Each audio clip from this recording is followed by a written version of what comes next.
работаем.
Oh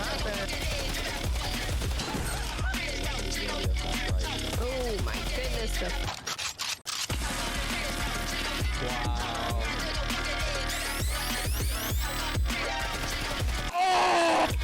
Aiming for the toilet. Let's go, ladies and gentlemen.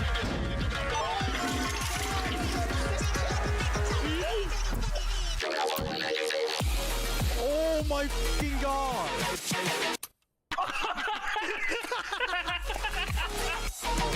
Not like this. Oh my god.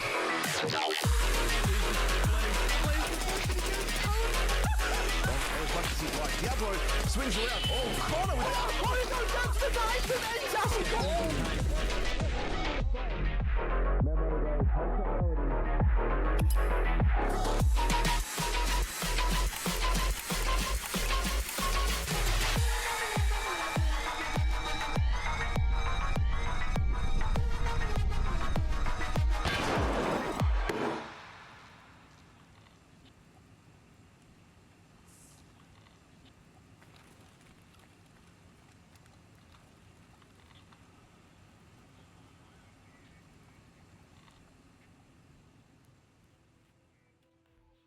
Hello, ladies and gentlemen, and welcome back to day 2 of the Hpl EU Season 3. That's right, ladies and gentlemen, we kicked off the first day of our brand new season with the Blue Source casting desk, an absolute banger of a performance. But today, we're Wisdom on the Lurk. That's right, my name is Correct Wisdom, today joined by Kirk on the Lurk in our dapper suits, ready for some more exceptional and classic gameplay. Kirk, it was an astonishing day yesterday with lots and lots of chaos, confusion, and even an upset. But before we talk about some of the past history, we're going to take a little nosy, I guess, at what we've got to come up on show for us today. So, ladies and gentlemen, let's have a look at the schedule. Hello, everybody. Kirk coming back into the booth as we head straight into the schedule. No time to waste at all. Notice those green dots by each of the teams. That is going to be the lineups that are going to be shown on stream today. If anybody is new around here, we have a new system, of course. One set of games will be streamed. The other set that is taking place at the same time will be played off stream. So taking a look straight away, we have Ancestral versus Decoded, and then up against 8 Sins versus Sicario next, and then Ancestral and TFG to end the day off. While the other friendly guys, so if anyone's not aware, there is 2 TFG teams in this tournament so far. And they brought another one. The other friendly guys is what they'll be known as. So in the background, they'll be playing up against Panderic to start it off, and then also we'll be seeing them off stream. Well, I guess we won't be seeing them on off stream against Oil Rig later on, and then Decoded versus Panderic again to end off the day.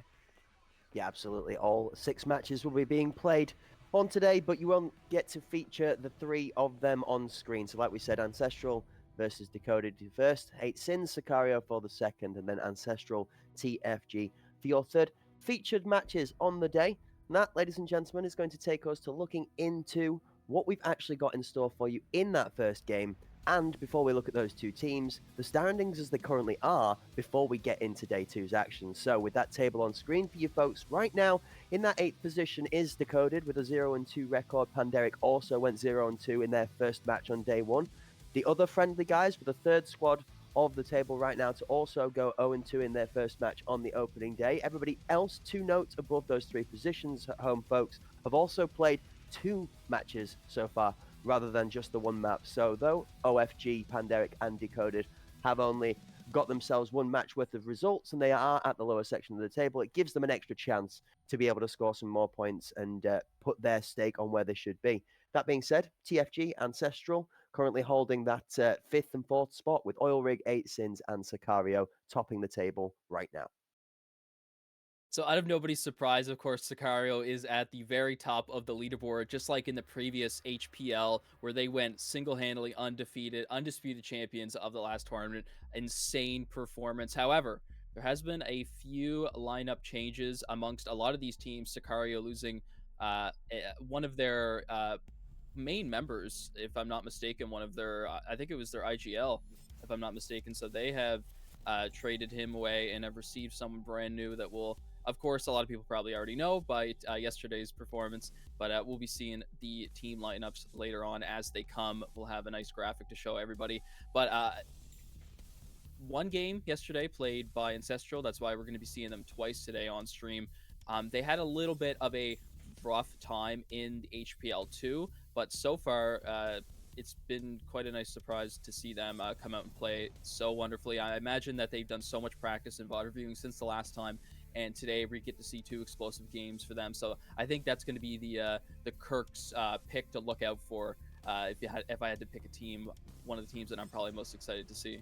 I'm interested to hear you say that, actually. So I'm going to play devil's advocate and go the other side of the coin, actually. I'm going to play the side of anti-ancestral, shall we say, for want of a better choice of words. It's a 0-2 match versus the other friendly guys where they did win both maps, but they were not confident sweeps. They were both very close maps. I would even go as far as to say that they struggled against those other friendly guys' squad that is brand new out of the rocks. Ancestral is not fresh into the scene. You know, they've been here a couple of times before in different iterations of that roster. All of the members that are currently on this team, except from that substitute that they've brought in to support the roster even further, is very, very comfortable and familiar with what's going on around Escape from Tarkov Arena and that competitive environment. So for me, I'm actually disappointed in Ancestral day one because that was not the strong performance I expected them to put into those other friendly guys. And they are sitting at 4th on the table as well, but don't be dissuaded, folks, all right? That is a little bit of smoke and mirrors there because they have only played one match too,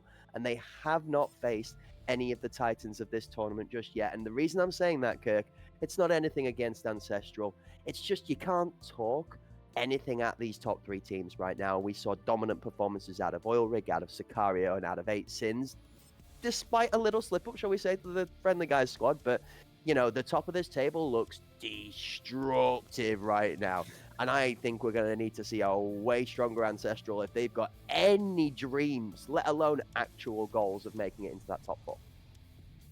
Yeah, and the head-to-head screen is available for us. So we're going to be swapping over to that real fast. Ancestral versus Decoded, our first game for the day. Skybridge being picked up by Ancestral, and Decoded going for that standard Bay 5. Now, you know what, Cracked? One thing that surprised me a lot, and it might be a little bit of a spoiler into what's coming up, tomorrow, is that Skybridge is, picked a lot. Now, that's a huge difference compared to what we've seen last time in HPL NA, where Skybridge is one of the least picked maps, let alone one of the least played maps on stream. So now all of a sudden we see a ton of Skybridge action, especially surprising yesterday against the Oil Rig versus Sicario game, which, you know, both of those teams are known for, they have such a history on Bay 5, and they still decided to go for Bull and Fort.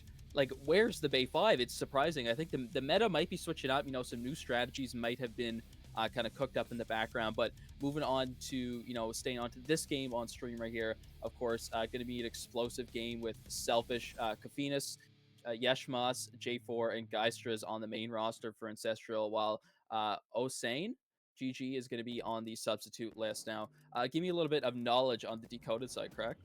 Well, we're going to start off with Ancestral to first off make sure that everybody is thoroughly named accurately, Kirk. No my bad. Disrespect meant, but Osh An we're going to go with, GG. Osh so it's An, Osh, okay. OSH-A-N-N-E for pronunciation for you guys in the chat. Osh An, GG. We're going to have Geistras, J4. Those of you at home will remember, as I'm unable to speak my words now, Yahave from the previous tournament. And like you mentioned so accurately there, Yezmas, Kofenas, and Selfish. We're going to have Ashtray Pot, the man, myth, and legend of the mind gameplay himself, leading up this Decoded squad. Then backed by Fabu, Frost, Non-3 LTV, which is a new one for me, but I'm very interested to find out what this player has to give for the Decoded side. Agurkus, and then the substitute player of Eversea in the sidelines as well. Decoded were known last season for being that sort of dark horse team, right, Kirk? They made a real good showing versus some of the more well-established old guard sides, even taking maps and potentially points off of them for ones which we didn't expect to happen. So Decoded definitely have more than earned their place to be here from the previous season's results. And I think in qualifiers too, they did such a good job of, again, re-establishing that confidence that, you know, they were meant to be here. A note to the wise, Frost, previous TFG member from the season before, and multiple new members on this Decoded lineup, seeing it shift and sort of change. So interesting to see if the dynamic leaves them stronger or weaker in current form than previous Decoded. Yeah, and I think that speaking on to the TFG teams, I think that yesterday, or not, sorry, today you were talking about their performance yesterday on how well they did on such a against such a team that's been around so long, like Ancestral. Uh, you're the one that knows the best, right? What's going on with that TFG team? Can you give me a little bit of the background, insight, and especially what's going on with the TOFG team? Have they been working together to kind of form some new stuff, or are they kind of two teams that, go off and do their own thing? I'm going to be honest with you. It's the one time that the friendly guys have not necessarily erred on the over-heavy side of friendly. I've not really spoken to the friendly guys or those other friendly guys. Neither team has reached out, shall we say, with any interest to divulge any information. So I wonder if they're Keep maybe it secret. cooking up a little bit of... Yeah. That's what I'm thinking. I'm wondering Yeah, I if don't there's wanna some give it away. secret sauce in the background. The friendly guys, they're not called the friendly guys for nothing. They're not the friendly guys on the surface and then really rude and horrible and hiding in the background. I think they've got something, honestly. I think there's something going on in the background that maybe we don't need to know about just yet. Maybe there's a little bit of something on the horizon. There might be a bit of deeper thought in the gameplay. God forbid, after working alongside TFG in Season 2, right, that they've taken it super serious this time, okay? Because the one thing that we could be said to have having issues with in the TFG squad in Season 2 is that things weren't quite on the same level as everybody else, getting it, knuckled down, locked in as a whole team, as a single unit. There are lots of individual skill there, but the TFG roster struggled to mesh to become that engine that really does just dominate inside of the arena. And I think that's part of, like you mentioned, some of those team players going to different rosters, right?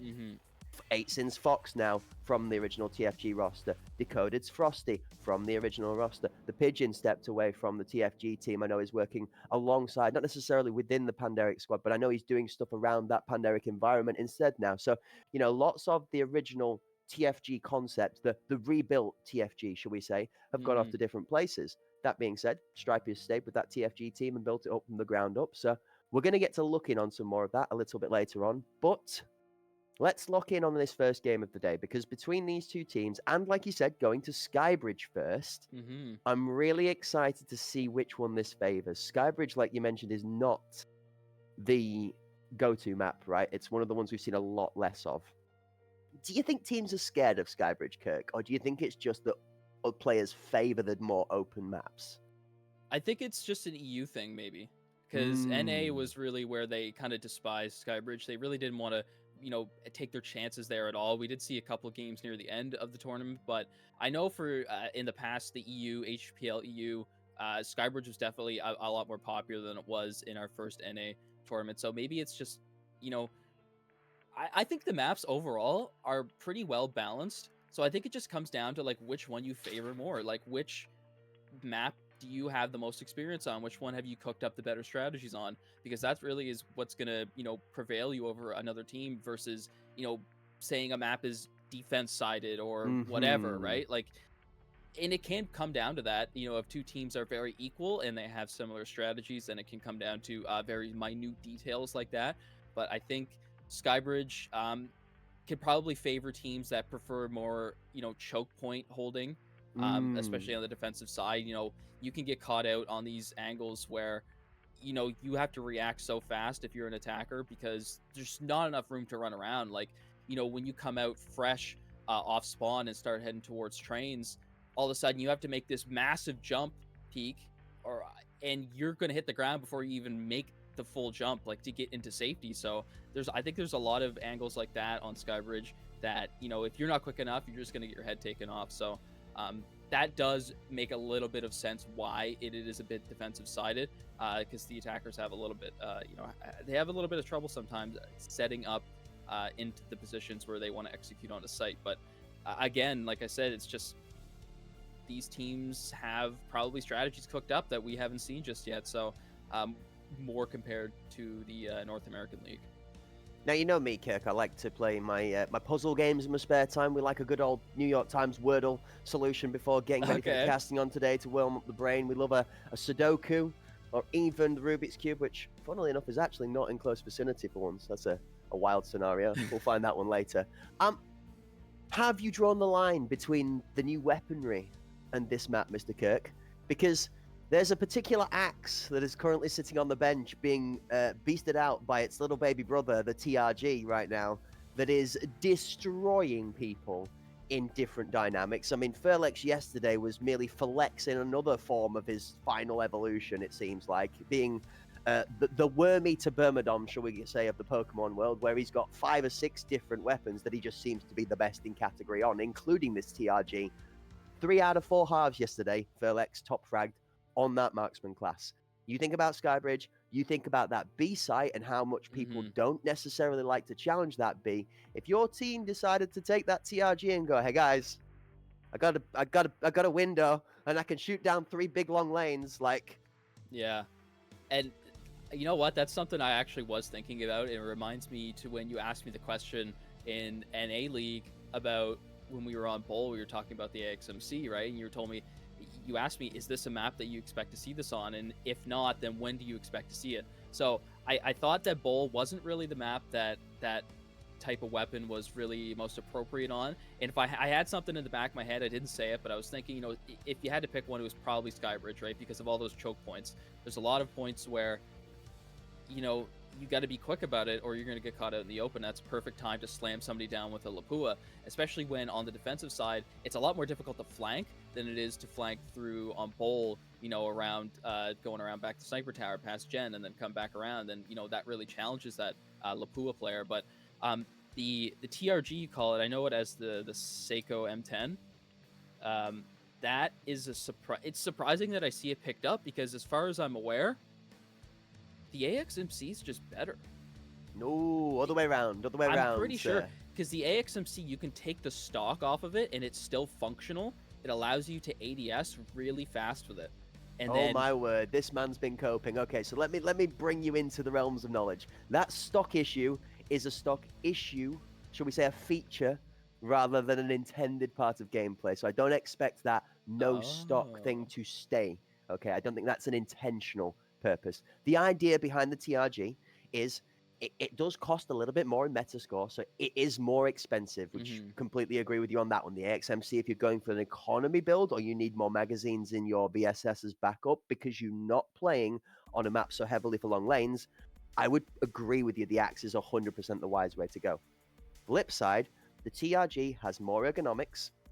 It is a smaller weapon as a whole as a platform. It's actually probably a full third smaller than the AXMC in length, which makes it so much more easy to handle and walk around the tighter close quarters confines of the arena, especially being able to play in the likes of a Bay 5 yesterday, Kirk.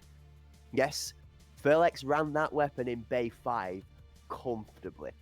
That's where the TRG has this like mind-blowing difference to the AXMC for me.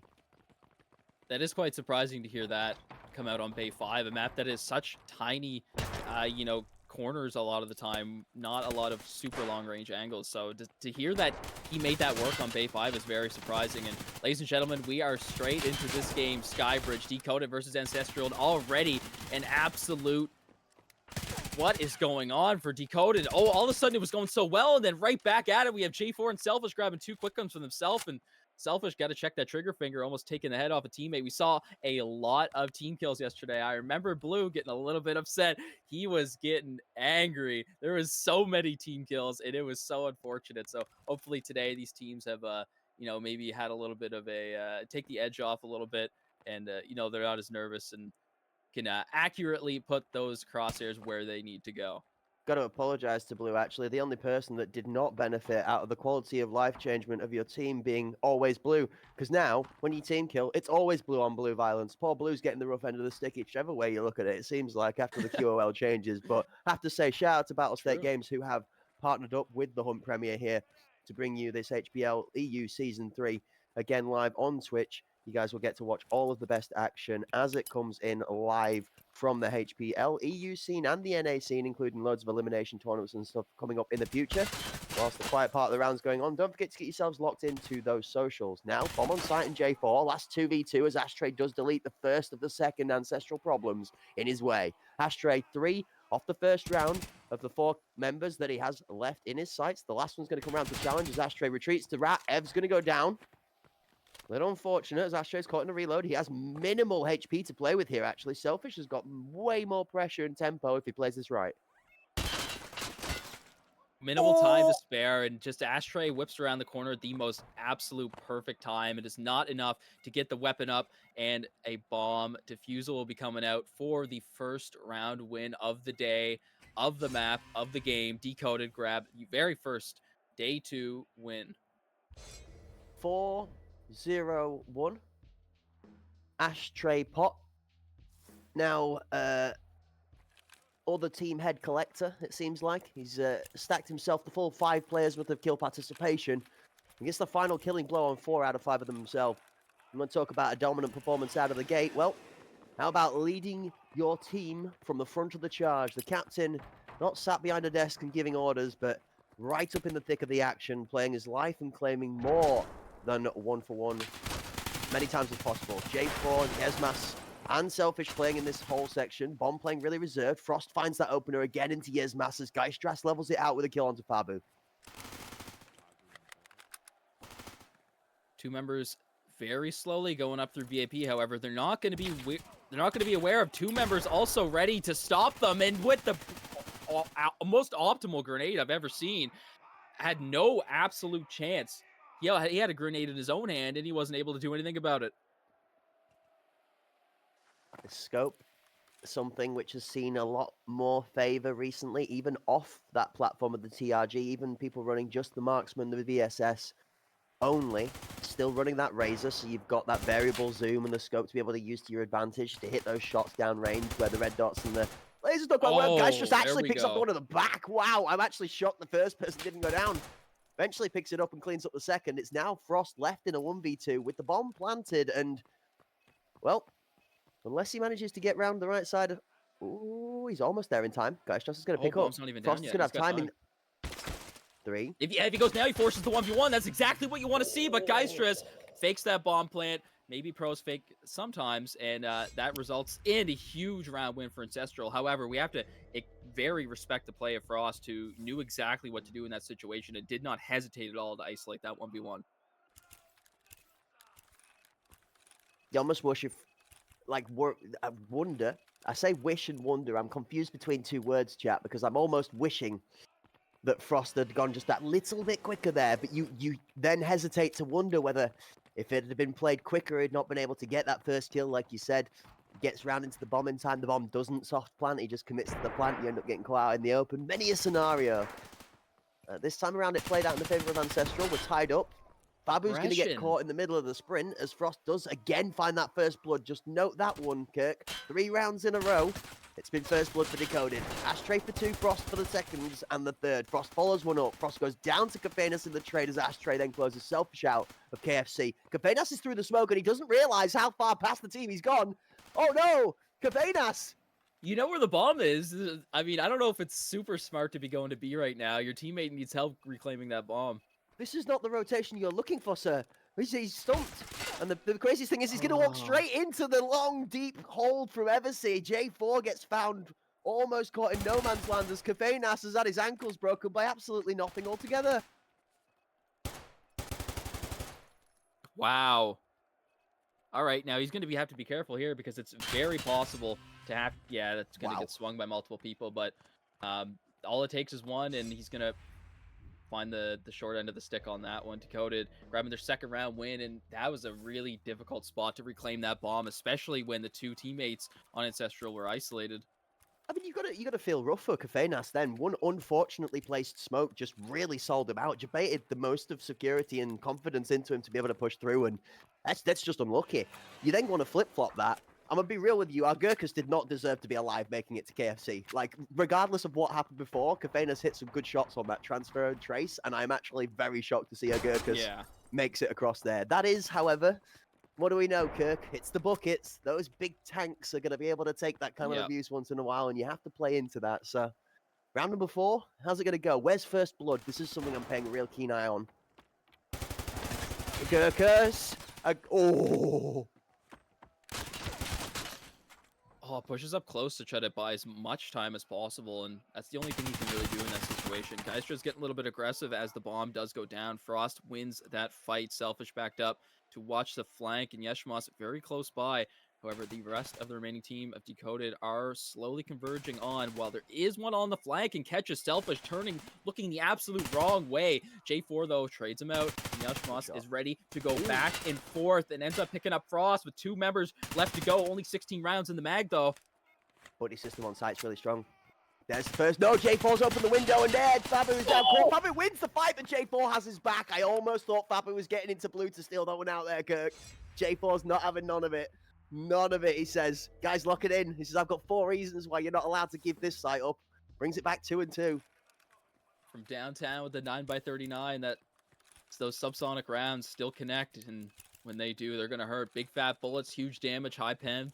I've got to give a good shout out to all of the players that took part in the matches yesterday that were highlighted on stream. Not against the ones that weren't, but I have evidence to talk upon from the ones yesterday. Every single one of the games we watched yesterday was a great watch. Really enjoyed having that little watch party in the Discord with a lot of the community that was also sat in the Twitch chat. Just, you know, chatting along and discussing some of the commentary, some of the gameplay, some of the team changes. It's great to hear everybody getting involved from both scenes as well. A lot of the NA Hpl competitors from Season 1 actually sitting in that Discord paying some real attention to the EU scene now, Kirk. So wondering whether we're going to see some of the metas crossover in the near future.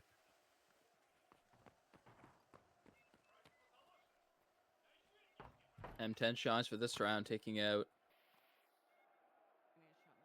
one of the Decoded members. I just want to stress how quickly this bomb is down, Kirk. With 30 seconds left on the clock and full control of site, and there's nobody from Decoded really close by to start threatening. They are kind of sandwiched, though, right now. J4 already starts it off strong like he did the round before, and here's Ashtray all the way from the back. Selfish got ready to punish him for it, and is that a collateral TK? I'm going to say that's an unfortunate circumstance. Selfish deletes the challenge that comes out into lane 1. I don't know what Ashtray Pot knew about his death other than, oh no, because it was instantaneous, I'll give that much. The pixel popped out and Selfish claimed that one for his pocket. He says, I'll have that one in my basket, puts it in, concedes onto the checkout. You can't be mad about that one. That's nah. There's no reaction time at all there. He just barreled around the corner and took a bullet to the head. I mean, that happens. Yep. And that's one of those times, isn't it, Gurk? You kind of bow your head, don't you? You go, well, it's just better. Fair enough. Okay. Yeah. Shrug it off next round and see what the next build is. And, interestingly, we though, don't have the they don't have the see-through walls like we do, so. Remember we talked about that first blood, Kirk? Yeah. 2 for 1 in that one, but Ancestral got the first kill. They lost 2 members, and again, Selfish for the nade. Frost there for the double, though, and Selfish is going to respond with 2 of his own. Lane 1 action from both sides of the bargain. Minute and 35 seconds on the clock, and all of a sudden it's a 2 versus 2. This is not super common, but both of these teams have already proved to be some of the most aggressive that we've seen so far. J4 and Selfish looking to work together. Oh, actually not working together. Bombs split up right now. And for all the Deciding to go people for out A. there that said to Frost that he could play on a shotgun, all of those that were memeing at Frosty the Snowman with his shotgun, well, this ain't no shotgun, baby, and he's 9 and 6, doing just as much damage as he was previously.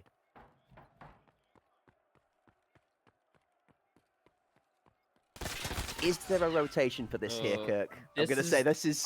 yeah. That's a good spot, because, you know, usually you wouldn't expect that. Yep. It's very uncommon for anyone to be sitting there watching that, so the only a couple places that he was available to come from, and that was a really nice setup to kind of expect someone to be coming from there. It's extremely safe for the defenders, and it just gives you even that much more of an edge if you want to sit back there and watch the attack, or the retake rather. From Eversy's point, right? Eversy, there's not much more he can do in that situation. It's if the player holding that defensive rotation is positioned best, it's really in that defender's court to mess that one up. So I like this good counter nade from Selfish. That one going in towards the rat in the site area just to cover off an aggressive push from the defending side in case they were going full force and aggression into KFC and Sandwich.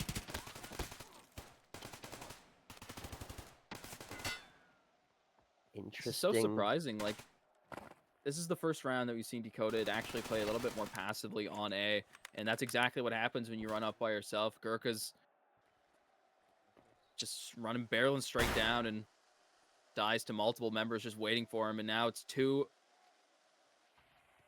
versus 2 with that smoke. One of the members backed up and decided not to get too aggressive here. Bomb is down, and Ancestral decides to back up. Selfish, though, reveals himself a little bit of the elbow and actually gets away through VIP. And J4 is just a monster this game. That's the second kill this round. Selfish grabbing a headshot for himself, and Frost is not out of the fight just yet, but guys just swing straight out of VIP, puts him down. Not too many left on the board. He doesn't want to give him any more than he already has. Yeah, Ancestral in round number 7 play a game of Noah's Ark. Knocking down Decoded members 2 by 2, the final one left on their own because there isn't a 6 to follow them. A very quick round from Ancestral pushes them 3 into the lead. Decoded, they do look like they're doing a good job of being able to fight player for player right now, but once the chaos has settled, if either Ashtray, Frost, or Agurkus is not left up in that sort of depth of the round, it does seem to be falling apart a bit more consistently for the Decoded side. That being said, if Selfish or J4 are given any form of space in the early to middle part of the round, Ancestral are walking away with it. So we're looking to that first blood fragger out of Frost from Decoded to try and start helping to turn this around, and looking for any response from Decoded to be able to shut Selfish down.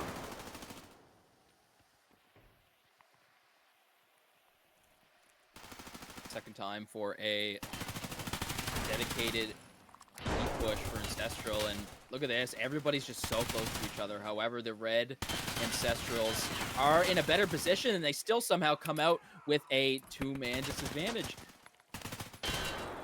However, it goes back to even now, and Ashtray and Frost are looking to get a little bit more aggressive to stop this push, and Bomb is all alone. Geistra's forced to heal up a little bit as the rest of his team want to clear the way for a possible rotation.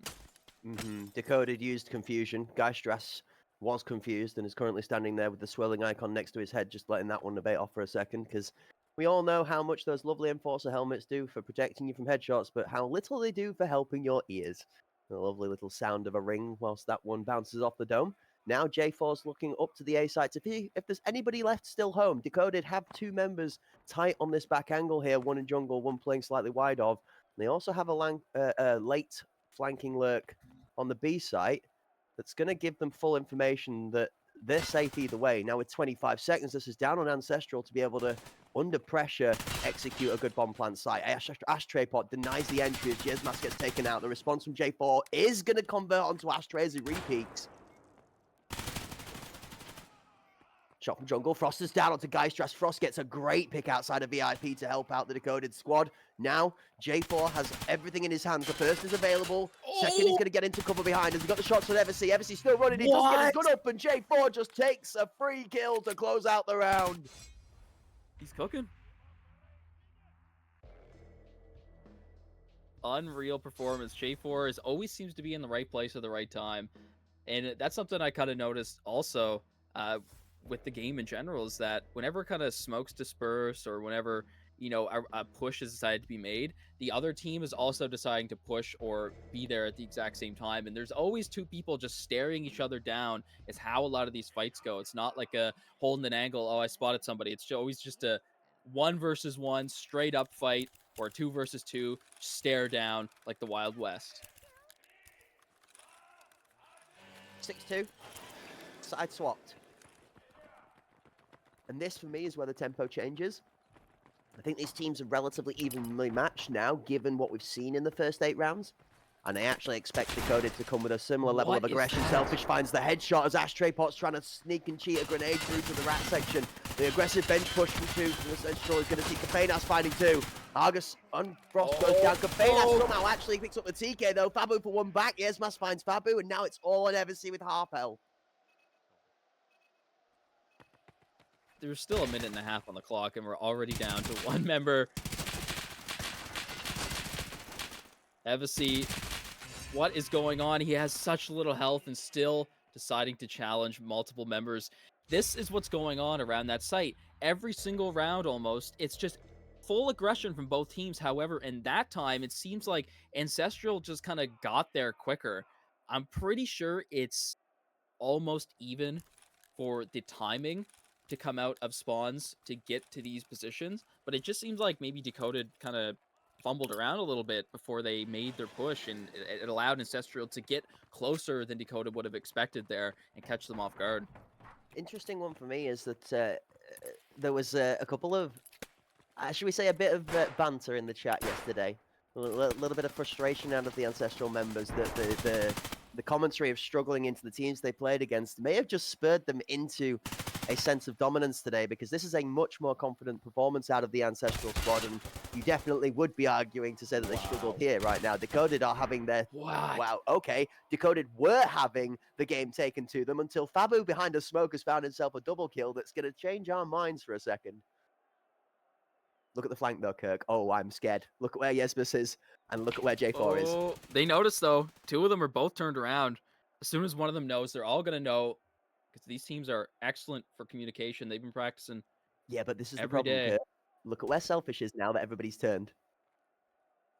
This is about as well set up as you could be to Fabu execute definitely things knows, here. yeah. Oh, Fabu for 3. Oh man, J4 just slowly bleeding out on the flank, so he needs to get a little bit of help from Selfish if he wants to actually make some sort of difference here, but it's going to be difficult. But I don't think Dakota should have any issue getting this bomb down to sight as long as they work together and play as a team here. But Selfish at 12 and 6 has done enough to intimidate the Decoded lineup. They're not willing to just throw 3 bodies at it and guarantee that he won't just kill all 3 of them, which is quite actually good to see. J4's health bar is now there's still cosplaying the smokes. timer. That's perfect. Exactly, it's ticking down. The smokes are great. On they go. Agurkus is going to get deleted as Selfish reads the timing. The second bomb is going to challenge Selfish instead. Why is he challenging instead of planting? The 1v1 is given. 2 isolated ones are left, and now Ancestral have the numbers advantage.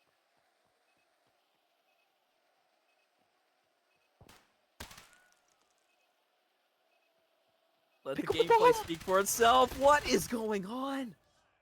All right. We're not supposed to talk about, who did what wrong, who did this right, I'm sorry, this is professional level gameplay. No, brother. This is an objective-based game. That is an absolute mistake from the Decoded side.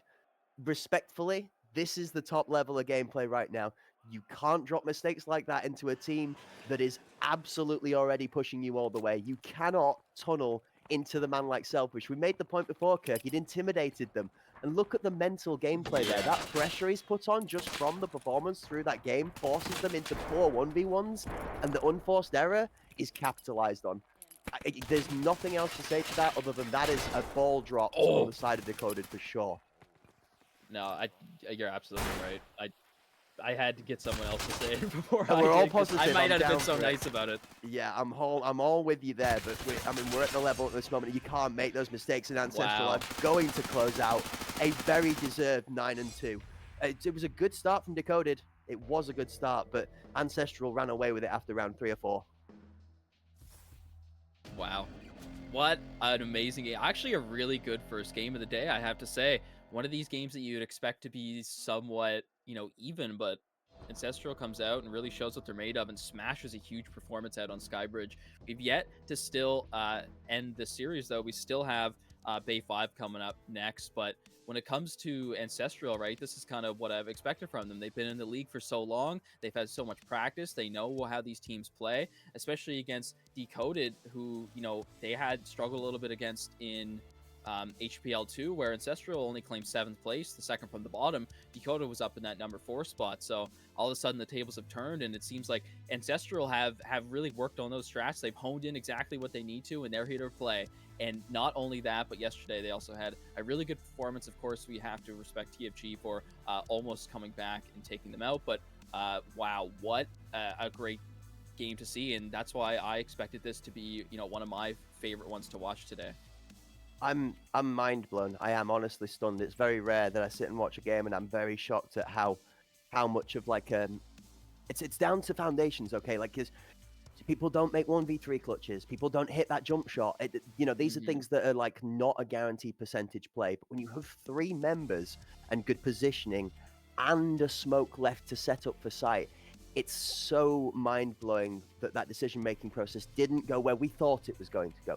Hey, look, we're not pro players. Not trying to claim we know any better than the guys on the pitch. But when it comes to analytics and you're playing around an objective-based game mode, and we're pushing out for kills instead of planting that objective, you've got to ask the question, was that the smartest choice?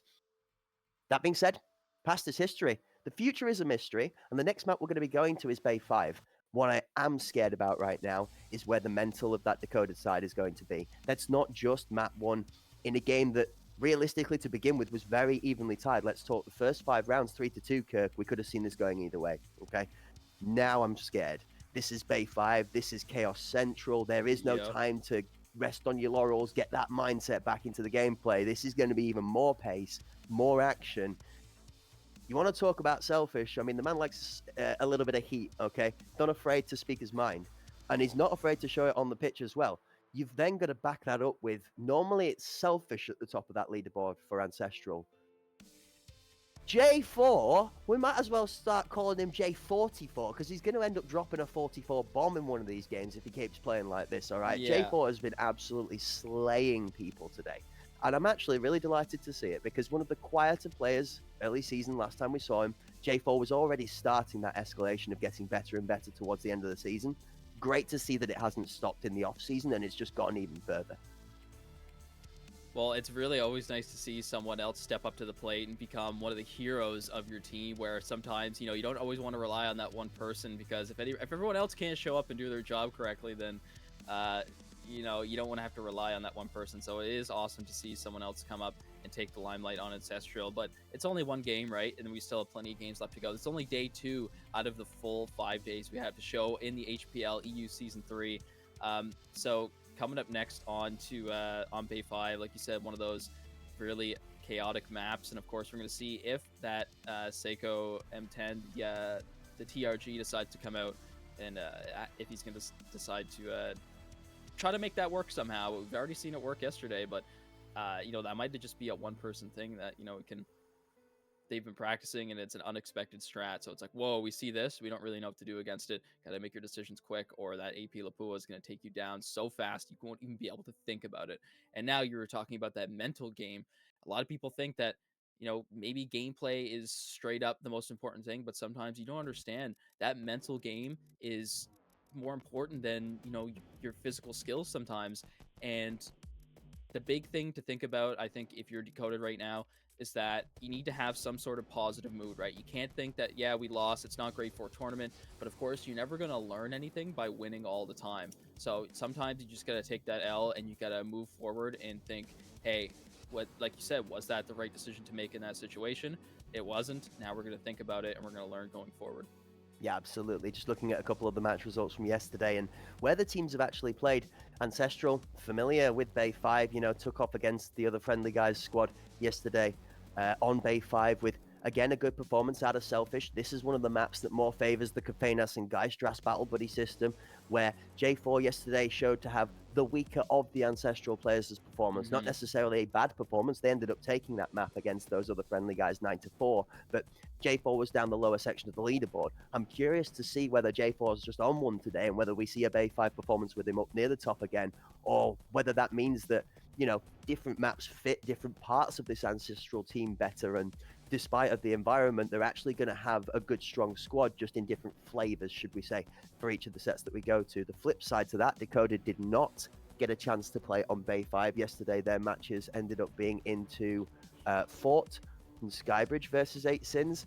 So I think Ancestral have done some good cooking, honestly, Kirk. If I'm going to really break it down, this, going into the map selection process and understanding what maps they've played for yesterday, then coming into today on a similar map to one they've already played, it's like, okay, we're used to this a little bit now. We've played against a different team. I just feel like Ancestral have done a good job both in their preparation and their map choice going into these matches today to set themselves up for success.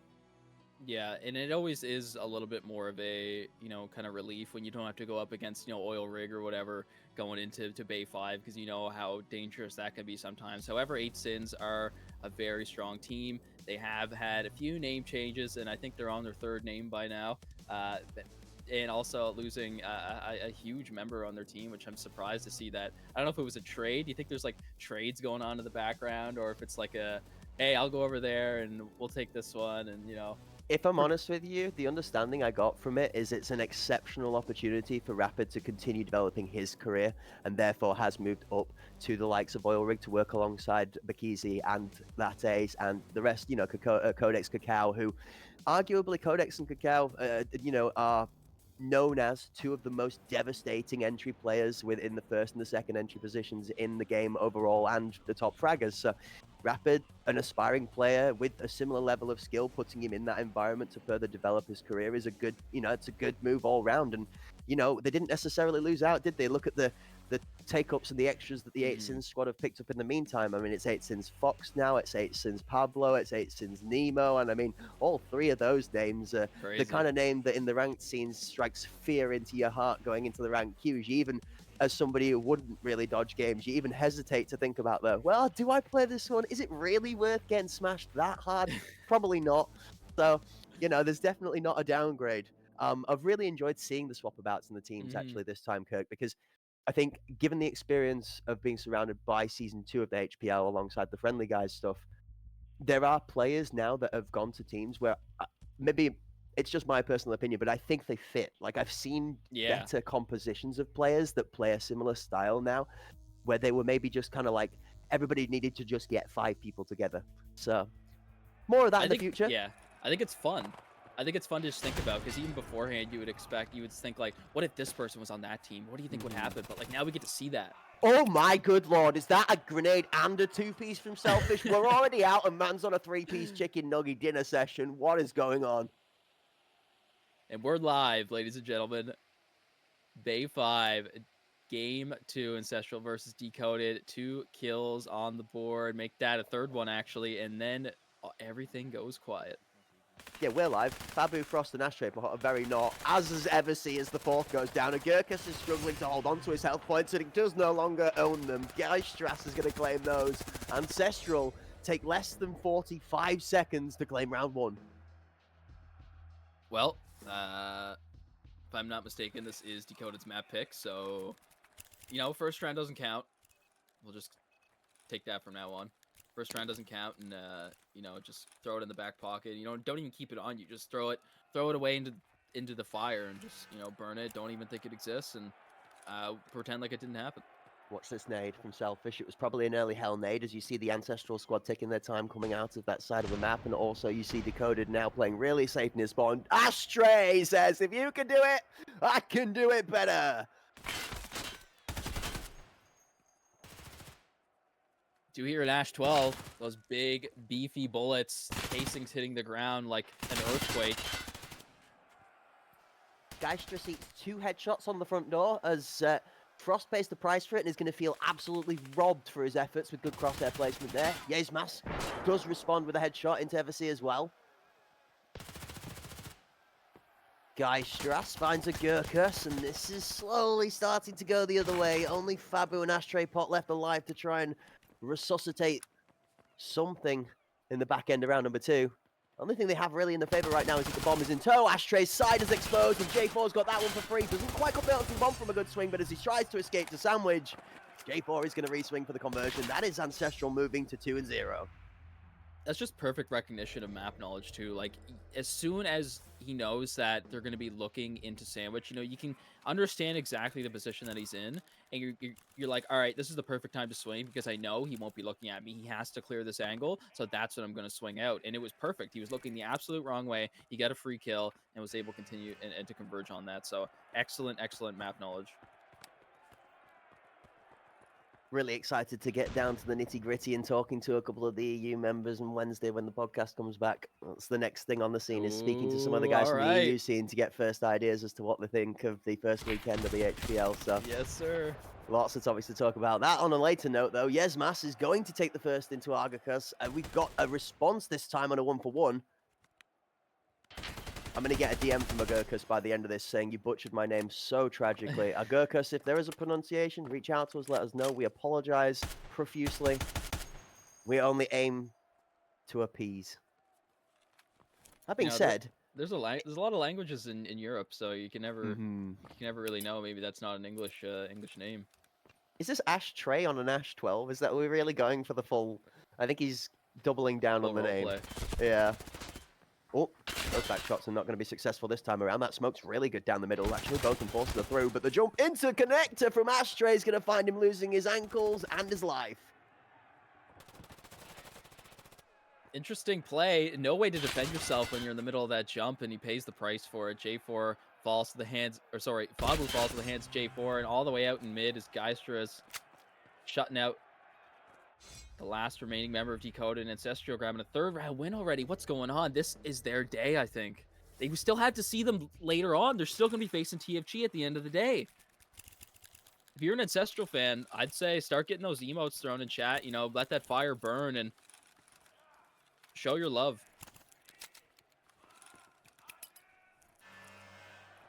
I'm not sure whether Decoded have heavily missed the mark turning up to this match today, or whether Ancestral have just gotten that much better that I heavily underestimated how much better they were able to get in the off-season. Whatever it is, there is a drastic difference between these two teams than my initial concept. Astray is going to delete Yesmas out of parkour with some authority, but J4 is there from Red to say no and shut that down immediately. Here we go. Forklift Thunder, one down, J4 on Frost, and that's going to be more entry denied.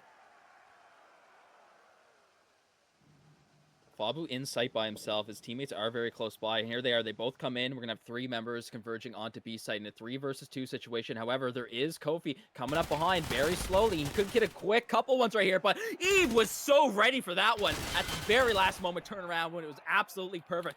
And Ancestral are just holding down this site. J4 and Selfish. What a defensive mastermind team. The thing that's really sticking out to me right now is clearly how much attention to detail that Ancestral as a squad overall have put into defaults on defensive positioning, locking in those little bits, right? Those executional flaws that let some teams lose those well closed out rounds, right? You're in a 3v1 scenario and it escapes your hands. I've not seen Ancestral let that slip today so far. That, however, is a great spawn nade from Ashtray Pot to remove one of the big titans of this Ancestral defense. There goes another.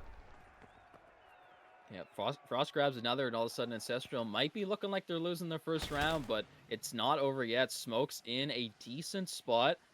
Gonna force Selfish to back up a little bit, get out of that corner. It's a tough corner to get out of anyway once you're stuck there. Nowhere else to run, and Selfish gonna be single-handedly holding down this B site. 1-2, can he get the third? Third one's on site, bomb is down, so he's gonna have the audio cues any moment, and Ashtray just swings right around, and Selfish didn't hear him at all. Don't forget, this is the squad that finished last in the seeding in the qualifiers, folks. This is the Ancestral squad that in theory would come into this league placed as 8th seed bottom of the table. This is not an 8th seed performance. This is something that could argue definitely for anywhere from 3rd through to 7th in a good day based off of everybody else. And right now, Ancestral is not giving it to anybody else. It's all on their own. No! Oh boy, slight mistake though, Kirk. The first one we've seen. They're getting too excited. They're hopping around. Maybe it's just a throwaway round, right? Maybe it's just have a little bit of fun. They knew that it was going to be a tough one to come back from since the start. You know, the instant kill from the grenade and, you know, a quick kill with just a regular weapon at the start. And I don't know, they almost brought it back. And I got to say, that would have been a crazy highlight. Here we go, though, because I think the Decoded squad have started to figure this out.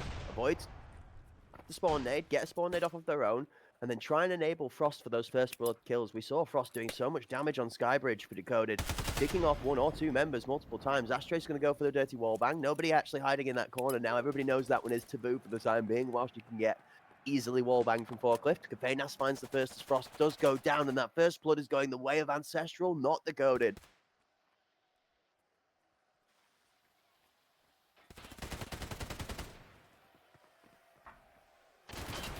Ashtray with the Ash 12 starting off so strong with 2 kills. Agurka's finishing off Selfish. Selfish grabs one right before he goes down, and Gurka's needs to slowly make his way to protect this connector. Nobody's going to be contesting at the moment, but actually Yeshmos is going to come right back around. And what a perfect swing to catch Yeshmos in the middle of a sprint animation. Kofi, though, it's all up to him. 1 versus 2 situation. Fabu and Agurkas are both going to be sandwiching him in, but he needs to force 1v1 right now, and he knows it. Swinging straight out from connector, and Agurkas backs up to kill as much time as possible. Straight to the head is that SP6, and Dakota grab their 2nd round win on Bay 5. So glad you highlighted that there. The kite out of connector, Kirk, was perfect. Agurka's showing the discipline that we've been looking for from this Decoded side that has maybe been losing them a couple of the earlier rounds in this tie so far. Actually gets leveled out, flattened, and finished off very well. Agurka's takes 1 fight, kites his corner, doesn't fight on the 2nd point of contact, kites the 3rd corner to drain that time, and then re-swings him. 2 great swings, isolated circumstances, and Agurkas closes that one out. Well said again, Kirk. Honestly, it's nice to see Decoded picking it up now. We might have a game on our hands here. Now I have faith this is going to be a really close match. Oh, we say that, and Selfish doesn't want anything to do with close. Oh, no. No. Ashtray safe. Response. Counter nade. Oh, in the middle of a heal animation. Bomb's down. Selfish is not aware, though, that this area is clear. And, I mean, with good reason, you shouldn't expect this to be clear. Just run out and try to risk your life for it. Gonna continue to back up, maybe wait for his team, but with only one member left, it's gonna be Yeshmon's finish that up in the mid site. And check that out. I want to highlight that real quick. The beta mag, 100-round mag for the M4s at 5.56s in general have entered into Arena. They've been in the base game for a little bit now, but it's so cool to see some more options in the game for these kind of, you know, off-meta mags. I wouldn't really call them off-meta anymore because they're, you know, I've been seeing them play a lot, especially yesterday too. But it's awesome because, you know, the really only downside between the Stanag 100-round mag and the beta mag is that the Stanag is quicker on reloading ammo into it. Yep. But you don't really do that in Arena. So you can take the extra ergonomics from the beta mag and have an easier time with it than you would with the Stanag. It's very heavy on the meta point score. It's quite expensive as that build and the way that goes. That's the only thing. That's why you see him running 94 instead of 100 rounds there as Selfish slams himself a double out of their side of the A site. Action was very slow off the early part of this round, but as we got into the nitty-gritty, the details and the kit, Selfish just said, none of that nonsense. Less of the yapping. We're here to start slapping, and Selfish slams forward. Yezmas stealing the ace. The only difference in that round being denied from the main Mythman and Legend himself at 14-3. Selfish today has some statements to be made in the half, swapping sides. Ancestral looking to put Decoded in their place real quick before that side swap. Want to let them know that they're not out of the fight. They're still in this to win it. And now with a big attacking side coming up, it's only 3 rounds away from a win for Ancestral, who have yet again more than proved themselves to be able to win this here, especially surprising on Dakota's map pick.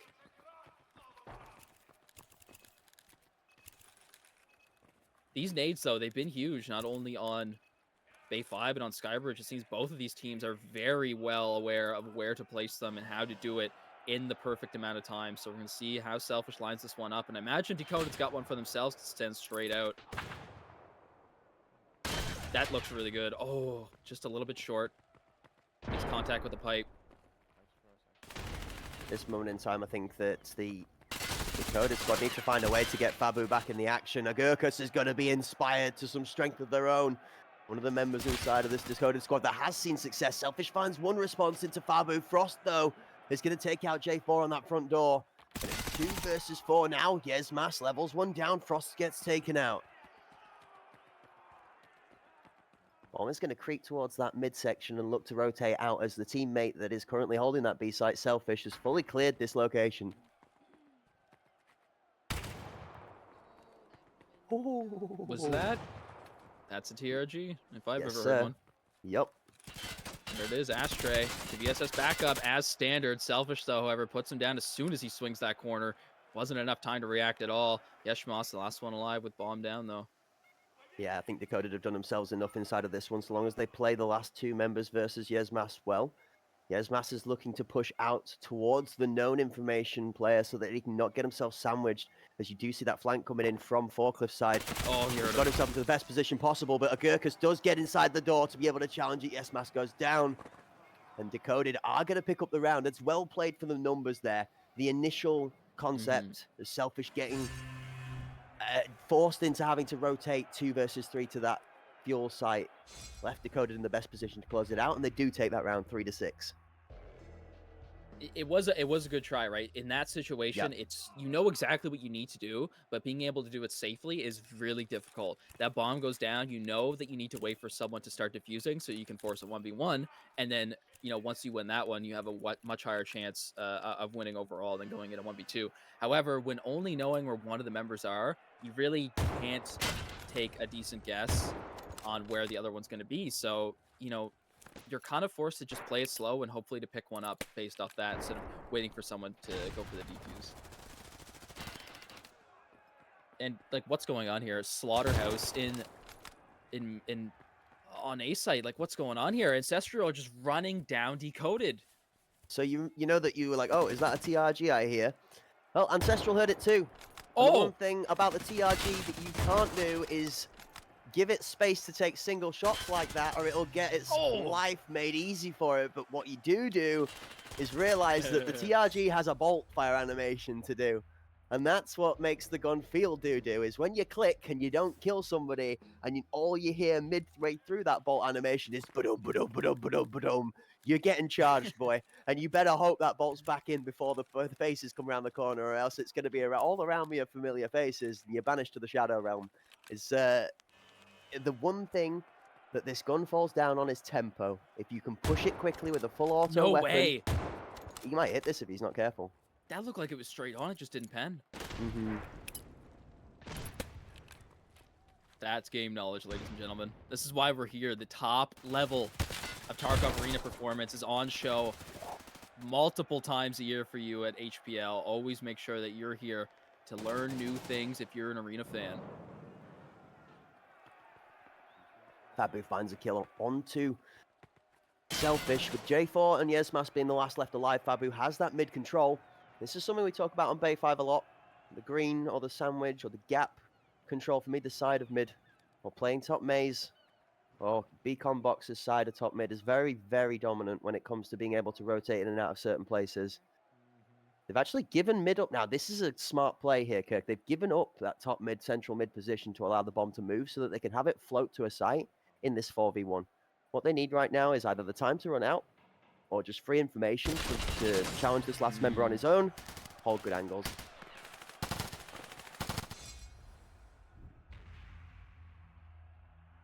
Five more left to win for Decoded if they want to pull this one and grab their first game win of the day. But, you know, one more round for Ancestral is all it takes to force an overtime. A minimum overtime, yes, spot on. I do think that Decoded have managed to bring the tempo of the game down a bit the last two rounds to stop this Ancestral aggression being so successful. That being said,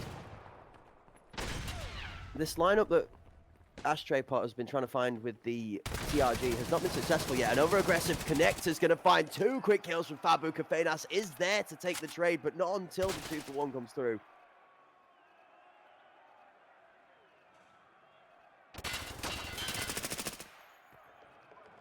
J4, Slaughterhouse. Boss of the B site, grabbing one and backing off. Very smart. He's got to heal up that thorax before he decides to go anymore. And Selfish holding that mid site. He has bomb control. He needs to go forward and grab a little bit of space so his teammate is able to safely grab it.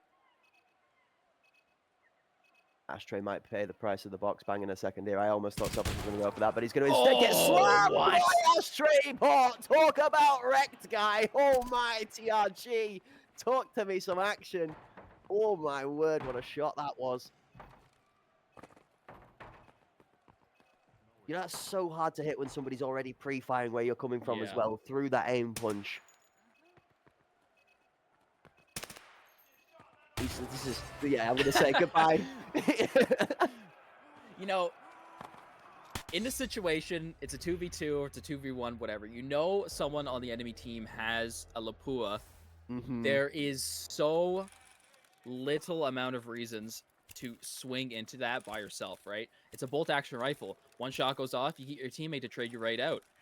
It's a yes and no scenario, right? You never ever want to be taking the one into it if you can swing it with two, because you know full well that one tap opportunity is heavy. However, if you are forced into that one versus the weapon, the only thing you can do is either play a fake, so you try and shoulder peek it to force the shot, and then you re-push the bolt timing, or you just hard swing it, and you really hard swing. You maybe even jump swing it so that the shot's harder. Agurkus finds one. Geistrus on the alley entrance is actually going to be denied the second from Agurkus. Agurkus is owning this alley spot right now for Decoded. Eversea has a third. Oh no, have they overstacked it though? Where's the mid control from Fabu?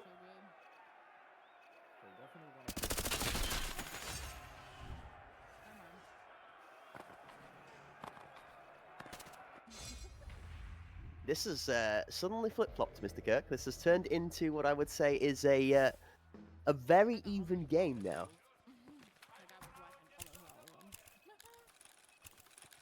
7-6, just when we thought Ancestral was going to swing this one home and a big sweep at the start of the game, but all of a sudden Dakota come right back and prove that this is their map pick. We need to show them all the strats we've been cooking up. Nades are ready.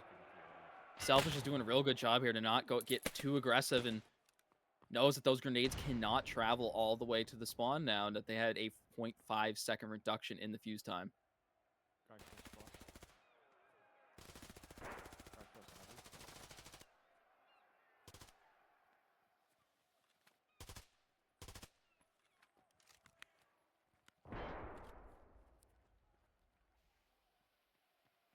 Actually, just allowing this chaos to evolve us for around a second here.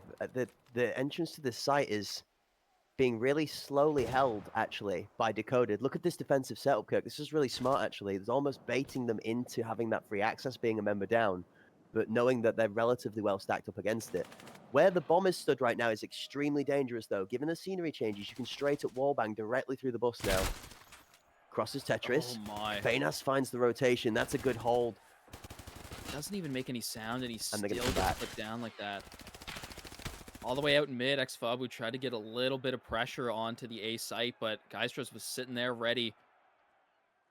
Last one alive, the member, Evesty, with only 3 kills on the board. This is where he needs to pick it back up for his team, and somehow gets away alive with a little bit more than half health, and excuse me, getting shot through the box, and all of a sudden he's down about 40%. There's the second one. Geistros falls. 3 members left. J4, Selfish, and Yeshmos. They're ready to take the head off of Evesty as soon as he swings this corner. 2 light bleeds and not much health left to go as J4 is going to pick up an easy one on an off angle on that A site. Yeah, absolutely. This is the Ancestral that we'd seen in the earlier part of the game. It was a good closeout. They did have themselves better positioning, and I like the way that they challenged, looked to rotate out, got the pick, and then doubled down on the reswing onto that A site, right, Kirk? It's just, you know, the extra fake on top of the play, keep the team guessing, you know, can we really overcommit to this site anymore? Do we have to think about the rotation out? And then that forcing the enemy team to move off the defensive positioning allowed Ancestral to leverage more picks in the rotation and just close it round.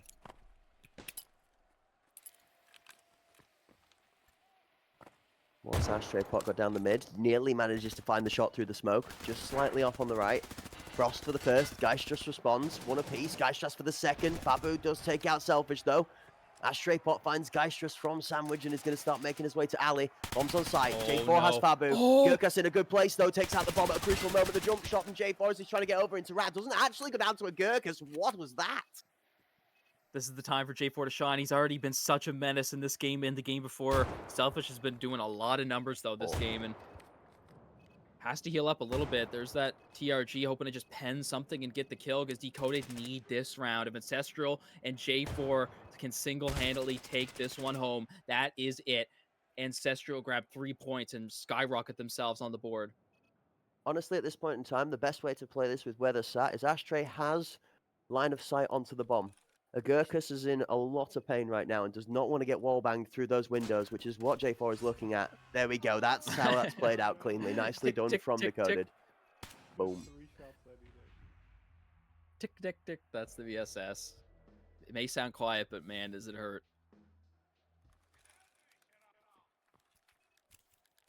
Anyone interested in the background? We have TOFG versus Panderic going on right now. Make sure you stay tuned in chat and have a look for them mods that are going to be putting in updates live for the games going on. So if you're TOFG or Panderic fan, make sure you keep your eye on that chat. We might see overtime here, Kirk. I don't want to say it because I don't want to curse it into a 9-7 Ancestral win, purely because I just want to see more of this gameplay. This has been a really interesting match back and forth. Both teams have looked like they've been really dominant for 3 or 4 rounds in a row. Then it's looked very, very scrappy. Eversey does not have a head anymore. Oh, my word. Selfish! Selfish! What are you doing? I think that might be it. That's just what solidified this round right here. They have so many members, and they're raring to go. But well, what is going on is he just instantly makes me eat my own words. Babu. What? But it's a 3v2, and the Selfish factor at 22 and 8 is still alive. 22 and 8, by the way. Just saying. What an absolute performance out of Selfish on Bay 5 to carry his team through to what could be victory in a very close game. Fabu's held well actually there. Selfish is now hurting with a heavy bleed. Frost steps replaces into him. it. Frost wins it. Crucial. Oh, what? What? Out of forklift boxes, J4 call him Superman. What was the swing? The left hand, the two-piece. It was so quick we were out of the round before the kill feed could catch up.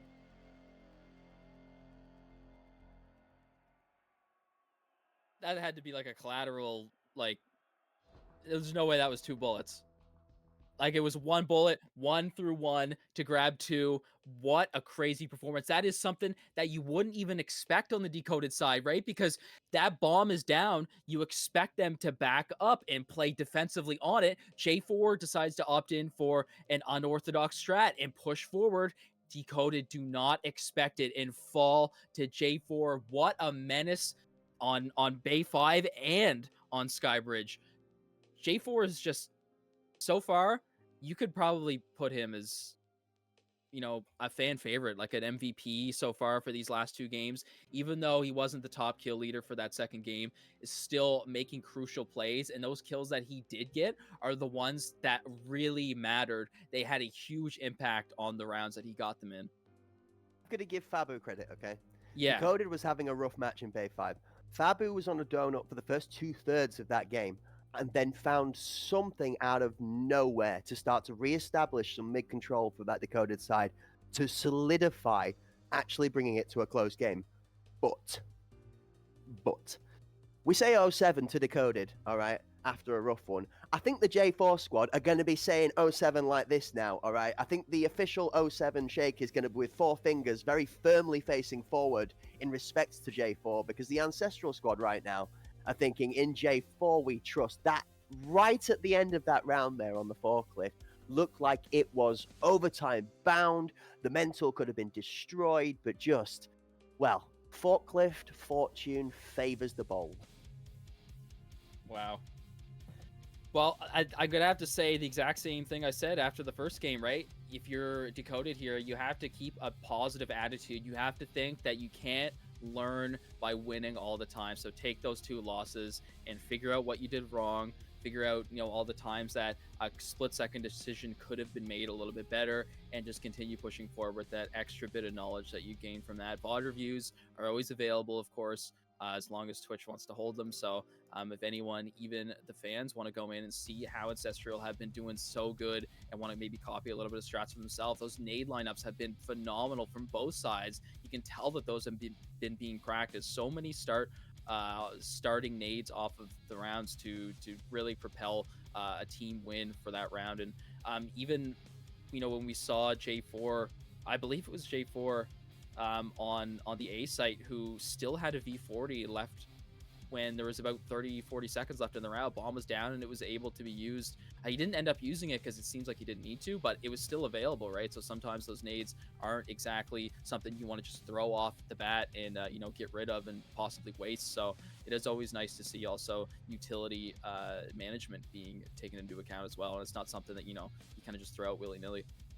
Yeah, absolutely. I think both teams really trying to use everything in their arsenal on that second map there. We had a battle of the grenades almost very early on, where both Ashtray and Selfish were sort of back and forth picking off kills or even trading kills grenade for grenade.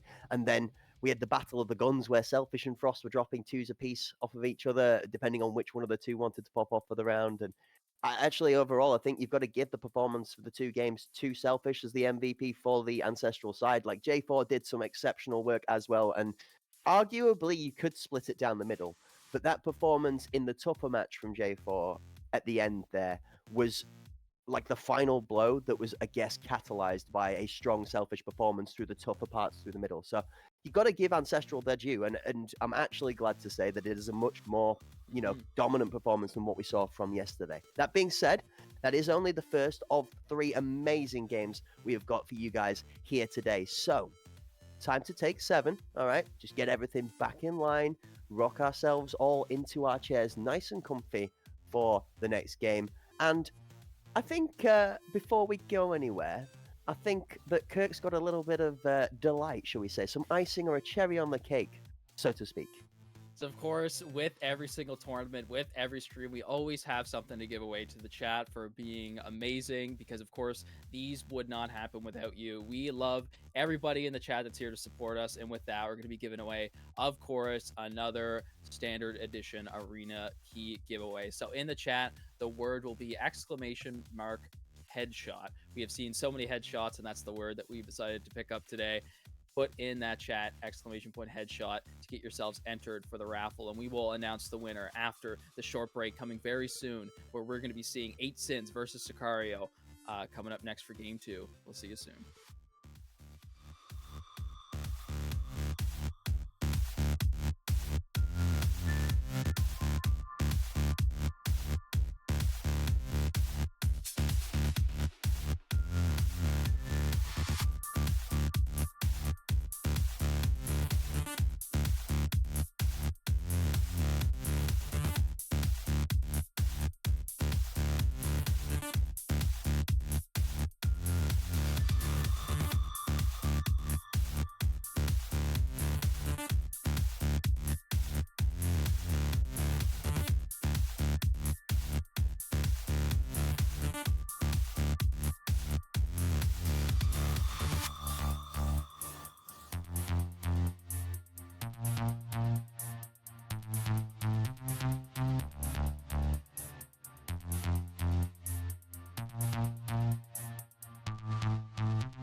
Hello, ladies and gentlemen, and welcome back. It's going to be part 2 of day 2 of 5 of the HPL EU Season 3.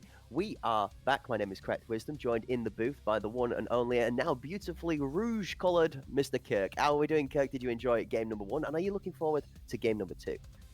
I loved game number 1. I thought Ancestral did so well. It's about a point to where they've been in this league long enough that they need to start making them top positions to be held on the top, at least top 4. I gotta say, Ancestral for the rest of this tournament. We still have 3 more days left to go, and another game of Ancestral being played on the last game of the day today. So I'm doing awesome. It is a little bit cold in here, so I had to throw on my Hunt Premier red sweater. It's not actually a Hunt Premiere, but maybe merch coming soon. Maybe I don't know about you, but maybe we'll get some merch going on soon, and then I will. Oh, hello. Okay. I mean, maybe that could be a tease, right? Once that merch starts coming out, maybe I'll have to get the credit card, start swiping. We have to be paying some in-game TXs. But speaking of in-game transactions, going down next, we're going to see the next attempt from the 8sins squad for their challenge on the table standings after, I think, what could be said as a rocky game overall versus the TFG squad, coming out 9-2 both ways. Yes, losing the first map 9-2 on their own map pick, but then confidently taking TFG's map pick 9-2 leads us into an interesting thought process for that. The 8sins squad, as we mentioned before, looking to be very strong. So I don't know. I'm really curious about matchup 2 for the day, and I think given the explosivity we saw out of Ancestral, which, just before we jump into that screen of the next matchup of the day, something to point out for you guys. Ancestral have had a relatively steady schedule so far, all right? 8sins and Sicario both, again, you could argue, have had a slightly easier of the schedule comparative to the likes of those friendly guys who played Oil Rig first and Panderic that played Sicario in their first match of the day. So these two now, Kirk, I think considered favorites, or definitely at least one of the top 4 seeds for both sides here. The 8sins squad: Walker, Blitzer Girl, Nimanas, Fox, and Pablo, with substitute players there of Kana and Train. Going into Sicario's Kiyoshima, Lucky, which, to correct is pronounced as if it has two O's and one K. So it's Lukey. We Lukey. got That's given right. the other night. Apologies, Lukey. Thank you for correcting us. Lukey, and shout out to Boosh for fetching that there. Zaki, Furlex, and Goes on the main squad with Entas on the bench. Any favourites, Kirk? Do you think this goes one way, given the map saving maybe, or do you think this is going to be another close one? Well, if we talk about fan favorites, I have to say it probably goes the way of Sicario, just because of the absolute performances and legendary status that they have. They have so many achievements under their belt that they're still trying to fight for yet another one this tournament. They've just been headhunters, and that's what me and Blue like to say every single time we see them. They're just headhunters. That's the perfect word to describe them. It doesn't matter what situation you put them in. You give them a weapon with ammunition and a not even you don't even need a scope sometimes. Throw some iron sights on an MP7 or something, and they'll still demolish with it. So Sicario coming up with that bowl map pick, which is really surprising to see. But Eight Sins, of course, formerly known as EPA, if you will. Mhm. However, a few roster changes have been made. Amonis coming from Sicario, so it's going to be maybe a grudge match here. So it's going to be awesome to see that. Eight Sins, though, have, of course, maybe brought a little bit of confusion to some new fans around here. Of course, yes, like I said, they are Team EPA, or sorry, they were Team EPA, and now Eight Sins is that new name, is what they decided to go on, which is a pretty cool name. I like the logo too; it's very clean. Sicario, obviously, with that skull and that knife logo, which has always been such a staple part of who Sicario are.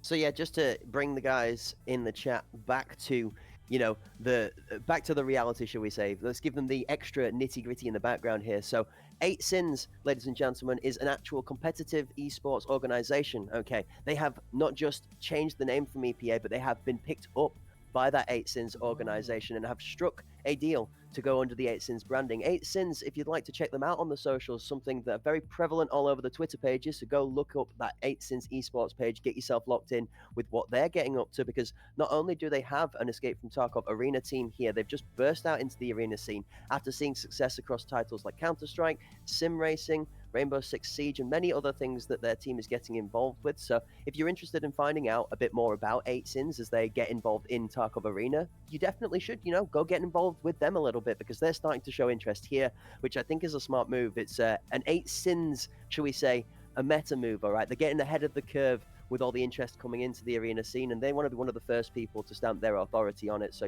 shout out to Eight Sins for, getting involved and helping the scene grow even further, and congratulations to that squad in EPA being picked up by Eight Sins. Same can be said. I mean, Sicario has been a Titan for a while, right, Kirk? The name is known. Like you said, that deadly skull on the blade through the top to the bottom is a recognized icon everywhere that strikes fears into the heart when it comes to arena tournaments, both across the EU scene and the Arena Cup series, where they have prevalently done well in too. So, a tough match today. The one for me is that Walker is known to be a brain. Okay, he's known to be one of these very good guys that's calculative. He's good at making lineups, strategy. Nemenas is also considered arguably one of the best minds in the game too. Mm-hmm. To have both of them on that same team is a crazy concept in itself. The one thing we did say we saw from Eight Sins yesterday is that synergy just wasn't quite there in the game where they didn't win versus TFG, was the feedback I was getting. It's still a relatively new roster compared to which players are actually there playing together as a set of five. Pablo, Nimonas, and Fox all coming in. But what they have shown is that every single one of these five players, Walker, Blitz, Fox, Pablo, Nemo, are all demons individually. Yeah, and we got to give a shout out to those two teams, of course. A big shout out to Crack for throwing a little bit of wisdom our way, that some information might not have been known that Eight Sins are a professional organization. That's new to me, so that's awesome to hear. But before we go into more of an analytical display against of these two teams, of course, we do have to also give a shout out to the winner of the giveaway that we launched before the break. So with that being said, please excuse my hillbilly Eastern North Canadian accent. It is Star Lexus, at Star Lexus is the winner. So make sure you get in contact with one of the mods in the chat who will be asking for your information to get you your prize. So again, StarLexas. Yeah, Star Lexus, I think you nailed that one actually, Kirk. I'll give you that one there, 100%. Get yourself involved in the chat. Or if you want to make life super easy, !Discord. Make yourself a ticket in the Discord to claim that prize, and that will be delivered to you swiftly and efficiently. Thank you very much for taking part. Commiserations to those of you in the chat that didn't win this time around. However, as Kirk said, HPL, not just the Hunt Premier League, but also the hot prize line. All right, the gift that just keeps on giving. So stay around, stick in, stay tuned, and you might find yourself another gift on the horizon in the future. That being said, we're going to get a gift for the eyes very shortly, Kirk. We're going to get to see Yes, sir. 8sins taking off against the Sicario lineup. And one thing we've not talked about just yet, okay, we've had a little bit of waffle into the 8sins story, but let's talk about the Sicario Slam House, okay? Let's talk about the power and domination that is this Sicario lineup, all right? We'll start with Furlex. Let's start from the top. All right, this man is known for flexing on every single person that is in his way, including with this new meta style of weaponry, the TRG combo that is coming out. And like we mentioned, 3 out of 4 halves of the map yesterday, he absolutely fragged out on that kit. So I'm very excited to see what Furlex is going to bring to that today. Lukey, known for being somebody that also has a high frag potential, normally very quick on the action, up in that first blood area, the first point of contact, backed up by, I like to call this person the anti-meta warrior, all right? It's Zaki. The guy that likes his MP7 when people were still like, well, the other weapon, blah, blah, blah, you know, and then the guy that runs an Ash 12 on Fort when people are like, well, but blah, blah, blah, blah, blah. You know, he just makes these niche picks work in his own scenario because of how exceptionally skilled they are with these off-meta choices you've got.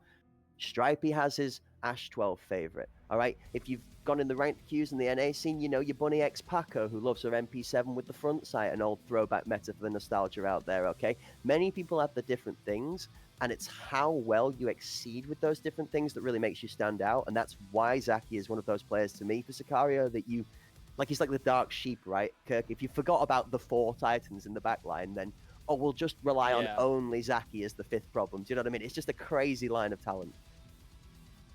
Yeah, and if we want to push it back to Sicario's legendary performances, of course, Hpl 2 is when they went undefeated, and not only going undefeated, but an insane round differential. Now, if I'm like 99% sure, round differential is the amount of rounds that you won over the team that you're playing against in that game, right? So if you won a game, 9 rounds against, 7, then that would give you a 2-round differential point, 2 Correct. points in round differential. So they got 79 round differential as the top dogs in HPL2 EU, which was absolutely insane. 79.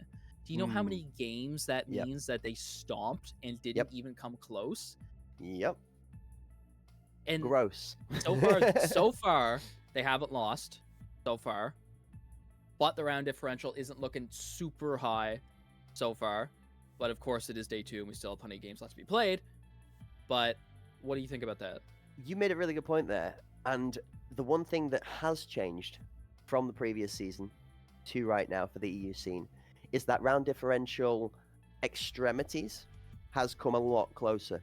We talk about the Panderic squad that have had a rough schedule opening for this season into last season. Panderic finished with a very heavily negative round differential at the end of the last season and have already started off with a much better performance, taking 5 rounds in one map off of Oil Rig on its own and then taking extras further. Yesterday, I was really impressed with the Panda's performance on catching Oil Rig when they were slipping a little bit.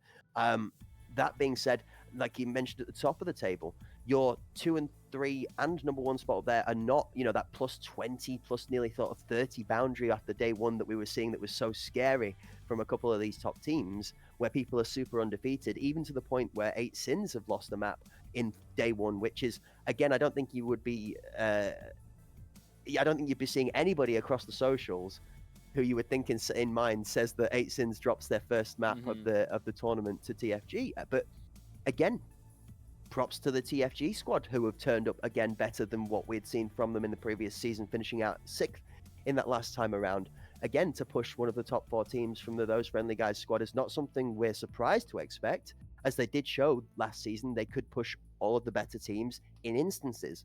What they weren't able to do last season was close a map out that they were looking good against one of those stronger teams. So again, that TFG squad have stepped up in that instance. Admittedly, the joke Stripey sent me in the DMs afterwards was that then we proceeded to get 9-0'd the other way, but it happens. Look, this is the thing. Baby steps, right? You build it bit by bit, slowly you improve, and as time comes, everything starts to come together. And this is what I'm looking forward to, like the Arena Cup Series environments, potential lands in the future is deeper down this year in 2025. All right, the further we get through this, the more these teams are going to settle, and the closer the skill levels are going to get. So when we get into that LAN environment, I'm going to be packing up cough sweets like they're going out of fashion because we're going to be screaming and shouting about it like no tomorrow. I don't know nothing about that. I don't know nothing about that. Don't ask me. Don't look at me. We will see. All right, ladies and gentlemen, really excited to see. While we're just taking a moment to get the teams into the game, guys, apologies for the delay. Bear with us. We'll just have a quick check-in with the chat and see how everybody's getting on. I hope you're all enjoying the entertainment today. Firstly, from myself and Crack on the desk, from myself, Crack, and Kirk on the desk, we want to say thank you for joining us for this entertainment. We hope that you guys are here rooting for your favorites. If you have any favorites, we'd like to see you reach out to us in the chat and tell us who it is that you're rooting for today. If there's a particular player you're out to watch, if there's somebody we should know about we don't know about, or if you are all here to support a team or an esports org, get your support in the chat now. We've got a shout out. What's the painting behind you? It looks like a phoenix. Oh yeah, It does. So it does. Palava. It's just a little piece of artwork that we do in our spare time, Palava. You want to check the artwork out? Check out the socials. It's all over there. It's Crack Wisdom Paints on Instagram. But yeah, just a little bit of something we do. If you're interested in artwork, there's loads of tournaments and stuff going on at the moment. So we're getting involved with many things in the scene. I don't know if any of you have had a chance to catch any of the Pandemic stuff, the Chop Shop tournaments and whatnot. They've been a good watch, Kirk. I don't know if you've got to see the pro plus the Timmies mixed together, where the pros are getting involved with the community and giving some of these Timmies some tips and tricks, teaching them to be a bit better, and then they all get their chance in the pool to have a fight over victory, shall we say, pride and joy of being a Panda Cup champion. I know there's lots of talk in the NA scene from the likes of Vanguard and so on, that nothing announced just yet, but people need to be keeping their eyes on the horizon for many things coming. We've got APS soon as well, right, in America? Talk to me, Kirk. I don't know about APS, but I know there is an ACS coming this year. Okay. And then, of course, we have another... we actually have a tournament coming up soon for EU on the Hunt channel very soon. I don't have the exact date, but I know that it's not an HPL. It's like an elimination tournament, or it's a so it's definitely going to be something somewhat new around here that you're definitely going to keep your eyes on. We'll get a date confirmed for that just soon once I can find the appropriate date to give to everyone. But like before we get into this game, I do want to say that before you were talking about Panderic, and I know they have a lot of stuff going on in the background. They have a new NA team picking up Aspect's lineup. Everybody, if you do not know, if you're an Aspect fan, Panderic has bought out the lineup of Aspect, and they are going under the name Panderic now. Here we go. Game number 2 of the day. Sicario versus 8sins. Smoke going in onto this A site as Fox is going to start to push on him with the entry and force the glass into on the 100 rounder. There's Furlex with the TRG for the first. Pablo gets denied entry as Furlex on site is going to be deleted and shut down by Fox with a good shot. Kyoshima swinging right in, grabbing one and backing out. Doesn't want to get too aggressive on that one, but there is going to be a flank coming up, and Nemenas is going to be in a tough position. Zaki, though, ready to take that head off of Io. Back to the A site to support his team, and Doki's going to be replacing him in that position he was previously just in, and Nemenas is going to fall to the hands of him. That very fast 5.56 HK. Starting off a big round win. Sicario round 1, who actually, didn't pick this map, which is so surprising to me, Cracked. What do you know about, I mean, we know about this 8sins lineup. Most of them, their map, what they're known for. But, when you picture this lineup, you think of Bull, but they're the ones that pick Bay 5. I think everybody needs to reassess that common concept when it comes to this 8sins lineup. This is not the 8sins that was EPA.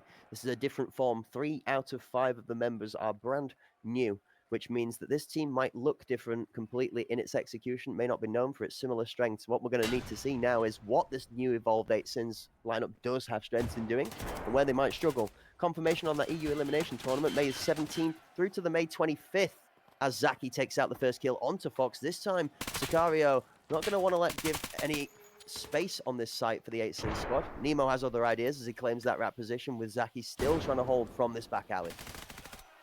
Let's get smoke. Felix for 1, Keo for 2. Sicario turn up the pace. 2 members of 8 Sins are left alive to try and revive this one.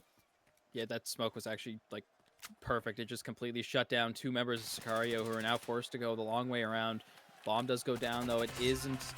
Yeah, it wasn't planted. When it goes down, I meant that the person that was holding it is now deceased, and they did not get the plant down. But yeah, excellent smoke. Felix 3 and 1. Zaki has not died yet, 3 and 0 on that back alley positioning. 2 approaches to the A site from the 8 Sins squad, has not seen success. You got to think now, does this mean we're going to stack towards the B site? And as I'm watching that mini-map in the top left-hand corner of your screen, I'm seeing the bomb. And it's Squadron in tow looking towards that heaven push. Now, this is something to watch out for, because if Felix is in the right spot for this, Connector is no longer safe. Oh, brother. He's playing mid and could potentially rotate into this. This is going to be disgusting if the timing is off. Keo's set up for the nade for it. There's not going to be anybody in hell. Good waiting position from the bomb is very safe there. Pablo actually does take a bit of damage from that if you look. He's knocked like maybe about 1/8 of his health off. We know defenders get 2v40, so as soon as 8 Sins realize that both of them have exploded, they're now heading straight for the B site for execution now that there's no explosive threat on the board anymore. Good slow peek from Ghost. He's going to find 2 as he gets the 3rd. He's going to swing into the 3rd. What? Goes for the triple kill on the corner. He says, no, get out of my house. This is my home. You will not enter my site and you will not be allowed to plant. Get out! Loki on the board for 1. Goes healing up a little bit. Still surprisingly getting 3 kills and has so much health left to spare. Out in the mid lane, though, is Zaki going to be trying to push up to support his team, but mid control by Walker currently so far, who's always seems to be that last one alive. Down the mid lane, Felix is ready for it. Walker's shots are going to challenge across, and Felix folds Walker. Sicario, jump round 3. Goes nuts inside of the site, and then Sicario sees sense for cleanup. You're not going to walk that one off. Oh my. Yeah, I don't think you're going to sleep that one off, let alone walk that one off. No rub and dirt.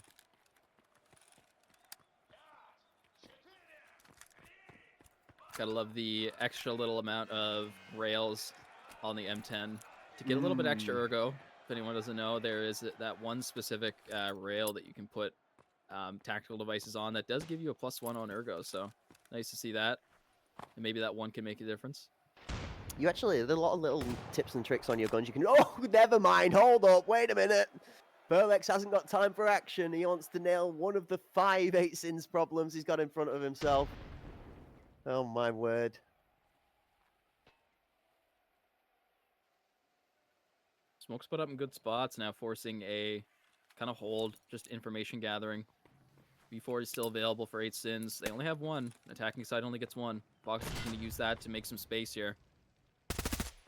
On it around Beta Mag. If Kiyoshima's not careful, he will definitely lose that fight out of sheer volume. Headshots of SOST to the Vulcan. Multiple have taken down, and Zaki looking the wrong way, getting distracted. Walker's actually the one taken down. 2 members of Sicario coming up to stop that back alley push, and nobody has died yet, but 100-round mag is what's going to take down Lukey. Fox is forced to heal. But not look, very much health left on that head. Look at his ammo, Kirk. Yep. Is that all he brings? That's it. It's 100 round. What? Fox is literally a walking meat shield right now. He needs support from his teammate. He has nothing left. Felix falls Nemo on the back, though, and Fox is left out on an island all alone and nothing to be able to do damage with. Felix knows. Walker's going to get goes on the other side of it, though.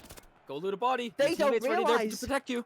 They don't understand he's got no ammo. Nobody's wanting to push him because he's an enforcer, and Fox is playing absolute magic with the mindset right now. No bullets in the gun. He's literally running circles around the mind.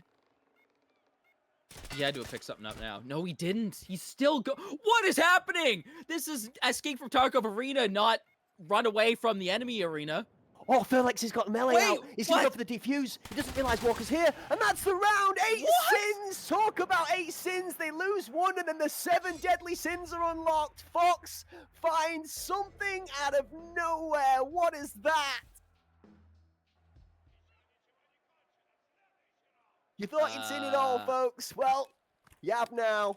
What on earth are we witnessing? Well, it went from Escape from Tarkov to Escape from Walker Arena. Oh, So, and we get the info that Furlex- Furlex was out as well. So that was an ammo-less versus ammo-less fight. Oh Yeah. my word. I mean, at that point, when he pulls up the melee, you know, you can probably assume that there's no ammo left. That's kind of crazy, though. That magazine takes up so many points that, you know, you can only bring that. If you want to cheap out on your armor, maybe you can bring a little bit, you know, like a 20-rounder M855 backup, but there's Fox instantly grabbing another gun. He realizes that I don't want to be put in that position that I seen last round. That was a little bit too much for me. So let's grab that second gun to grab a extra lifeline, if you will. You can't argue with what he did with what he had. They give absolute credit to both players in that instance, playing as much with the mind as they were with the gunplay. Right now we see a 3 versus 3 with Sicario actually having the slightly less favoured side of the health bars. Lukey on this Enforcer.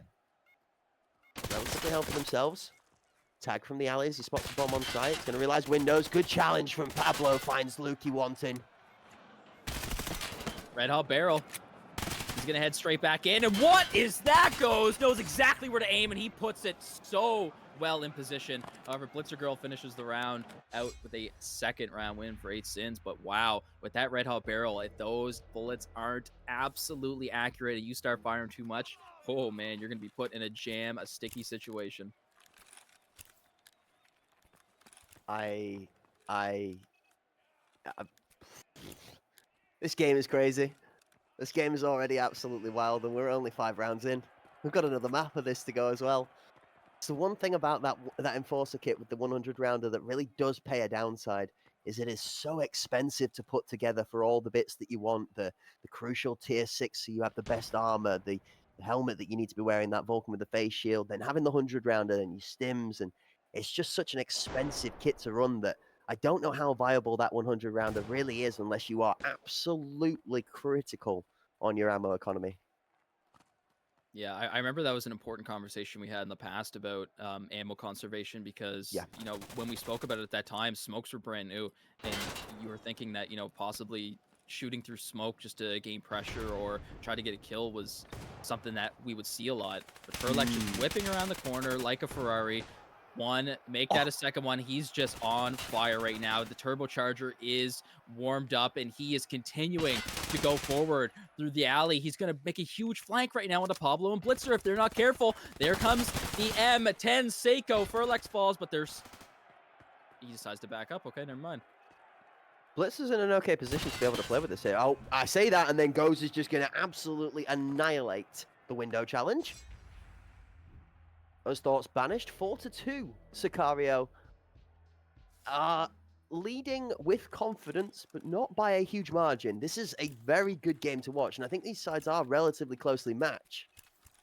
Just think that Sicario have had the better of 2 rounds so far, and honestly, one of them was Goes. Like, we'll give that. The B point in Fuel, which Goes claimed the triple kill on the corner from, was absolutely all the favor of the strength of Sicario, but the rest of it, well, come to a combination of Furlex and then the rest of the squad cleaning up. Oh, go on, do it to him. So he knows where the nade's coming from. Is this a smoke or a nade? This is a smoke. Yeah. Okay, that's what you expect here. A second one. Walker is the utility guy, so maybe he has another smoke ready. No, that is a V40. Is it going to bounce properly? Furlex ready to cut off these pinch points. Note that bomb. Oh, Fox gets taken out by Goes.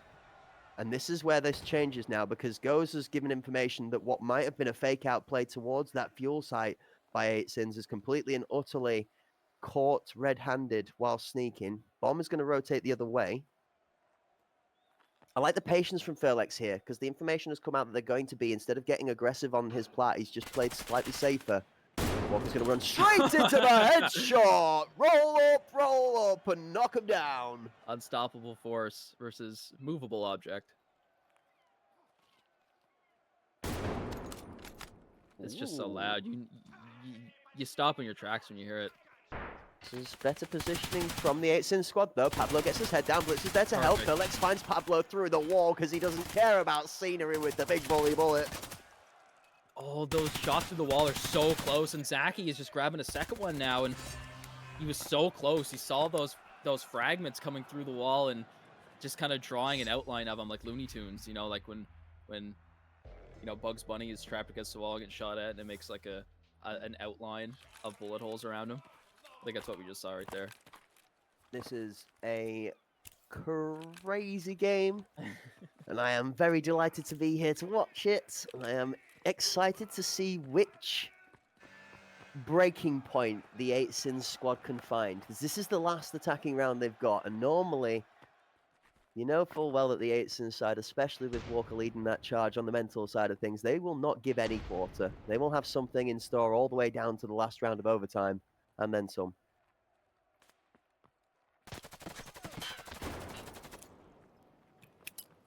Up we go. Nade out from Fox. Back alley nades looking good. Zaki retreats to a very deep positioning. Oh, what? Oh Okay, my what? good lord! Okay, Fox has something to say, but Furlex has got more. Okay, Blitzer, we need to get in here. Very good start. Walker's looking for a little bit of help here. It goes. He's going to try to sneak up and stop Walker from getting that plant off. But with the smoke is very well. It disperses. Blitzer catches a head in the corner of her eye. And left side is Lukey. Gives away his position. And Blitzer goes to stop him. But quick pre-fire is all it takes. And Walker is just getting a little bit aggressive. Who's the one that is yet all alone to defend that bomb. He gets aggressive to force a 1v1 and doesn't go his way. But you know what? I got to say, that is absolutely hilarious when the camera switches to one person and all you hear is boom and they fall, and then it's, when that person dies, of course we're going to go to a different person, swap to the other one, boom, instantly with the Seiko M10. It is a menace. It is hilarious to see bodies just drop with that thing. Yeah, good close out at the end from Sicario as Goes gets challenged on that front door by Walker on his way out. Lucky sees the fight go down, and as Goes kites him back, Lucky moves in for the kill, catching Walker's back open and exposed for the shot. Now, sides are swapped, and we get to see what Sicario has got cooked up for us on Bay 5 and what Strength 8 Sins have on the defense. Now, I think we both agree, Kirk, that teams for the longest time favored this defense-sided meta, that the defending side was easier to pull off. You've got less to worry about, bomb placement, and so on and so forth. I think the 8 Sins squad are going to have to try and bank on some of that fortune to be able to find a way out of this. Oh, Walker, the timing was actually really good, but somehow Lukey may have caught like an elbow or something there, maybe a shoulder, and was able to swing and perhaps through the wall is what that was. But look at that, the absolute aggression of Sicario, the headhunters that we know them for. It is so early in the round, and there's just mowing down the 8 Sins side. Hold up. Wait a minute. Something ain't right. Pablo here on our last man alive scenario. Well, there it is. It was looking like One Piece. For a second, I was a little scared he was going to skip through Gears 1 to 4 and jump straight away to Joy Boy and find himself a full 5-piece. But after the quick 2 was put together, he was shut down by none other than the Fold Master himself, Mr. Furlex.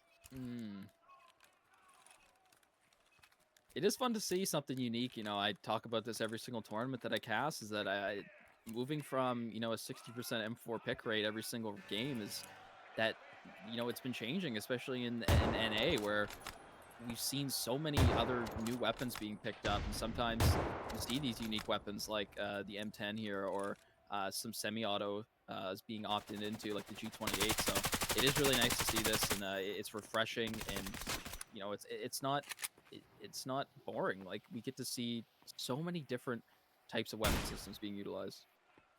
I'm going to say it. People are going to call me cook for it. M4's are boring. I love the controversial pick choices. I love Fox absolutely deleting Lukey on his approach to connector, but you've got to feel that here comes the... Oh my word, Furlex! What are you doing? Stop it! You can't! Not on HPL! Not like that to a player like that! Oh, Pablo! It's such a high-risk, high-reward weapon. Like, if you miss, you're done. And the fact that these players can just hit every single one that they need to, it's so entertaining. Nemo's on a good in angle, such a though. great position. Goes, trades him right back out, though. Excellent teamwork to not run in there by yourself. You have a teammate behind you, so rely on him. Well, we've definitely found this to be familiar for this squad, and it's normally Blitzer Girl clutching it up, but she's got the king of clutch himself on the other side of the pitch from her, and that is Kiyoshima for the Sicario squad, who's going to close that one out before we've got any thoughts of the 1v3. My word, Sicario have gotten strong the way that they've developed throughout this game. The first 2 or 3 rounds to the first 5 rounds, you could be convinced this was going to be a very close match. From there onwards, Kirk, yikes. Sicario solidifying their spot. Still in the top position. 1 round away from putting 8 Sins out of Bay 5. We still yet to go to Bowl next. However, Bowl is Sicario's map pick, so you know, if 8 Sins kind of get demolished here on their own map, then I think they're in trouble. Good round though, starting out very strong. 8 Sins not out of it just yet. Still 2 members alive for Sicario, so this shouldn't be too big of a problem here. Walker in a very nice position. Once those smokes disperses, he's going to be in a huge power spot. Say we're going to the 2Bs for this one, Bay 5 and Mole, for the beautiful battle of the Titans at the top. Nemo's going to find a good early pick onto Kiyoshima inside of that entry, attempted by Sicario. Goes was not dissuaded by his only other teammate alive going down, and still tried to creep his way onto the site, and it ends up costing him his life. A flawless round from 8 Sins, Kirk, and I think a little bit more closer to what we would have expected than the stomping rounds from Sicario the last 3 or 4.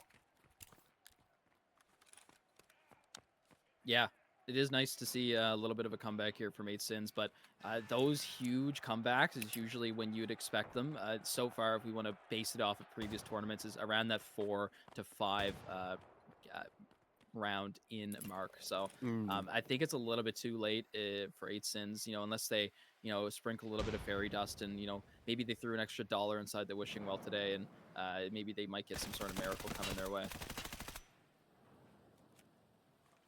Shots ring out from Goes as the bomb's playing towards that plat location. Walker is laying in wait inside of the smoke.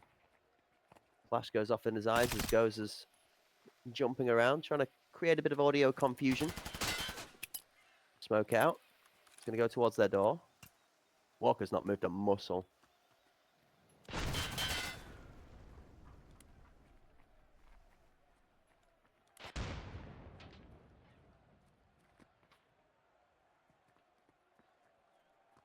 Hpl Eu is going to be in a bit of heat in a second here, holding that middle section towards red container. Kited away from it, draws the challenge into Con. Fox finds one, Zaki gets the response to Nemo. Furlex gets Hpl Eu. Fox finds Zaki to a piece.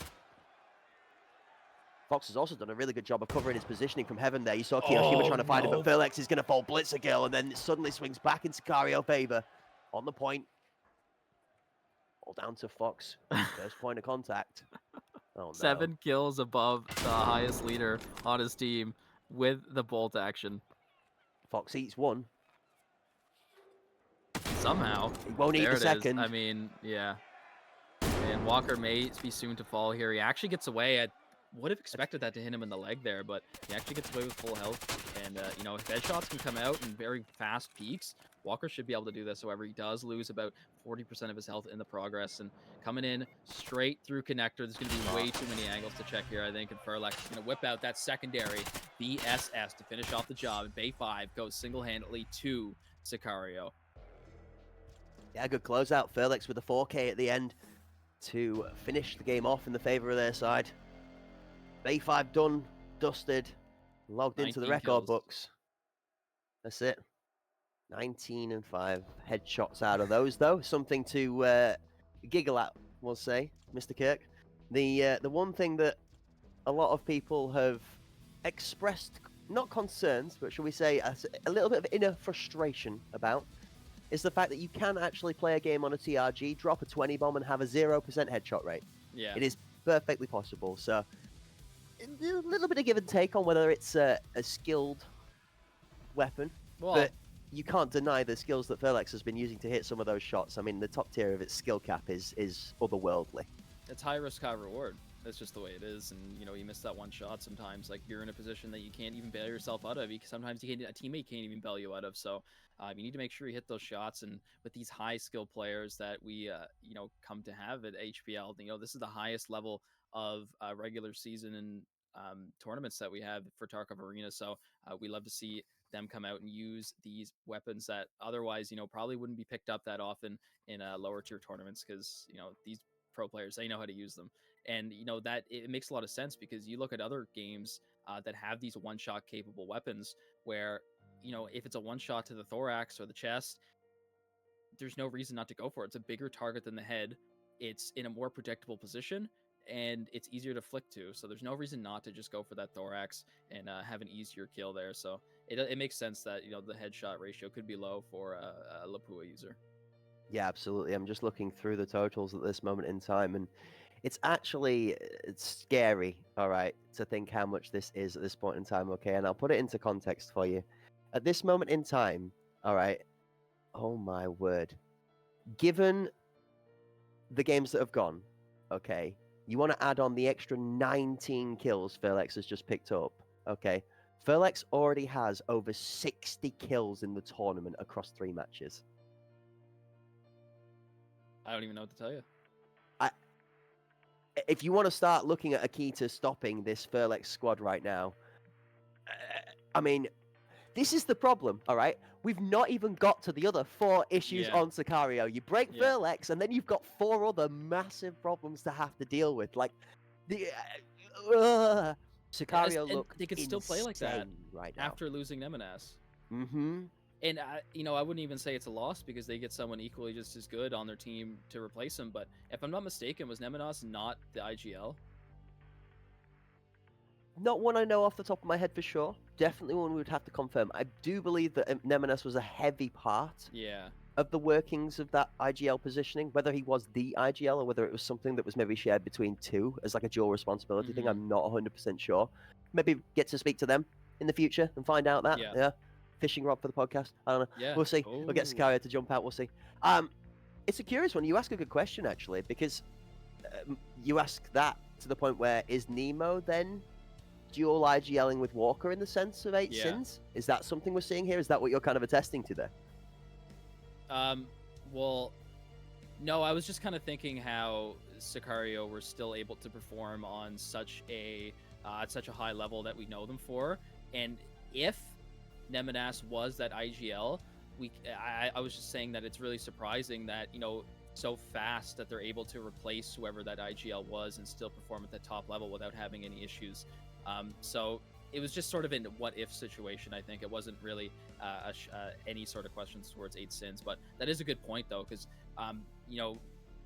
back on Team EPA, if I'm not mistaken, like Walker was a huge part of that strategy making, IGL, whatever you want to call it. So if Nemenas has a lot of experience on that role, then sometimes it can be put into a dual effort where 2 members can be sort of the shot callers, if you will. But in tense situations, I think it can be too confusing to have 2 IGLs where you need to always have that one person that makes that final decision. There's an ultimatum made on almost any decision, and I think having the absolute top person, I guess, in terms of like hierarchy for IGLing, you need a top dog. You can't have an equal rank for, this person says one thing, this person says the other, and all of a sudden nobody knows what they're doing anymore. So I don't know. I agree with you in that one. I hope there's one.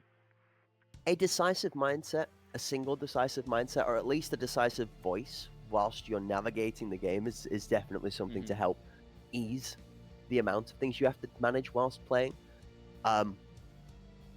How that got levied out, I don't know. Like I say, we'll get to find out in the future. What I do see is a little bit of heat coming in from Sicario, okay? So going into Bowl, ladies and gentlemen, Sicario Esports themselves saying that they're going to baptize their opponents of their sins, all right? So the 8 Sins about to be cleansed, apparently, by Sicario in map number 2 in this head-to-head. At this moment in time, Sicario Esports are up 1-0 in the head-to-head. But that was Bay 5. Now it's Bowl, and we all know how much Mr. Walker loves himself his Bowl. That being said, this is a different 8 Sins. Like we said, it's not the EPA you guys are used to that would consider that Bowl their home territory. It's a new lineup. Maybe might not be the strongest map anymore. Maybe we're being completely debated and they're about to absolutely steamroll the other way, and we're going to get a similar scenario like we did yesterday where 8 Sins lost their first map to TFG 9-2 and then came back and absolutely slaughterhoused the response 9-2. Who could know? Honestly, who could know? Well, we're gonna get to watch it here live. And Kirk, do you have a prediction? Give us a guess. Go on, cook the pot. Give us some cook. I mean, I don't think I can get too deep into it because I think it doesn't really go that far. Like, it doesn't go any Ooh. further than this is simply Sicario's map pick. They've already solidified themselves as, you know, the monsters of Bay 5, and it's not even their map pick. So now they're going into a place that they're more comfortable. Obviously, it's their map pick. They must be most comfortable here. So they're going to be going against 8 Sins, you know, and they just destroyed them on their own map pick. So there's just more comfortability here. And however, this is surprisingly a place that we might actually see that M10 come back out for Furlex, even though it's a place that I don't think it necessarily is the best. But honestly, I think that Bowl is a way better pick for an M10 than Bay 5 is. So if they're going to pick it on Bay 5, they're probably going to pick it on Bowl. So with that being said, by the way, I want to make sort of just a statement real quick that last time HPL NA, I had a Q&A that I did with all the teams. Unfortunately, I didn't get to do that this time for whatever reasons they may be. So if anyone's watching from the teams in the chat right now, if you don't mind, get over to the Hunt Premier Discord and send me a DM if you would like to participate in something like that, and I'll send you a list of questions, and you and your team can provide some answers for us, the casters, to give a little bit more information for the crowd, to make sure that everybody has some top tier information. So head on over if you want to do that. Yeah, big shout out to Kirk for the hard work he puts in the background to make sure we can all keep in touch with the environment in the EU scene and the NA scene alike, depending on what it is that is next on the docket list for the casting season. Bomb is already planted inside of round 1 here on Ball between Sicario and 8 Sins. So with 40 seconds left on the clock, Kirk, and 2 members missing, the 8 Sins squad, 3 members missing, they're going to have a lot of work on their hands. Starting off so strong already. Like, here it is. This is just what I said. Sicario are just comfortable here, and, you know, another thing I like to say all the time is that first round doesn't really count. You know, brush it off, throw some dirt on it, and continue to move forward. And Eminas, the last final member remaining against his former team, and it's not going to be enough as Goes shuts him down quickly. It's a big first round win for Sicario, who are going to continue to push that forward with no hesitation. I think at this point we're going to say we're not surprised to see the Sicario strength straight out of the gate. I mean, the ball is in their court. We do like to say that the attacking side of the two on any of these maps tends to find their fate in their own hands rather than that of the defending side, because you've got the creativity there. If you can lay together a strategy against common default positioning like such, where Kiyoshima is going to take Nemonas out of the equation before we get close to contact by dropping a grenade on a very predictable hold point. It is what it is when it comes to these grenades now. You do have to kind of play a 50-50 as to whether it's going to kill you or not if you want to hold a good aggressive angle.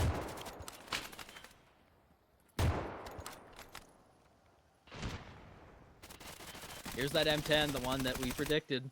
If it's going to be played on Bay 5, it's most likely going to be played on Bowl 2. So trying to get Fox off of this generator position. Nades may still be available to push him off here, but we're going to need a little bit of teamwork here to push him off. It's so important we do that, and Furlex is just the one to get it. He pushes forward. He wants every kill he can get. Yeah, apparently Fox is really unhappy about that death. His model giving it all the vocal tones on the way down, apparently. We hear that groan through the spectator camera, and it's Blitzergirl left all alone in a 1v3 here, with the bomb in front of her, and, well, not to her knowledge just yet, but too many Sicario members also all on top. Oh, there we go! With the headshot, here we go! That's what we like to see. That is so close. Oh! The third! He runs out of ammo! Oh, no! I mean, that is a phenomenal performance, though. You cannot blame Blitzergirl for that. There's nowhere left to run in that situation. You got to stand your ground and mow them down. She almost did that, but with such little bullets remaining in that Mark 47 that it just wasn't enough to finish the job, especially against the Enforcer. Oh, no. Round 2, and Sicario gets saved by hashtag Enforcer things. Big buckets on top, I think, is going to be the champ for the Sicario squad. Oh, my word. That was scary. Blitzergirl made everybody a believer, including ourselves here, after the first ridiculous decimation of the 3 members of Sicario that were left in her way. She's not shy at clutch situations either. She pulls through when you need her multiple times in a tournament. You'll see it. If it's not now, it'll be soon.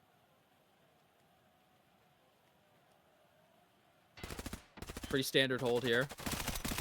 On the A side, I don't think I see anything really too surprising right now. However, no, everything looks pretty standard right now. Yeah. The push from the attackers is pretty standard as well, so... Nobody up in the med position up top. It's pretty hard to attack from there anyway because the metal is so loud. There's that ammo conservation we were talking about. It could come down to these final seconds where, again, somebody might run out of ammo. You gotta be watching this your management at a very high level. The smokes right now are doing the best job for both sides of delaying all the action. Fox does finally find his way to force one out. Goes is going to find the trade back, but Nemo has his response to take the 2-for-1. Glad Stripes in the kill feed. Finds Sicario. Short for a moment, but not for long. Oh, Pablo does get across that fire from the TRG. Jackie. Oh, how is Pablo alive? Okay, there it is. Oh no. Let's connect, but I think Furlex might get the better end of that stick. Headshot finally for the M10. The only thing left to see, though, and running around that corner, the VSS was down. He did not have his weapon on. Walker was ready for that one, and big win for 8 Sins to grab a first-round win on Bull. A huge pickup for a couple pickups for Nemesis there. Huge also to be able to put himself in that back position on top of the portables in that second floor to keep pressure down on Pablo, if I'm not mistaken who that was, who was that in the back there? Yeah, that was Pablo. No, it was I think it was Kiyoshima or somebody, but they stood back on that second floor of the straight ahead, as we can see, the portables, and they were able to keep that head down of the the defender way over, and it allowed for an easy push up to B site. I think Furlex has got it in his head this season to decide to cosplay the sickest knock-knock joke you've ever heard. Knock-knock, who's there? Boom, you're dead. Good for 2 nearly every round so far on this weapon where he's made contact. Currently working alongside the rest of his team. Very even kill feed actually spread from the Sicario squad. 3 rounds deep. Similar set from the 8 Sins lineup here, though. A much better,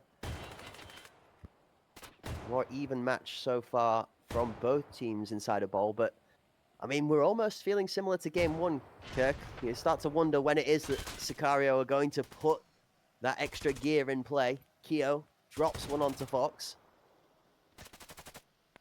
Nemo's in such a... What? All right, this guy's a flak jacket. This is a juggernaut, goes. He still has more than half of his health after that. That is insane. And is very fortunate that he's alive there. Although what he is a sneeze away from falling over to any bullet damage now. Does reduce the requirement to have to headshot this guy to knock him out. There's very minimal health left on that model. Just above half after topping it up a bit. Lukey, however...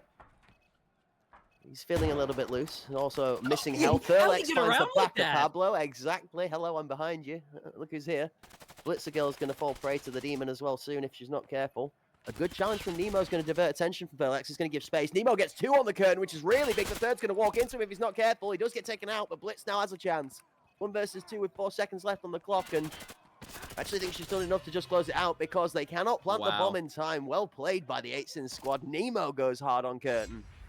And great recognition at the end there to realize that, you have the audio on Blitzer. There's no reason not to, just shoot through the wall and maybe attempt to get the kill because, in clutch situations like that, you have no other opportunities. That's the only thing you can do. So that would have been insane if a bullet penetration was able to go through there and pick up Blitzer. So, in those final remaining few seconds, there's always something extra that you can do to possibly have that 1% chance of claiming around there. So it is nice to see that a team as talented as Sicario can obviously recognize that and have no hesitation towards it.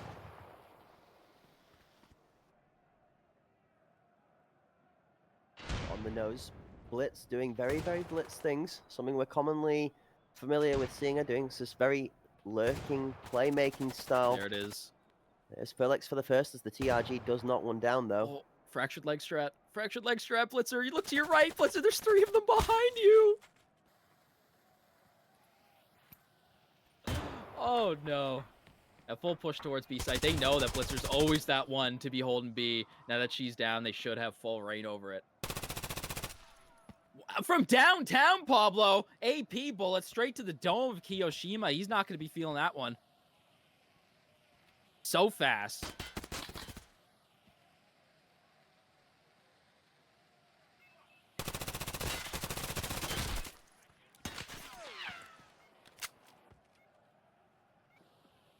Quick spray.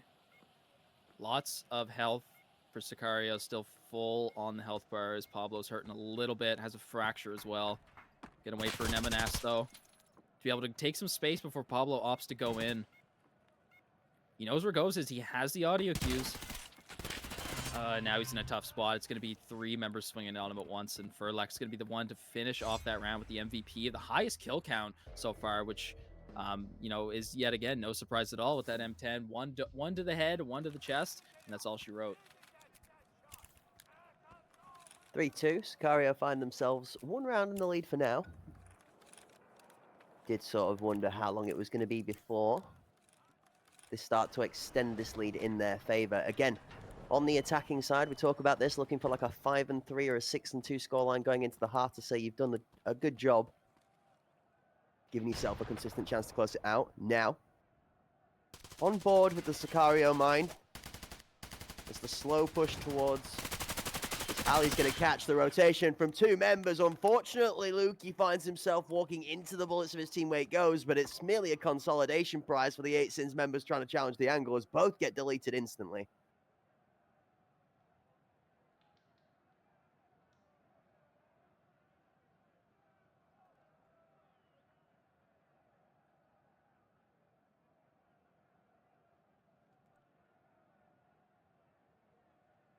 Kind of let the gameplay speak for itself here. Just have a look at the map and realize that there's one player on top of the other one right now. And they don't even realize it. I think Goes has the high ground, right? You don't want to challenge the high ground. So if he wants to make his play here, I think it's more than optimal once he gets the audio cue.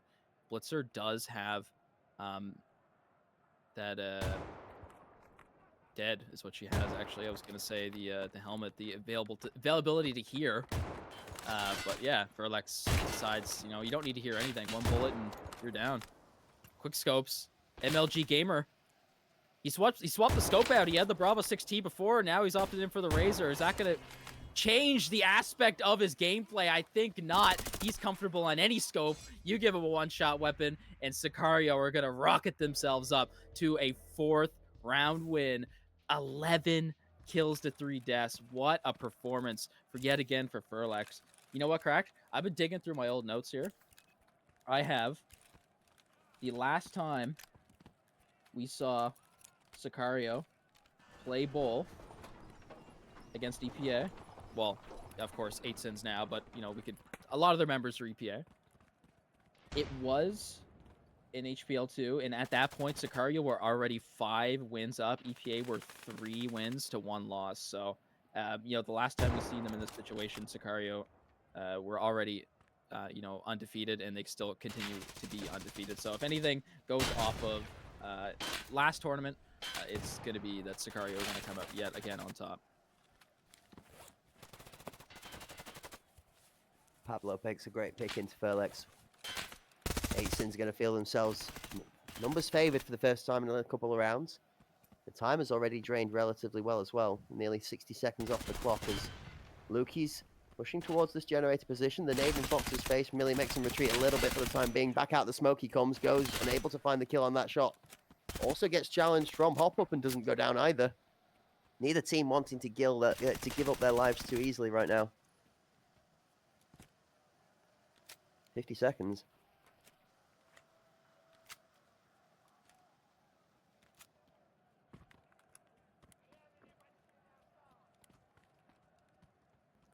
Forty seconds left and a heavy bleed on Fox. Decides to not heal it because it doesn't matter anyway. Luki's going to finish him off, but multiple walls of penetration does not connect because Zach is going to clean it right back up with 2 quick ones. Bomb is available to go down. 27 seconds is plenty of time for the Sicario members to sit and defend this position. Back up. Don't get too aggressive. Smoke's still available, which is massive. Not when you throw them like that, though. It's actually still pretty good. It allows Blitzer to get more space, though, than she should be able to. So maybe it could put Sicario in a tougher spot. But Luki is yet again on that flank, and Blitzer's going to have to be real careful here. 1 versus 4. Not really too much to be found there. I think positioning from the Sicario squad had Blitz from the start really trapped in a net that was surely only ever going to get smaller and smaller as it closed in around her. 5-2 Sicario find themselves in a good position. They're set up for success, either to go that golden 6-2 scoreline into the half, or 5-3, comfortably confident to close it out. 8 Sins managing to pull 2 of the attacking rounds back so far from their defending spot. They'll have one more chance to repel this Sicario assault, and then they'll get a chance to assault themselves.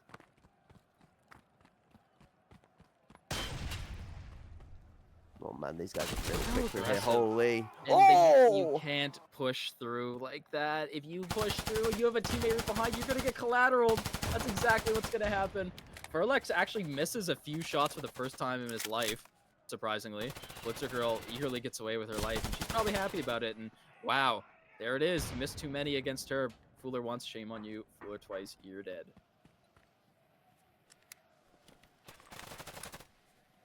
All of a sudden, Sicario, starting off with 2 very important kills, have fallen 3 members. And what's going on here? 8 Sins, up a man somehow. That's how quick these rounds can change. Smokes just starting to plume now. 60 seconds left. They should know there is one up top. Sicario actually gets Blitzer Girl from downtown. Walker had the audio on him up top because of the metal. And Blitzer still fell.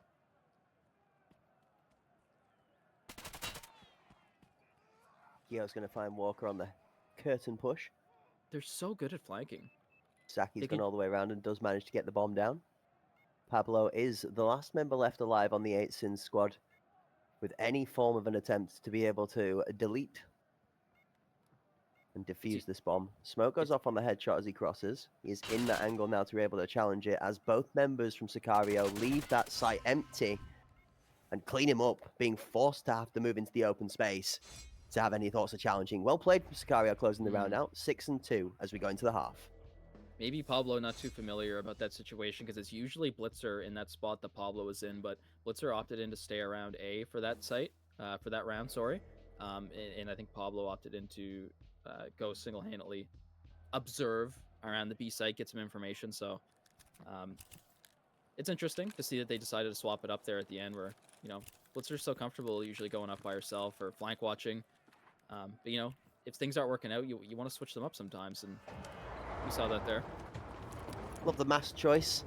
On Zaki there. It's a little bit of intimidation. One of the cultist masks. Not all about that. Get in the head. Get in the head.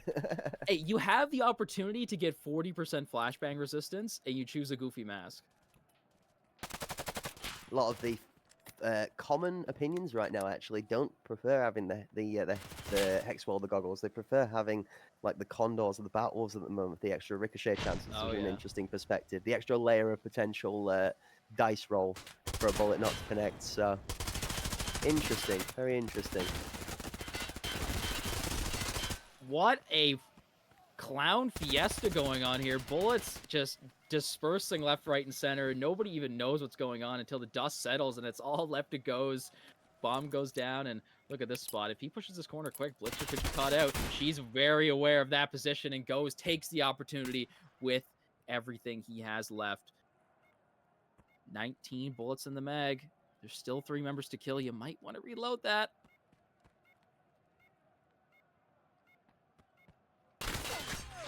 Ugh, tough spot. That is a tough spot. You can't run in there and, you know, check everywhere at once, but you do what you got to do, and 8 Sins grab a 3rd round win, which is a great display of performance so far once they swap to that attacking side, which is maybe where they're most comfortable at.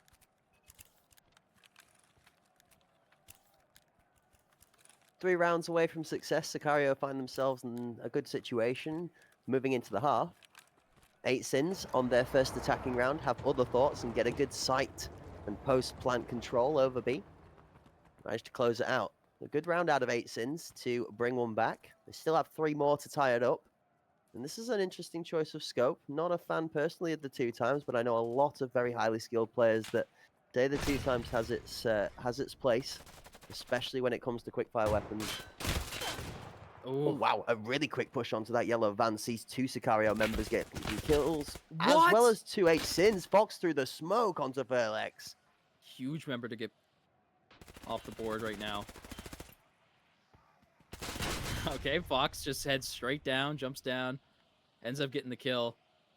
Half health remaining, though, and Zaki and Goes need to link up right now. They need to play as a team if they want to do this. Goes maybe try to get one before they push in with that one shot, and then, you know, kind of move in for a 2v1 situation. But they are deciding to split up, which is an interesting strategy here. Maybe they're going to meet up around the back, but they're going to decide to clear every angle single-handedly. It's so tough. It's so tough to walk in there by yourself. Fox takes the optimal position as Walker's laying down in the background. If you guys didn't see that, in the very back, I believe Walker was shooting through the legs of Fox and helped him take him down. So excellent positioning. It's so tough to walk onto that B site cracked. I have to say, like, you walk in, how many places do you have to look? There's too many. Numbers are heavy. We don't call it the you know, the law of averages for nothing. It's a very common thing for statisticians, you know, within statistics, mathematics, even just basic probability. Very heavily based off of numbers are king. And when you have that numbers advantage, this is a good angle to be watching over the top of the ambulance. A lot of people like to jump spot there. Very easy shot to hit. Kiyoshima's going to claim 1 of 2 lives from the yellow van as the 90 angle gets challenged a bit aggressively by 8 Sins. They're slightly loose. Fox up top apps does put damage down to Kiyoshima, who has managed to ricochet a headshot of his own. Fox retreats once he hears that metal. Kiyoshima did back up, though, but Furlex, oh my goodness. The 2x, you said you didn't know about it, but it seems like it doesn't matter what scope he has on it, he's able to cook. Yeah, it's both Step Sherpa and Connor coming in with the knowledge there. The APAC region, a lot of the Aussie boys and a couple of the other Asian teams really enjoying that 2x scope, putting it to a lot of good use. So just interesting to see how the different regions play. It's one of the amazing things you get to experience here on the Hunt Premier channel for all of the different leagues, you know, not just showcasing that of the EU talent, the NA talent, as well as APAC and other bits and bobs going on. Don't forget to get yourselves locked in with a follow down below, ladies and gentlemen. Get yourself on X, where the Hunt Premier is always popping off with action coming up. Keep yourself notified for when the next tournament's coming. Look, he's going to get deleted as he pushes up to the generator. That's good shots from Pablo. Verlex.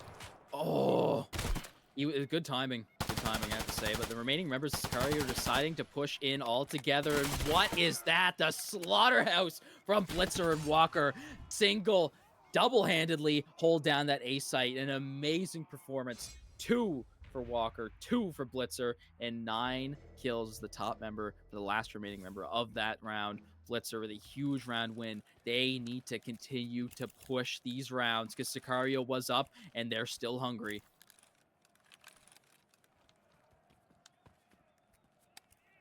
I don't think this is over yet. No, I think this is far from over. It's really starting to turn, and that's usually how it goes, right? 5, 6 rounds in, that's when it starts to swap around. This is the point I was trying to make at the 6-3 scoreline, and not necessarily foreshadowing, but I definitely felt this hadn't been done for. Yeah, hold up a minute, because Zaki's got something to say about it, though. First of the big booms comes out, and it deletes Pablo. Shot spray out towards the Ambo. Again.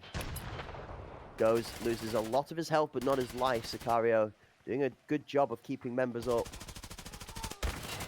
Nemo finds one from the top of Med.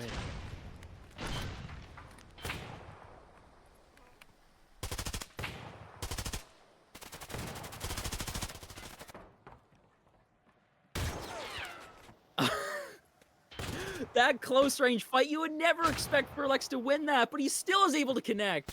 Zaki is actually the one doing it. The theme tune for the highlights for the HPL for season 3 is going to be boom, boom, and it's just going to be highlights, punctuations by TRG shots out of nowhere, because it's like the lifeline of each round, Kirk. As long as Zaki and Furlex are alive together, you just hear one pop off synchronized, one after the other. Boom. I can't believe they took 2. Boom.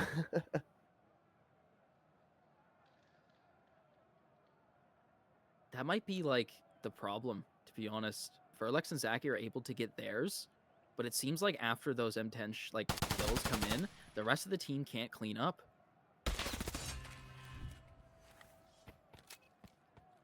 And as we say that, from the hop-up spot, the rest of Sicario clean up. The first round goes down. Yeah, it was one. It was one, but we can't, you know, we can't throw away 8sin's last few rounds. They've been playing very well. 2-round lead extended back again. We're back to 1. Doesn't mean that 8sins are out of it just yet, but maybe Sicario now starting to weather the storm, or understand the 8sins plan, or get themselves into positions to be able to repel it. Furlex is going to be on for a worldy here if he hits this. Misses the Oh, first. that would have been huge. Now it's tough. He's got to kite back out and be able to get a second shot off and give him chance to swap the weapon. If he finds Fox, this is good because that's a really big pick. He's going to be up in time for the shot. Misses on the ramp. Nemo claims the territory. Great job from Nemo to close that space. You know it needs to be closed or you're going to get demolished. So he makes the play as quick as possible once he realizes the position he's in. Good positions also here. Luki and Dio are covering each other's backs right now. And Pablo falls. That's bomb. Nemos has to try to recover his teammate. Walker's going to grab his position and take him down as Nemos is going to go around up top, but goes, instantly puts him down. Grab him a second onto Walker also. Last one up top is Blitzers. Another one goes to Goes. That's a huge win for him. Someone who, you know, was the lowest on the leaderboard on his team for kills, all of a sudden rockets himself up to that second last spot, which was a lot better than what he was doing before. So he's here to play. Maybe he's warmed up. He's got the hand warmers on, you know, he's got maybe his coffee just kicked in, so he's here to play now. So this is, and remember, the Goes that used to play on that EPA squad. Goes Yeah, moving that's a across good to point. Sicario, looking like he's in a really good environment now. Definitely is bringing him success. I mean, Goes obviously another player that we know for being able to pull off good to high quality clutches, especially under pressure. Definitely thriving in the Sicario squad line. Blitz finds one, but Furlex has got the response. Kyo gets the second into Fox and the third into Pablo. Kiyoshima turns up. A normally quiet but composed player in the background is able to now escape with his life. The cat, it seems, inspired out of Kyo as, oh, Walker does finally find the finishing blow, but I mean, I think Kyo's done more than enough work at this point in time now. 3 kills himself and helping for the 4th. Wow, oh wow. That is so unfortunate. 8sins were in a decent spot, right? They were up. It was a 3-3. They weren't able to take down Kyo, and it just backfired right in their face. Walker thankfully was able to clean that last kill onto Kyo, though. So he has the bomb, and he's ready to go. But with a quick shot through the smoke is Luki to finish up this 2-round game. 2-map game, sorry, as I say, with Sicario grabbing another round win on their, not on their map pick. They won on both of them. It's insane. What is Sicario doing right now? Already, yet again, proving that their achievements have been not in vain in the past. Undefeated in number 2, and so far undefeated in HPL EU number 3. What is this team? What are they on? I think they have the blessing from Nikita himself. I don't know whether it's been blessed by Nikita, but it definitely is due to some exceptional gameplay. The Sicario squad have gone from strength to strength across 2 maps now that we got to see on screen here versus the 8sins squad. I mean, fair play given to the 8sins side in both maps. You know, they held them quite well in the early game. When the middle part of the rounds came through, Sicario put the foot down. You know, in the second map, EPA's former Walker and Blitzer girl come together with the new members out of Pablo in the 1 round for a great performance on the 3K to be able to revive some strength in the back end as this 8sins squad. But it does seem like Sicario's blade is slightly stronger than the 8sins here today, and it's come out to a 2-0 victory, which is going to reflect on the table. That being said, though, ladies and gentlemen, it is not the end of the action for the day, and we still got a thrilling Game 3 to come up for you guys just after a small intermission. However, before we dive out... Let's get an update on the TUFG and Oil Rig game, no? Exactly. Any Oil Rig fans in the chat, or the other Friendly Guys fans in the chat, Make sure you keep in tune with the chat and have a look at the updated scores. So we do see that Oil Rig and TUFG they've already played their bowl match with Oil Rig, stopping them 9-1. I mean, it's Oil Rig. They're on one of their favorite maps. So I mean, what do you really expect there? But yeah, they're actually 1-1 in map 2 right now. So they're still playing their second game. Still plenty of time left for TUFG to grab a tie and shoot themselves up on the board on round 1. So if anyone is new, I say this every single time since we've had this new tournament format. This is a best of 2. Each team gets 2 attempts to take out the enemy team. If they win 2 of those maps, it is considered a win, and they get 3 points on the board. And then at the end of the tournament, it's just whoever is at the top of that leaderboard. There's no brackets, there's no eliminations. Everyone's in it to win it till the very end. That's it, ladies and gentlemen. So, before we get locked into that action, good luck, I guess, to both Oil Rig and TOFG in their second map. One apiece so far, hoping to see whether that one maybe also provides us with an upset we maybe didn't expect to see, as we have had a couple of them so far. But that being said, we're going to slide on into game number 3 after a quick intermission. So go grab yourself some snacks, some hydration, go get those all-important seatbelts, because you want to come back for some Whiplash. Actually, ignore me, chat. We're slightly skipping over the most important part of the action for those of you sitting at home that are looking to try and get your hands on some prizes, and that is the giveaway, Kirk. And I believe this time we're going not just for a headshot, in honor of some exceptional play. One had a selfish and one had a blitzer girl in our last. Now we're going !jump shot in the chat, folks, for you to be able to get your chance to get your hands on an arena code. So ladies and gentlemen, !jump shot in the chat to enter that giveaway, which will be cooking during the break. !jump shot, everybody. We'll see you soon.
Hello, ladies everybody. and gentlemen. Welcome back. You go. You go. Welcome back, everybody, to HPL Season 3. This is day 2, of course. Still 3 days remaining left in this tournament, and with 2 explosive games that we've seen on stream so far, and 2 amazing games off stream, we have still yet to end the day off with this 3rd match coming up, which is going to be very familiar to see that the very first game of the day we saw Ancestral, and now we're going to be seeing them yet again, but this time going up against TFG, not OFG. This is TFG, the original team, who have come yet again to play in their 2nd tournament, if I'm not mistaken, or no, the 3rd tournament, which they have been practicing forever, and they're here to play finally. And we can see that they have yet again been improving every single tournament that they have been in. They, struggle at the start, but of course, with any single team that has experience, they will continue to grow and continue to prosper and perform much better. So this is the best we've ever seen TFG and Ancestral, and it's going to be an explosive game to where I think that maybe the first game of the day was a good one, but this one might be even better. It's going to be the head-to-head on screen for the guys at home, thanks to the wonderful work in the background from the Hunt Premier production crew and the graphics that go into this. The TFG roster today is going to start with Call Me Joe, Stripey, Alex, Maddox, and Scotty, with the subs there, Smoke and Sigma Wolf alongside that. Going to be taking off against the TFG roster here today, Call Me Joe, Stripey, Alex, Maddox, and Scotty. With substitute players, Smoke and Sigma Wolf, ladies and gentlemen. It's a TFG mirror matchup, but don't worry, I am only trolling. We'll get that one fixed for you in just a second. They're going to be going up against Ancestral, which is going to be Yesmas, Kofenas, Geistras, Selfish, and of course, that man, the myth, the legend from their first game today, J4, otherwise known as your Harvey. This time around, Ancestral are going to go with Bay 5, and then TFG have 4. And there we go, ladies and gentlemen. Thanks for Excellent work. There you go. Magic hands in the background. We are up to where we needed to be, and the full team on screen for you, including that sub player in Oshan GG. Yeah, TFG coming in first Ancestral coming in first to pick up A5, and then Fort is being picked up by TFG, of course. In that very first game of the day, we did see Bay 5 in the Ancestral versus Decoded, which, of course, Ancestral did win both of those games. Basing it off the last 2 games, of course, we had a 2-0 and a 2-0. So if we were going to go yet again, we're going to see another 2-0, hopefully, which will be actually maybe not, kind of whatever you want to see, right? If it's not a 2-0, then it might last a little bit longer, but who knows? If both of these teams are more evenly matched, I think they might be. I think TFG kind of stand a little bit better of a chance, considering they've been performing so much better lately in the last day. So, basing it off that, we can assume that Ancestral will have more of a tough time, and maybe we'll see some overtimes coming up. It's going to be a tall order for both sides today, depending on which way you look at it. Those friendly guys took a map off of 8 Sins yesterday, which you would see to be an overperformance. Ancestral in day 1 struggled into those other friendly guys, which would you see to be an underperformance. Flip side to that, Ancestral's first game of the day today was very strong, and would lead you to believe that Ancestral, given that performance, would be in a good position both in mindset and be relatively comfortable and warm, given the fact that they've already played today, where those friendly guys may, still be a little loose, trying to get back into it, maybe struggle a little bit. That being said, the map choices are both very similar in how they play out. Both Bay 5 and Fort in those close quarters finding themselves to be quite chaotic. The difference being that Fort, I think the split between the 2 plant sites is way more favored for a constructed form of gameplay than the Chaos and Bay 5 that definitely can get very, very chaotic regardless of what the attempt is. If I had to put 2 maps up against each other and say which ones are the most different from each other, it would probably have to be these 2. Bay 5, extremely close quarters angles. Sites aren't that far away from each other, which is completely opposite to be said about Fort, which have, Fort actually does have a few places where you can kind of hide and get a couple cheeky angles on, similar to Bay 5, but pretty much everything else is sort of the opposite, really long-range angles on Fort. Extreme, aggression through mid is very important. Bay 5 mid aggression is important. However, it's usually being held from a very far back angle and being held sort of that way. Later on in the round, you will see, more close range gunfights inside Bay 5. But in Fort, it seems like whenever there's mid control, they have a lot of say on what exactly is going to happen for the rest of that round. So we're going to see how these two maps differentiate from each other, as well as how these teams play on it. Ancestral may not be able to keep up with TFG's courage in Fort. Strength from both rosters here, could see either of them successful. This is going to be the last televised game for you guys of the day, which will leave us in a really good place to see where we stand at the end of the day for the table going into the third and final day of the first of the 2 weekends for this one.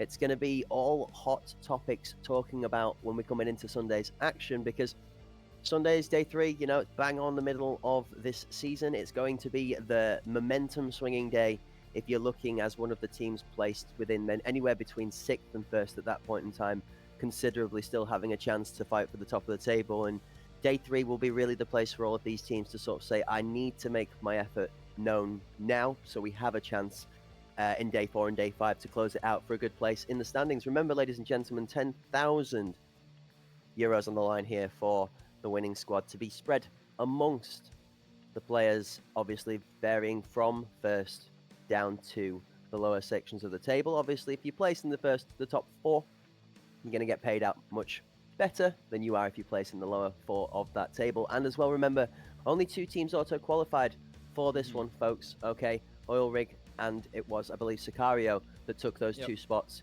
that auto-qualified back for this league. So if we're going to assume a similar principle is to be applied for the next coming season, which we have 2 more HPL EU seasons to follow this year, placing in those top 2 spots is not only crucial for padding the pockets, but also making sure that you guarantee yourself a spot in the next season, which is actually becoming more important, Kirk. And I wanted to touch on this before we roll into that next map, because as the scene is developing and growing, as more teams in the scene are growing, as more what you could class semi-pro development teams are starting to come out of the workings, each organization that's getting involved are getting themselves a B team or a team in different regions, we're going to start to see more competition for the qualifiers. And that means you're going to have a higher chance of missing out on re-qualifying for that league. So that guaranteed top 2 spot becomes all the more important to secure your place.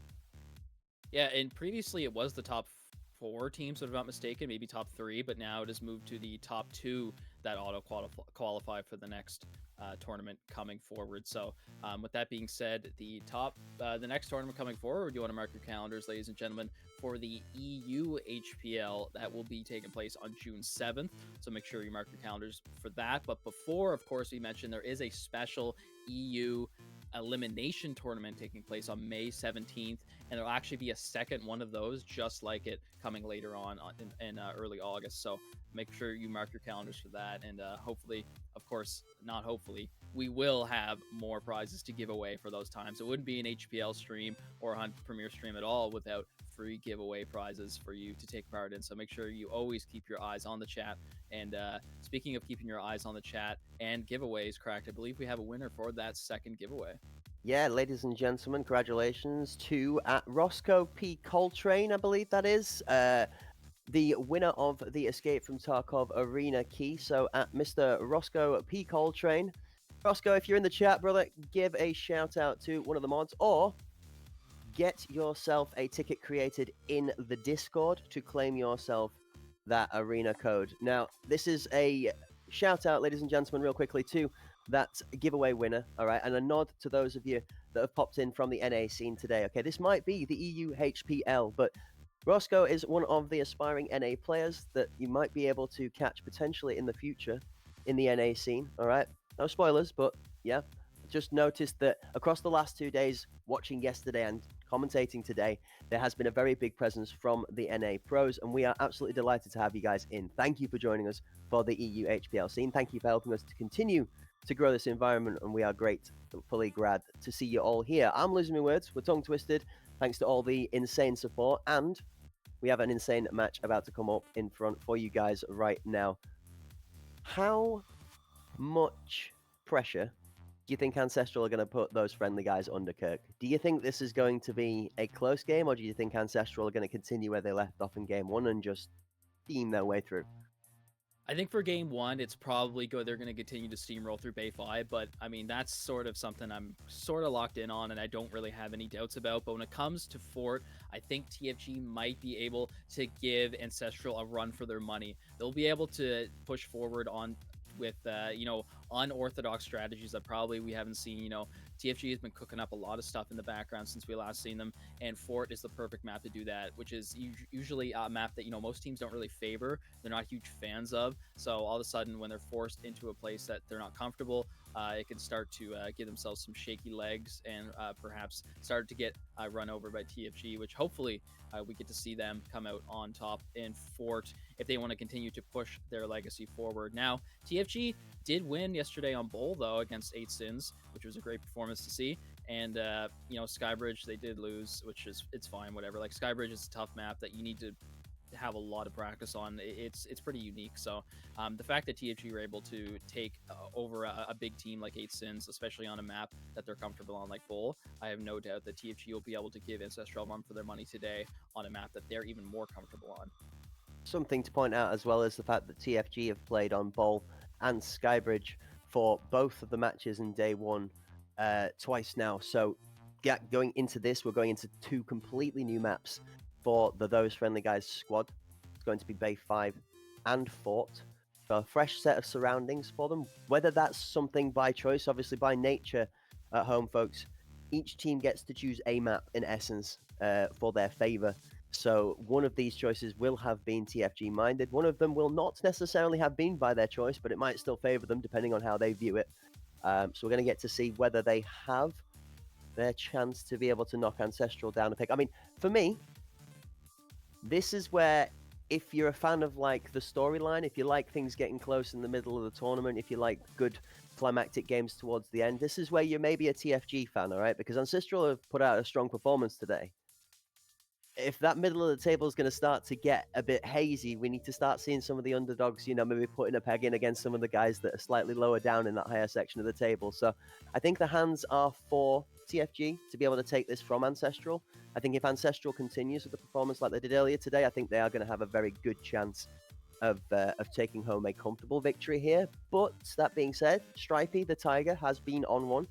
The final scores, from the majority of the maps so far, has had Stripey as the top frag from the TFG squad, or at least sitting in the top 2 or 3 positions in that kill feed, as well as Scotty putting out a really good performance so far for the TFG side. And something that I do know going into this, from stepping away from TFG at the end of Season 2, Alex came in at a similar time, and that is another player within the Tarkov scene that shouldn't be slept on. He's got a very, very wise mind, as a good composed player when it comes down to gameplay. So there's a lot of good skill that's come into this TFG lineup, and maybe that leads again to part of the reasoning why they pulled off that success yesterday in 8 Sins.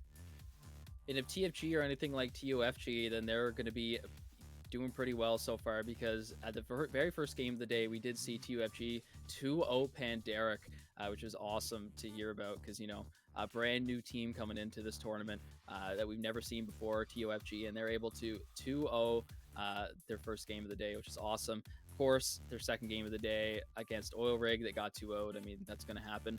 If you keep your eyes on the chat, there is a pinned message that just got posted very recently. Of course, Oil Rig did win 2-0 against them. I mean, it's Oil Rig. I mean, everybody's going to struggle against them, right? They have a reputation, they have their achievements, and they're known for not being an easy team to roll over. However, TFG versus Ancestral is what's coming up on Bay 5. And I, yet again, like I said, have no doubt at all that Ancestral will probably use their skills that we've previously seen on the very first game of the day to push forward and take a win. Fort, different story, in my opinion. However, yesterday, TUFG did face Ancestral. Ancestral did win both times, so I don't know. I mean, they have the same names, they have similar logos, but they are different players. It's a completely different team, completely different, whatever you want to call it. So, but it's just, I think the point I'm trying to make is that Ancestral are really surprising me and a lot of other people, especially the fans, who are probably so ecstatic to see them performing so well, even though in previous tournaments they've been a little bit lacking. It's dependent on what team turns up on the day, and this is something we've said a lot about a lot of the teams that are considered to be fighting for that middle of the table positioning, or maybe the lower table positioning. Is it's okay? There are teams considered out there to be dominant, exceptionally, not just because of the skill, but also how they play as a team and their accolades that stand before them. The newer teams are more based off of hearsay, the scrims that results have been shared, or people playing against them in ranked queues, and sometimes that doesn't necessarily always convert into gameplay on the day. We've even had a small taste of what these teams stacked up against each other in the qualifiers for what information of that Hunt managed to get out onto the socials for us to be able to sort of keep up to date in prep to being able to watch this weekend, which we were grateful for. The 8 teams being released that did make it out of the qualifiers and their seedings from that. We saw an interesting spread, right? We saw those other friendly guys in that seeding section placing a lot higher than you would have expected for a newer team. But when you look upon it in reflection, you think that's an unfair judgment because it's a new team. You don't actually know where their skill level is, right? So that's why these qualifiers are good indicators before we go into these kind of tournaments as to how strong the squad actually is. A funny comment made from the friendly guys was that at one point, even those other friendly guys were considered the strongest squad of the two, and maybe even so at this moment in time. Like those friendly guys themselves said it. It's a strong squad. So it's nice to see that a brand as that friendly guy, as good as himself, then with their arena stack, then has another arena stack that they're all around a similar skill level, maybe proves that the environment of having a good mentality, being friendly guys is, more than just a motto. It can actually produce some good environments to game competitively in. So, both the friendly guys and those other friendly guys doing a good job to represent out on the pitch. We're going to get to see the former of the two today, ready to show what they've got. I don't know if I'm convinced that the other friendly guys are stronger just yet. Okay, I think that we've got a lot of potential in those friendly guys squad. I mean, we're going to giggle a little bit, okay, about Stripey's multiple forms. Okay, we saw Stripey the tiger. We've jokes about Stripey the kitten, Stripey the dolphin, which we've seen a couple of times now on the HPL. Thanks to a beautiful clip shared on the socials, we saw Stripey the Beyblade the other day. So, I mean, how many more forms has this guy got? Do we have Stripey the cartwheel? I mean, have we got Aerial Ace Stripey? Is he flying with wings now? Only the wonders will tell in the future. The answer of it, Ancestral are going to have is, are they going to allow TFG to be creative? Or are Ancestral just going to assert dominant force again and come with pace and outrun them, shall we say? Stripey's kind of the mascot, is he not? He's pretty much like the what the team for. Stripey. A lot of people say that Killa is the mascot of Tarkov. And he has stripes on his helmet, right? He has stripes everywhere. The Adidas logo. So maybe he gets his name from that, being a well-known face around Tarkov Arena. So maybe he gets his name from that. But I think it's also interesting that as soon as TFG, they have their team, right? Of course, if everybody doesn't know that, friendly guy, the community legend. He's been around forever streaming Escape from Tarkov, and that team, of course, spawned from him. But he did spawn. Speaking of spawning, he spawned in a new friendly guy, that friendly baby, if I'm not mistaken. So as soon as that friendly baby comes in, we have another new friendly team to represent the new friendly guy that was just born. So maybe, TOFG is the baby's team, and TFG is, the regular friendly guy team.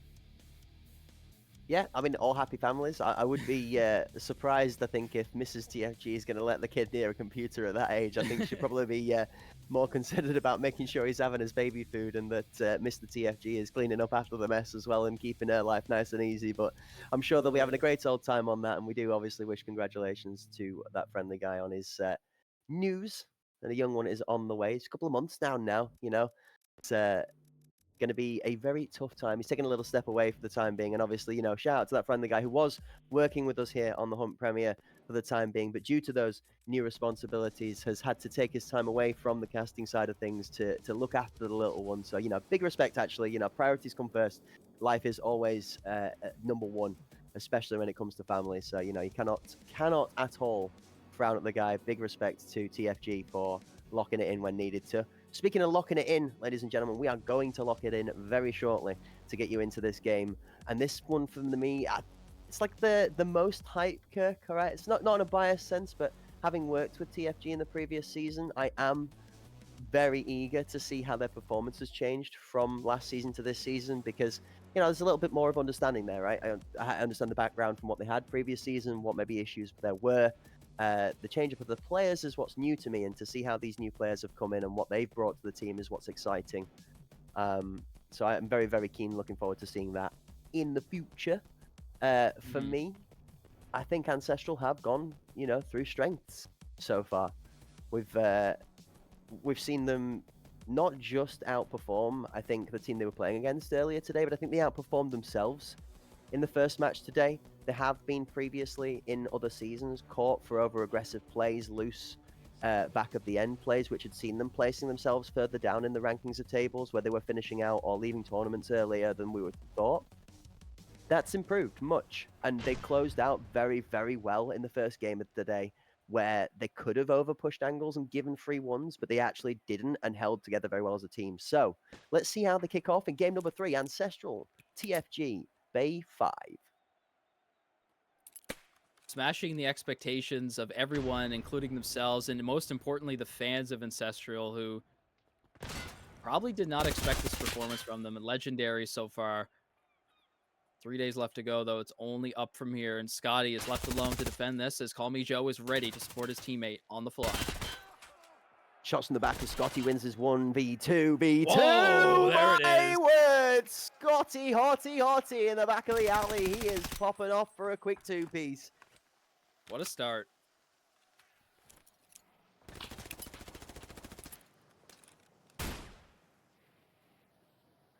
I think they're a little bit worried that somebody might already be on site, because we did see one of the TFG members shoot through that wall into the wrap position.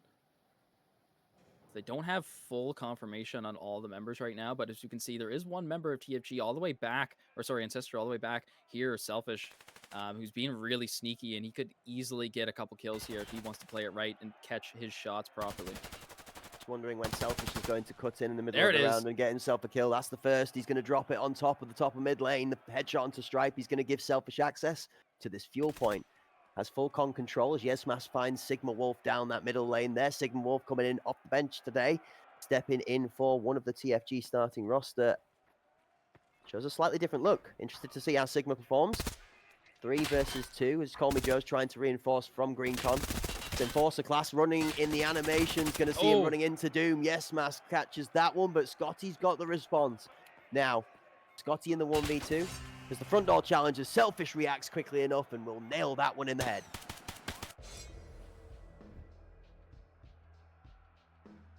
Split through kills a bit. Kofi and Guy having a little bit of a hard time that round, but it's all right. Throw it away. It's anybody's game still. Scotty, though, huge with the 3 kills. Probably a standard defensive setup yet again, but you got to watch out for that one lurker around mid. Ancestral loves to have. Nade lineup from Call Me Joe. This is where the captain cooks.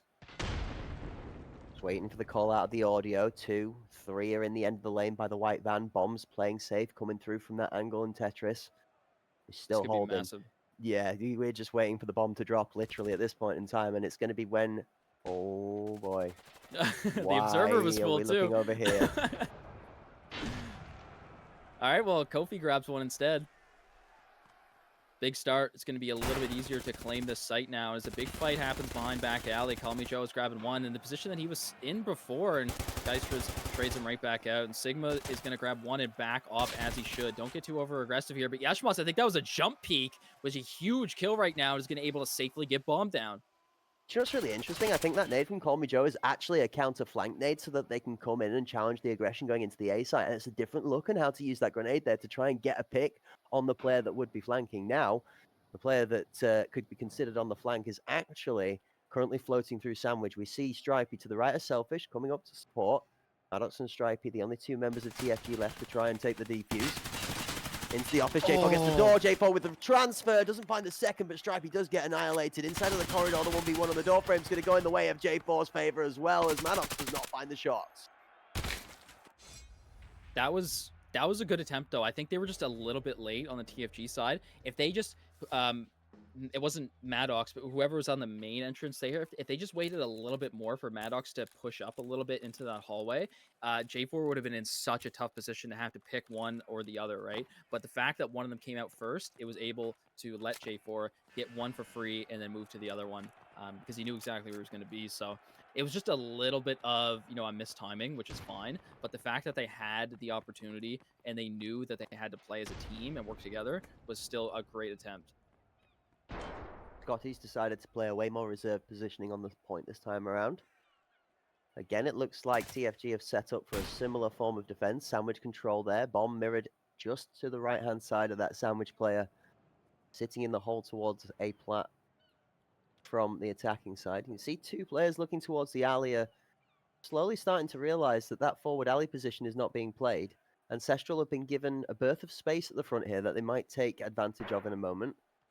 3 players shut down this alley. This could look really scary for the TFG squad, depending on how that alley fight goes. We see Call Me Joe is going to be point of contact on this. I think Scotty in that deep position on the A side is going to have to be ready to come out into this alley and help Joe on contact. Geistras spots. Ancestral know he's there. Joe's going to rotate out. Geistras finds Scotty inside the door. It's a huge pick. Call Me Joe does respond for one. He's going to get the second. Call Me Joe stands strong in the alley. Great information gathering too. Just get the information that there's 2 and then back off. It's gonna be hard to win those, so relay the information to your team so they can make the plays they need to. Backs off and ends up working huge with a big 2-piece for Call Me Joe. It's even bigger when the pick on Scotty inside the door gets taken out. You've got to think that Scotty's the one that should be third-partying into that angle to maybe sort of delve in the depths and hide in the shadows to find something a little bit nutty out of the side, but he gets immediately shut out, and now Call Me Joe has to deal with the next 2 people coming to challenge the alley. He hears one, but the audio's thrown him a little bit. Oh, this is a tough one. Sigma Wolf comes for the save from the inside. And now Joe lets Yesmas through, but Sigma Wolf's got the action in front of him and doesn't need the support from the captain. The bomb goes down on site, and that is going to be a TFG round. Honestly, all round, well held by the captain and well closed out by the substitute. Great round, something you don't expect after getting 2-0'd so far, and then you just pull off a huge win with 4 members remaining. That is a massive change. Something happened, and I imagine it was just a little warm-up is what they needed. They need to read Ancestral here, right? They had the time to check the VOD. They were probably in the chat watching that first game. They realized that Ancestral plays a certain way here on Bay 5. They're a very aggressive team. You got to find a way to use that strategy against them. Nades out early on in the round as nobody's fallen over just yet. I've not heard a lethal pop. There's one. Ali again. Oh, here we go. Ancestral have learned immediately the next round ahead, Kirk. They've pushed the tempo forward. They've taken all of that space, and Call Me Joe's not actually in this back alley to defend it too. TFG with a good adjustment. Seems they've read the read.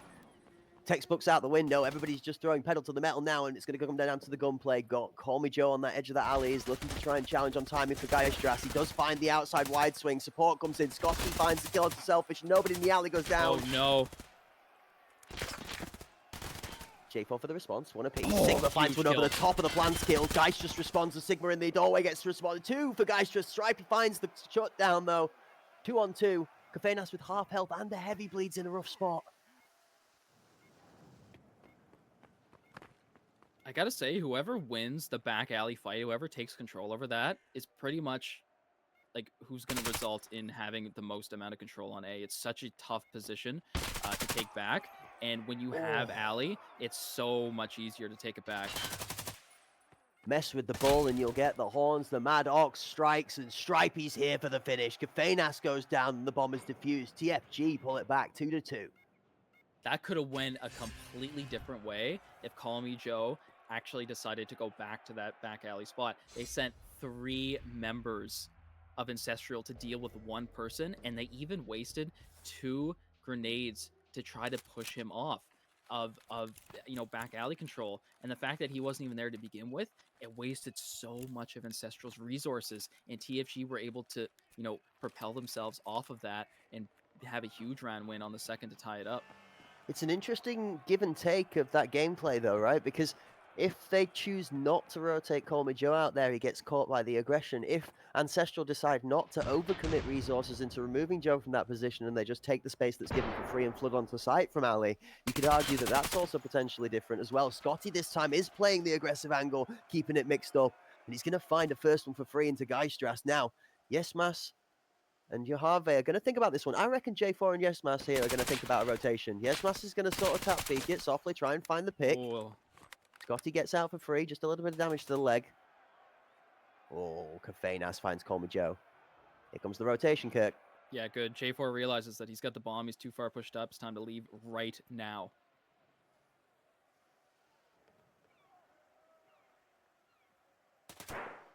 Like Not the a little full bit. rotate just yet. Well, I like the little bit of movement. Notice the fact that he dips in around the plat from A door just to kind of confuse, giving a bit of extra audio as if they might double back for it, right, Kirk? They're really full sell the rotation, but Maddox is here waiting for it from the boxes on Con. Is he going to get the second? No. J4 responds. Good kill from J4 with the bomb on his back.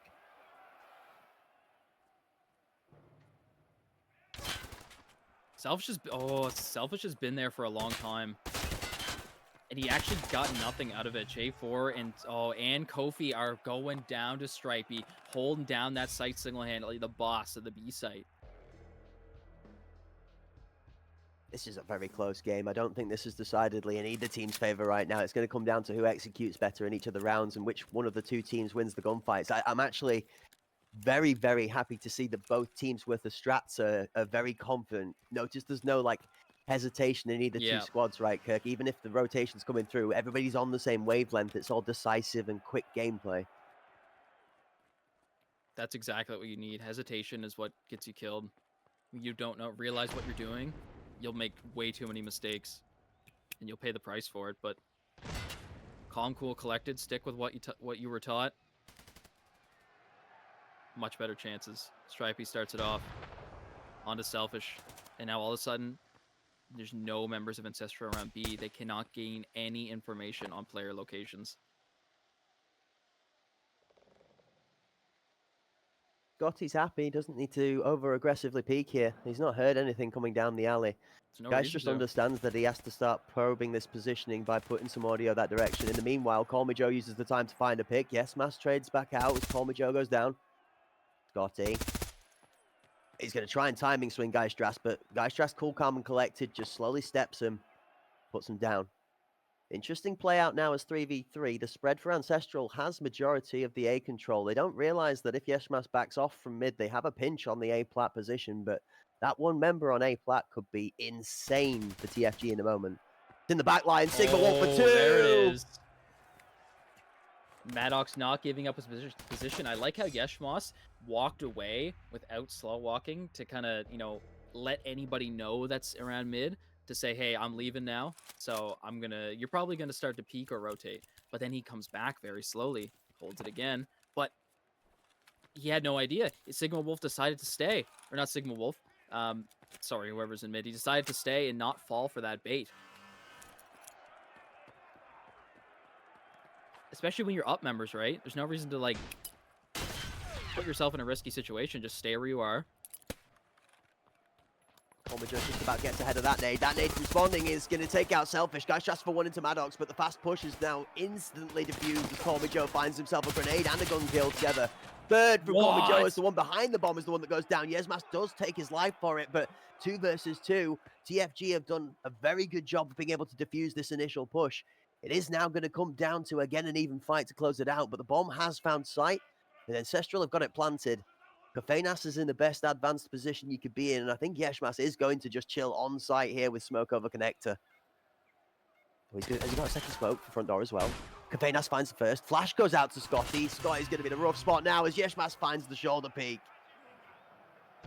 It's really surprising that a lot of members of, whenever you see Bay 5, they opt in for that corner on site there where you have nowhere to run, you have nowhere to hide, and they still somehow make it work. Usually you don't want to be put in those situations where you have nowhere to run, but I don't know how they make it work, but they just do. I think it's more just pressure, no? Because they can't get around the oil barrel or the oil tanker without being exposed to that position. So they have to deal with him first, which kills time. Best thing to do for this one is to just keep an eye on this minimap and watch how Ancestral are trying to spread the TFG squad. Now, full 5, quickly flooding through heaven and hell. First goes down as Call Me Joe pays the price with his life. Still beacon control for TFG, but Forklift is fully in the enemy's hands, and Selfish drops the bomb onto that B site as Stripey is removed out of the home section. Maddox for a quick double, though, is going to turn it in TFG's favor for a moment. Sigma Wolf has enough time to come back through, almost finds the shot to heaven through the window, but it's going to be denied at this time. Yeshmas and J4 decide to slow the pace down a little bit, just temper it out. Sigma almost taps the friendly inside a connector. Look at this pressure here now. They're almost forced to run through Harbor or go back up to the crates. Unless they want to commit through... Yeah, they have to commit at this point. I think Maddox's 2 picks are crucial. He's taking positioning, like you said, and put that pressure down now. Ancestral are trapped by Forklift. The only maybe mad way out is to retreat out through that harbor position, like you said, and rotate through the docks. But instead, Sigma Wolf is going to dog down onto Yeshmas and Kafenas with that 2-piece. J4 finds one back in response, but in the 1v2, it's going to have to be mythical from J4 here to pull this one out. 35 on the clock. And down he goes. The TFG squad do close it out. 5-3 in the first half. What a performance. TFG shocking me. I thought for sure this was Ancestral's game, basing off of how they performed yesterday and the earlier game today, but all of a sudden TFG just turned on the jets. They throw it into overdrive, and they're not out of it at all. They are performing so promising. Flip to the sides we go. TFG on the attack, Ancestral on the defense. Now, have TFG put enough of a cushion behind themselves here to be able to close this one out? Because you know full well Ancestral are not going to go down swinging given the performance they gave earlier today. Yesmas is going to throw an early grenade out towards Hell.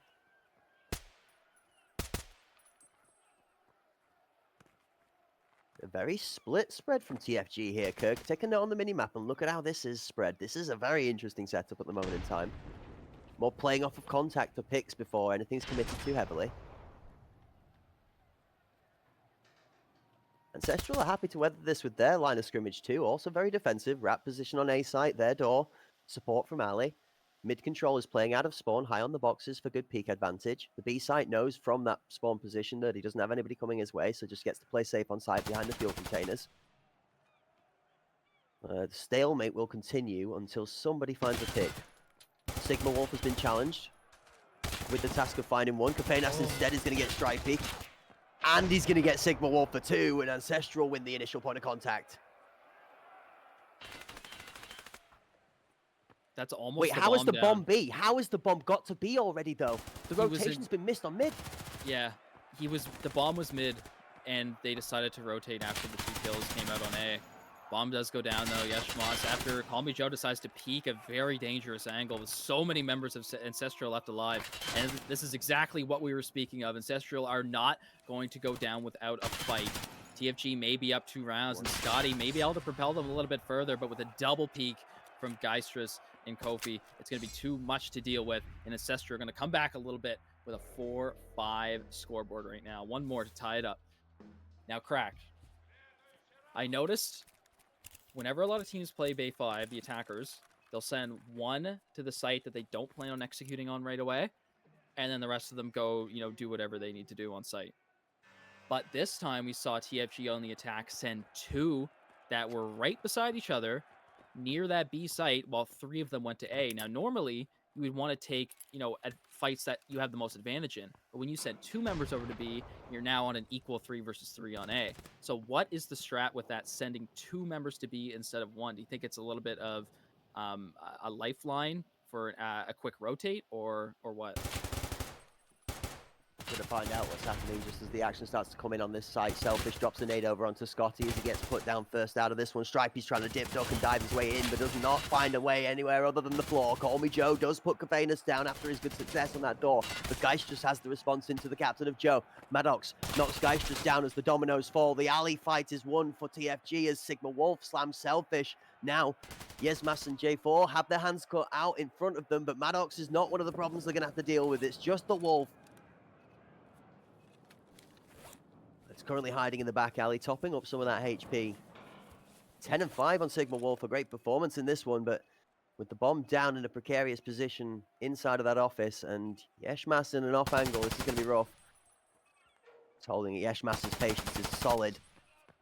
Sigma, he's shooting good shots, but it's not quite finding the damage he needs. Yeah, he doesn't have any full magazines either. We just saw him reload into a 26 rounds, so ammo conservation is huge here.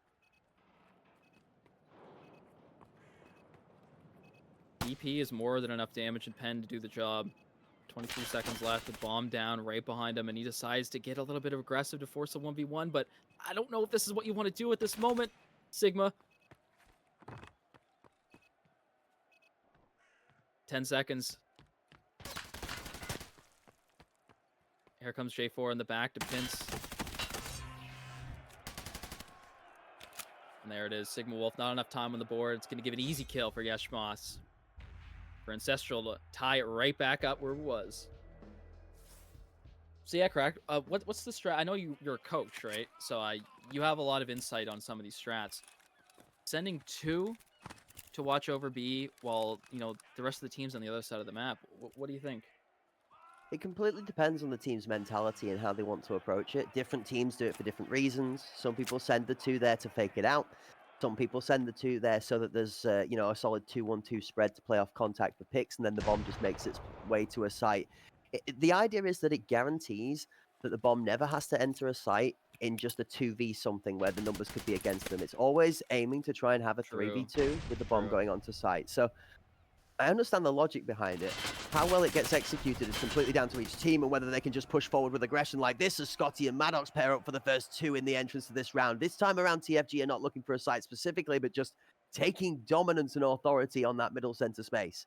May's control is fully in the hands of TFG. 2 moving towards Beacon. The bomb 1 second. Backing them up. Mid versus Sandwich going to be the next point of contact. As Stripey is playing with his food for the time being.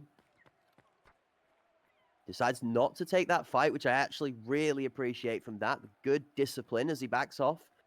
And the TFG squad are going to slowly make their way into this B site. Kafenas finds one into Scotty. The other 3 members are going to come in and slowly surround and pressure him out. Joe is on site with bomb, but concerned about planting right now, given. Joe, that's a teammate, friend. Going down. Bomb gets the call out from Maddox that it's safe. Oh, and there's J4 who actually gets away with his life. Still plenty of rounds left in the HK, but he's going to swing that corner yet again as Kofi, Call Me Joe, finally goes down. Not able to utilize that big mag. Stripey here, 18 rounds in the mag. That's 1. That's going to be a second one. If he pulls it out, it's going to be it. Stripey and a huge kill onto Geistress after Ancestral just brought it back to an even round. And now TFG are continuing to go even further. And if they want to guarantee this overtime minimum, they need 2 more easy rounds. And if they continue to pull out unorthodox strategies like that, it will put Ancestral in a confusing spot. That was a perfect time to pull out that insta rush through mid into their spawn to confuse Ancestral. Once they get more comfortable off the tie, all of a sudden TFG pulls out this crazy strat and confuses them. 6-5 TFG are up and in a good position to be able to try and close this one out. Good round off the back of that one. Sees strength coming out of both sides as point gets retaken and taken and retaken again and again.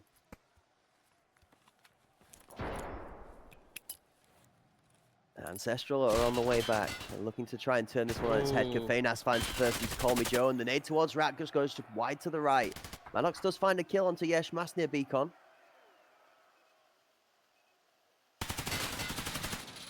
And a second, Maddox on the hunt. Out of the fight for a few seconds as he heals up that thorax, and probably a decent spot for him to be in as the rest of his team is converging to support. J4 holding down connector, but backs up. Probably heard lots of footsteps. We can see the map, but all he has is ears, right? He doesn't have no x-ray, so back up and get to this very good position that we've seen him play in so many times before. It's reliable, and it puts a lot of pressure on that TFG lineup. Scotty is deciding that the red container is not to be owned as territory in the Ancestral favor. Now 3v2, was an even 3v3 till Scotty got involved. Sigma Wolf with that blast pack looking to get onto site, does now make entrance and gets the bomb down. J4 is trying to wait for this challenge from Scotty before going anywhere. Scotty finds Kofeina somehow. On accident, that had to be. He meant to kill J4 with that. 9 bullets left with only PP. He doesn't have BP here, so he better hit the face. Sigma Wolf doesn't even give him a chance. J4 falls, and TFG are yet again up 2 rounds in a huge performance that we did not expect here today on Bay 5. They've got to go to bold and reproduce it again if they want to take all the points home on the day. We're not even closed out here. It is only a 2-round lead, but you know as well as I do, Kirk, at 7 and 5, this is like the momentum spot. This is where most teams like to be to close it out. Even if you do still drop a couple of rounds at this point, you've got the tempo in your favor. Also, on the attacking side, this time, smoke towards the white van from Kofeinas is going to be Ancestral's approach to dissuade the attack. He's going to push up to an aggressive spot here and try to catch them off guard. Bomb is back there with only 1 member to defend him. Bomb is going to be peeking first, though, so this might be risky. In the corner. There's going to be a fight here any moment down aggressively on A. The smoke is the only thing pluming. It's the only reason why bullets haven't been fired yet. This is tough. Bomb goes down. It's going to be a huge call for a rotate. Call Me Joe will fall. Looking the wrong way. And he knows that somebody is there. The bomb is never by itself. Kofi with the 100% confidence on that one. Huge kills. Oh, Maddox is going to catch Scotty in the back by accident as Selfish challenges up. And then Selfish is going to finish the rest of the job as the last 2 TFG members alive fall apart. Ancestral closed the gap to 6 and 7. 1 round difference, but I have a feeling that's not all we've got in store for us before this game closes out regulation time, Kirk. And the further we go, the more I am suspicious of an overtime scenario in this one. Mm-hmm. So far, what it seems like is that if TFG can get onto site and have members there in confidence with each other, it will most likely go their way. However, if they fail to get to site, Ancestral are really good at just mopping up the rest of the TFG team to just stop any amount of pushes to site. So we're going to see how this continues to go forward, with TFG, if they can make it to site or if not. One thing for Ancestral, though, is that I've noticed that these smokes aren't great.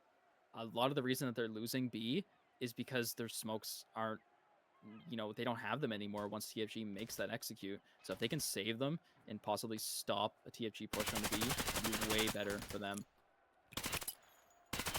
Joe's going to try and find the nade up and over the top here.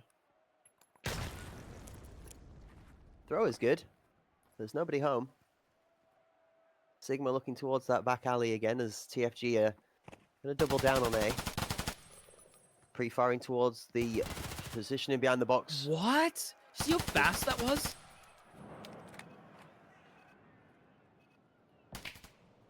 He was full sprint. Sigma sneaks up through alley, and Geistras just flicks around. Sigma not able to connect those bullets. J4 getting a little bit of piece of his own as Scotty wants into the party as well, and Selfish falls in the hands of him. Stripey is getting a little bit sneaky here. He doesn't want to give up his position because him and Scotty are the only ones left on the board. Bomb is picked up, and Scotty was going to back up, but 20 seconds left on the clock. There's no chance for a rotate. This is so tough. There's 3 different angles to check. Scotty starts it off really strong, though, on the guy. And what a second kill that one is. Bomb has to go down right now with 10 seconds left. Is he going to stick it? If he sticks it right now, he'll get it. 5 seconds. Scotty is still in the fight with J4. He swings it yet again, and the 3rd kill for Scotty to bring a huge win for TFG, who are forcing a minimum overtime. Sit map points, TFG, 8-6 on the board. We've seen them flip-flop rounds for the last couple. Are we going to 8 and 7? Or are we going to 9 and 6 and TFG are going to close it out? 1 round away from victory in map 1 here on Bay 5 versus Ancestral. If you're a TFG fan, you got to be more than ecstatic right now. This is such a good performance. The sleepers that were Ancestral came out. They woke up today, and they've been playing like menaces. But TFG might be waking up just themselves. A huge starting kill. J4 starts it off and almost connects to the head of Call Me Joe, who's going to back up a little bit because he does He's going to be bleeding. Stripey takes a little bit of bullets himself. There is pressure onto Harbor for TFG, so they do need to watch Forklift still. Flash goes off over site. Smoke comes out. Beacon being cut off for the time being. Kafenas is playing this really slow lurk, trying to fish for some action on the forklift, but unbeknownst to Kafenas, Maddox is going to steamroll his way up through Harbour, working on that quicker mindset as he's got two teammates already through that door in support. Ooh, now this is a good read from Maddox. Is he going to be able to play out far enough here to catch Kafenas on the rotation? Crucial fight watch for the kill feed. Stripey gets removed. Wow. Oh, it's not even Stripey. That's Scotty down in the alley. I'm confused by the S's as Geistrus is not. Selfish. Come on. All right, well, I'm going to eat my words a little bit. I did say once TFG gets onto site, they pretty much have it from there, but this was a one-off time thing. And Ancestral are able to clean up multiple members. I have to say, forcing those 1v1s there, probably not the best thing to do, to just swing around there after your teammate died, especially when you didn't even have your gun up ready to fight. But you know, you live and learn. Move on to the next one. TFG, you're still, yet again, in a much more comfortable position to grab one round and push a map win on Bay 5. Yeah, Scotty been definitely moving the fans of the TFG members. A new face on the squad that's definitely been impressing a lot of people, raising some eyebrows at the skill level of the performance in this player. Stripey challenged on the boxes by Kafenas, does not lose his life this time around, which is good to see because the TFG squad are slamming their way up through this middle lane. Sigma Wolf has found one. Yes, Mass having to watch the rest of this round. Interesting hold in mid, sitting both Sandwich and Green Con available, but not deciding which way to go yet. Mm-hmm. And this flank hold too by one of the TFG members, you can see. J4.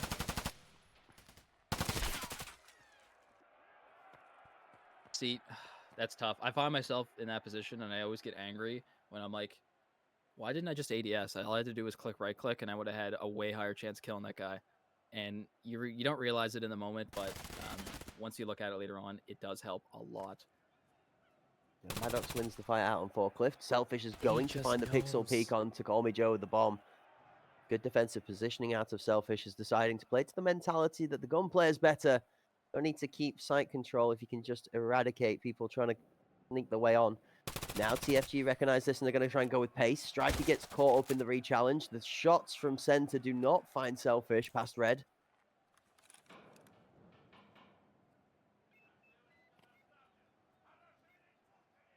TFG start the timer. Bomb is planted. And it's a 3 versus 3 to close out.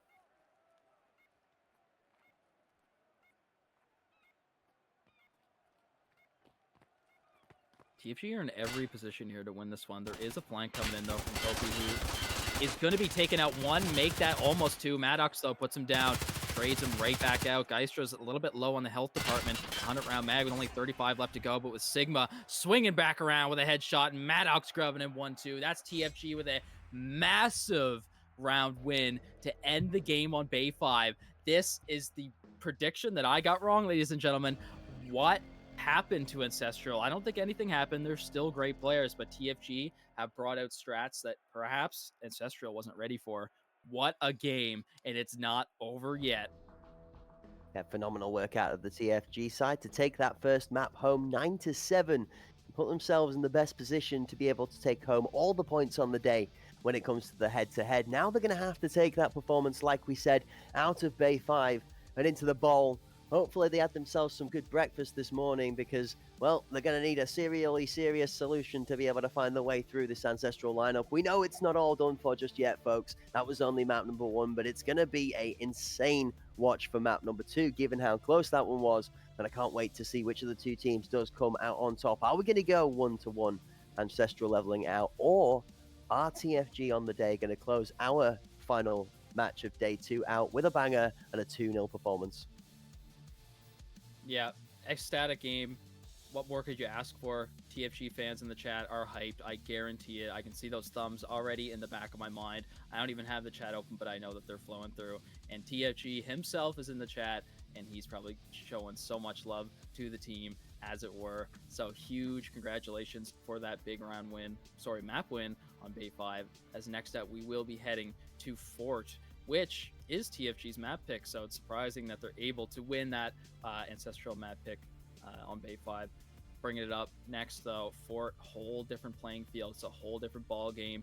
You take an inch, you go the mile, is what I think that you need to do on Fort, because there's so much empty space and there's so many corners to check once you start pushing through mid, and it gets hectic. Around that 20-second mark, there's usually nothing going on, right? But then all of a sudden, the candle can just light, right? You strike that match, and all of a sudden, bullets start flying. I know that the strategy that has been opted in by so many teams on Fort was around that, I have right here, the A site, where they just opt in for 2 smokes. They smoke off the defender angles, and then they just try to get the bomb down without getting shot through the smoke. TFG has been a team that was in favor of that one in previous tournaments that I've seen them. So if they still have that strategy, it's still surprising to me, because I've yet to, see that strategy work more times than it doesn't. Definitely would say so. A shout out to Sigma Wolf and Scotty from the TFG side there. A 14-10 performance from Sigma Wolf, topping the leaderboard. A 14-12 coming out of Scotty as well to match that. So 2 Titans in the TFG squad out there slaying in the kill feed as well as in the gameplay. So good to see. That being said, the actual top total kills was 16, actually held by the top member out of Ancestral in that game. So just goes to show that although, a top frag performance may be, kind of fell under the lines a little bit in this one of the more constructive team gameplay came out on top rather than the gunfights, which we did actually attest to during the game. We thought the gunplay might be the deciding factor, that it was going to come down to skill versus skill, but actually it was more execution of the strategy and the attacking side versus the defending side story overlaying that came through to close that one out. Nonetheless, an extremely close game, 9-7. We were 1 round shy of an overtime, folks. 1 round shy of the fabled promised ground, but you never know. Maybe Bay 5 was not destined, but Bowl will be. Bowl is going to be the map that we are going to next. Yeah, and say what you want about TFG strats. You think they're good, you think they're not good. I think that they're really good at choosing which strat is most appropriate for the time. Sometimes strats are considered really good, but if it's in a time where it's not the best to be utilized, it can backfire very easily. But I think, especially on that 5-5 when they tied it back up, they were able to throw in a strategy that was, something that Ancestral wasn't expecting at all, and it threw them off their feet and gave TFG 2 quick kills to landslide them forward in that round. So it was a huge pickup, and I think that regardless of what strats they cooked up, they know where they're appropriately used. Going to be an interesting concept to see which of the 2 teams bring anything different to the table in this one. I'm curious to think if there's other weapon choices out there. Like the one thing that we have mentioned to the top teams today is we've seen a lot of the use of that TRG. Interesting that, I understand the concept, right? It's down to a player. If you specifically have that play style in your capacity, if you like that style of gameplay, then it's something that does fall into your wheelhouse. If not, and it's not a weapon that you play, it's not one that you can just kind of, all right, grab it and do relatively okay with. You do have to put some level of playtime into experience when rolling with that kit. So interesting to see if one of those teams that does play with it comes up against a team that doesn't play with it and has any particular difficulty. That's a question that I'm curious to see answered through the rest of this season, is whether the likes of Sicario, who is running it, comes up against the TFG, for example, and it ends up being the deciding factor. Not seen it such as far, but we will get to see a little bit later on. So speaking about Fort, I spoke about a common attacker strategy near the A site about these smokes and just kind of the prey that you get the plant off. Another strategy that I see is that for defenders, actually, it could be considered, I guess, attacker and defender strategy. I don't really know if it's a strategy or not, but a lot of the times where I see B site being taken, it's because cannons is left wide open. They never send any defenders to watch cannons. I remember back in ACS2, one of the teams, I remember it was Home Guy, I believe his name was. He was the one who, whatever team he was on, I can't remember, but they forced him to hold cannons every single time in the defense on 4, and he was such a stone wall where they couldn't push through, and it stopped many B site executions. And then all of a sudden after that, it's like nobody cares about cannons. Nobody cares about that flank. It happens every single time, and the defenders on B have no idea that they're there. So I don't know what is going through, the strategies about like maybe it's not important. The only thing I can think of is that cannons is easily lined up with a V40. That's probably the only thing I can think of. You send somebody to cannons, there's not really any cover other than that left side corner, which can be easily lined up with a grenade. I think that that's probably more down to the skill cap of the player that's playing cannons. I've seen a veritable amount of success going from tragic to exceptional, depending on the choice of positioning out of the player. Cannons itself tends to be played better from a much more defensive angle, where you are playing off of the idea that the team coming towards you has to plant and has to exit the right-hand side of that big spiral room around the middle pillar at the bottom of the ramp. Like you have to right-hand peek it, like you say, in the same sense for the defensive side as the offensive side. There isn't a whole ton of cover, and the prediction on the way you're peeking from and the height you're peeking from is very, very large. Like there isn't too much. It's predictable. There's about that much actual on-screen window of give for the person that's peeking from the attacking side. So you either have to double peek it in the sense where most of these top tier teams will send 2, have the first player jump out, not challenging, so that they take the attention of the person looking, and then the second that swings neatly close and takes that shot instead of the guy that's on the enforcer kit absorbing the aggression on the angle. But that kind of trade-off is very rough as an attacking side, right? You shouldn't be needing to expend 2 players with the resources into one, where 50% of the time the best outcome is a 1-for-1 trade on the guy that jumps versus the guy that's not jumping. Yeah.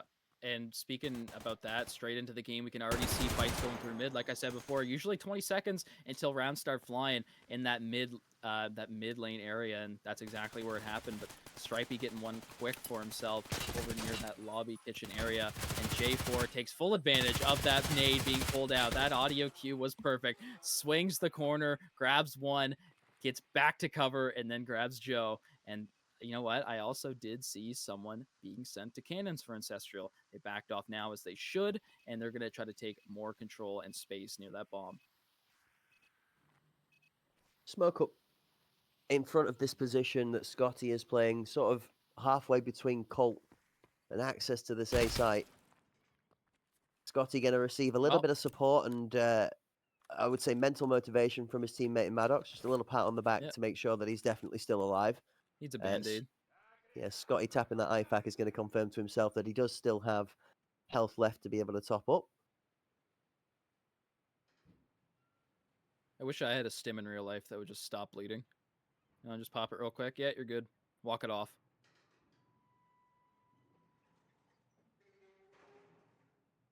I take a Tramadol. I'll run all day. That's fine. Yeah? Give me the ability to have an unlimited sprint. Yeah, I'll do. Okay. I mean, that's respectable. The cost of extra... You're going to have to pay a lot of MP for that. Well, the cost of having to drink more. That's a really good shot from Geistras, even though the pro member in Maddox is not able to even trade him out. And now stuck trying to get the bomb. He's going to be in a really tough spot. Maddox is going to find the kill with 5 seconds left on the clock. It's not enough, though, because the time is going to run out. And that bomb is not going to be planted. Ancestral take round number 1. Yeshmas with the little flick of the wrist. Oh, brother.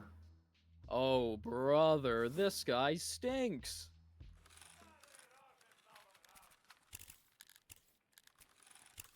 I just realized that friendly guy just double roasted me with a double down on the meme. Remember, ladies and gentlemen, I'm absolutely cooked, and this is not ball, but it is fort. For some reason, confusing my 2 maps, and TFG hit us with the "that's what I thought," spelling "fort" in the most comical way possible. He's here all night. 5 head. Well, it's the dad jokes. He's been infected by dadness. You can't complain, really, can we? It all makes logical sense. Well played, sir. Well played, good sir. Round number 2, ladies and gentlemen. Kafenas has got the better of Maddox in this one, and he's screaming about it. He's still screaming about it. Oh, Stripey with a good nade onto Geistras and headshot. That's a technical one to pull off.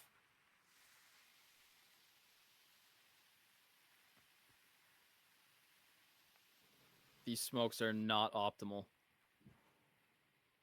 This is going to be such a hard execution for TFG once they start to disperse. And Kofi is stuck laying down. Stripey takes full advantage of that, and an easy headshot being picked up on a pre-fire. Full rotation. Full communication being given for Ancestral to rotate. And oh, that's one. He almost grabs the second. Yeshmas is going to back off. Don't bite off more than you can chew. Excellent work here. Almost gets taken out, but is away with his life and is going to forced to back up and support his team as he should. Back to A site is where the bomb decides to go, and nobody's there to contest. But if they wait any second longer, J4 will have something to say about it. He's going to decide to stay back. Bomb down. Call me Joe on site with Scotty and support. Does Scotty go out to 90. long? He does. This is huge.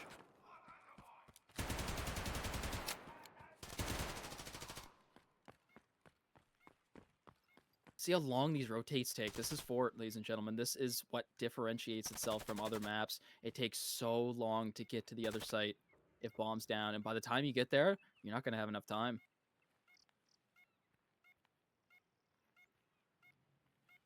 "15 seconds to kill 3 people and defuse? I don't think so, Yeshmas. I'm sorry.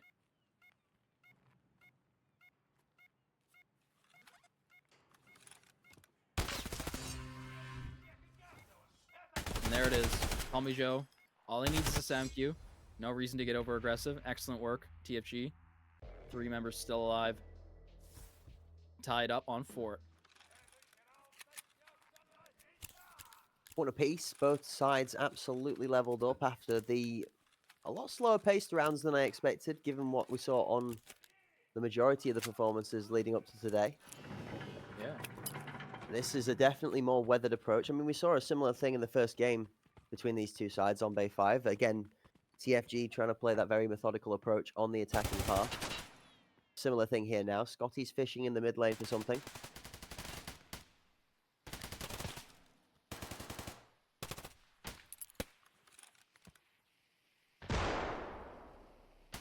D1 position being held by J4. I stress how important this position is and how much damage you can put down on the attackers if you hold it. They are expecting him here now, though, so multiple pre-fires will probably come out before they make that push, as they should. Selfish, though, with only a pixel left of his head, Maddox finds that, hones in, and boom. J4 stuck here now. Smoke is not going far enough left to cover him, and J4 is finally going to go down, and this is the execution you expect. This is the strat, the smoke and the prey.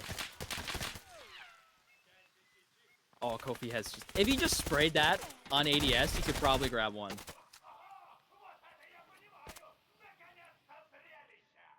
Prone from the site. Stripey manages to pick off that 90 angle. Now from long, in comes the support. 2 members left from Ancestral versus the 5 warriors at the TFG side. Yeshmas finds the captain. Look how difficult this is. Look how many people are just in different spots. Yeshmas is going to find Scotty as well. Sigma's trying to challenge from the outside of jungle, but that garden position for Maddox is going to hold one, as is Stripey, and 2 go down. TFG close out the round 2-1. I think Ancestral is going to realize there that they can't let TFG have any time after the bomb goes down, right? Once that bomb goes down, and they didn't even contest after that. They just kind of let them do whatever they want. TFG were able to grab multiple different angles in multiple different positions of cover, and then once that smoke disperses, there's too many places to check. You got to, pressure that before they get into positions, as they're running, when they're not even looking at you. You need to use that audio to your advantage. Shots out from defensive positions for now, just to try and keep a bit of pressure. Selfish and Stripey then immediately jump onto the kill feed. Selfish claims himself 1, Stripey for 2. The Asphalt J4 does get the response with 2 from the spear as well. Sigma is going to finish the kill feed with one of their own, and it settles with a 2v2.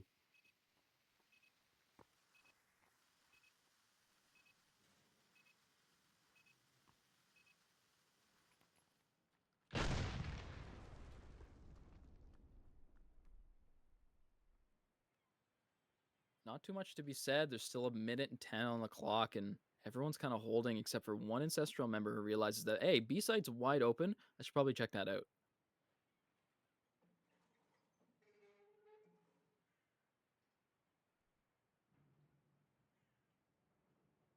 Ancestral don't need to do anything right now. Currently well covered off on both points. Not playing anything too overexposed. Not in a risk of giving up a life for the information they need to gather. Still Here's enough where the time on the pressure clock comes. for TFG to move, but with 38 and it's slowly ticking down, the longer it takes them to make a decision, the less those options start to thin out. Do they have any smoke? I think if either team has a smoke, it could be a big decider on who's going to take this round.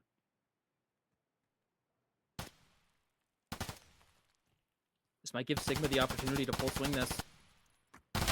Only 30-round mags. Got to make them count. Kofi with an easy pre-fire into the second one also. Scotty is going to fall out before he gets one himself, but huge plays from Kofinas right there. One to another. Big Ancestral defense. 2 apiece, tied up again. Utility going to be picked up from the benches by the friendly guys inside of their spawn. Attacking half so far. Halfway down.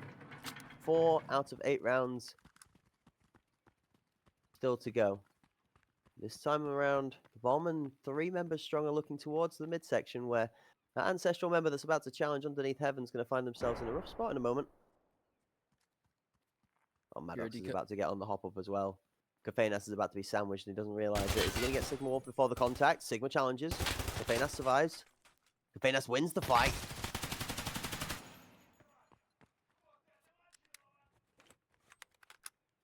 Two for one. Make that 2 for 2. Stripey it takes down J4. The Menace so far this game has been performing extremely well. Big one to get off the board. Selfish needs to get a little bit of heals going before you can challenge any more angles. Hits a quick IFAK.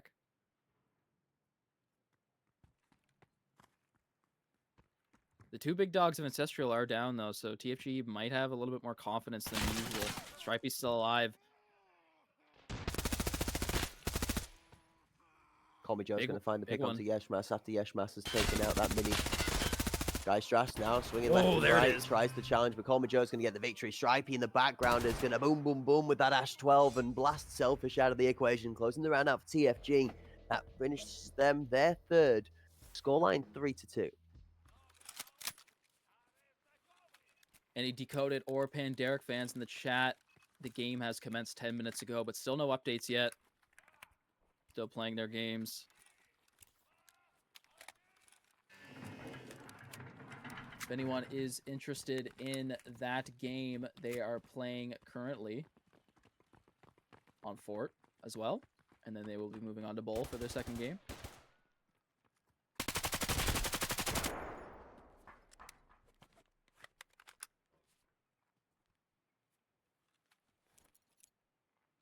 Oh, sorry. Their game 1 is actually over. It is map 2 that they're on now. Sorry, there's no updates on map 2. They're on Bowl currently. Shots from Sigma as Geist just goes down first. Sorry, I tell a lie. Kafenas had died previously. Ancestral down to 3 members now. Hearing nades being pulled. Call me Joe. Oh, that could work actually. I mean, that could have landed in a worse spot.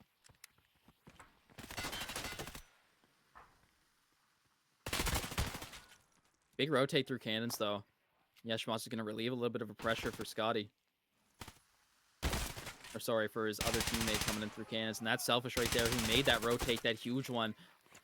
Shots connect, but don't finish the job. Selfish is going to go all the way back around. This is his 3rd time going back around. He's the last one remaining with full HP, though.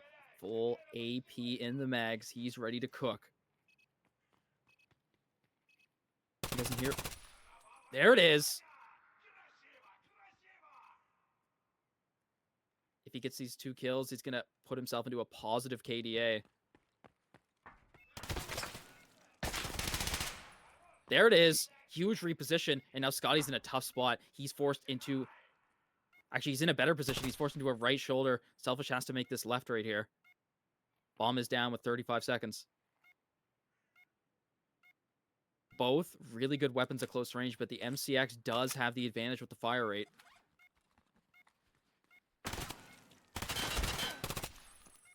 Cat trying to fake it. And he Oh! goes Selfish with the slam as Scotty tries to step up, but is denied.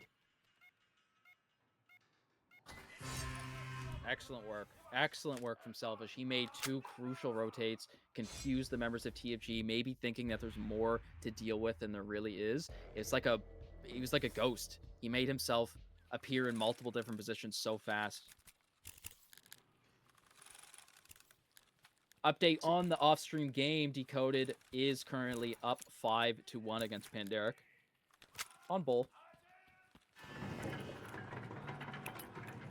6 rounds down, 3 apiece. Where is the nade from Selfish going early out of the round? Ancestral have been very good with the grenades today. Sigma Wolf is going to pay the price with the life. Skafenas finds the shots over headshot down that middle section. Gotti up top from Heaven's going to also be very well aware of the fact that Kafenas could be lurking in this position on hop up. They're going to try and push through here. There's no way. Scotty can find this angle on Kafenas if he's not careful. Challenge, 1, 2. Joe does finally land the bullets to be able to take him out.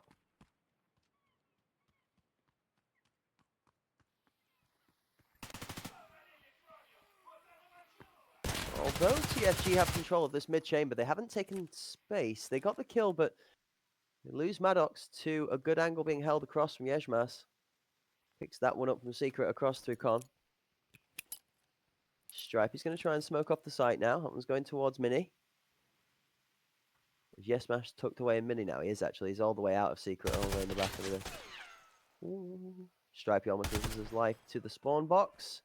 Decides he's going to rotate back to where the bomb is now, and that is going to indicate a rotation out towards the A site. Through the cult we go. 3 strong from TFG. Only 1 member still lurking. Ancestral are coming, but are they quick enough, Kirk? Even if they're a little bit slow, they do have the man advantage, and that's going to be another huge 2 pickups. And speak about man advantage.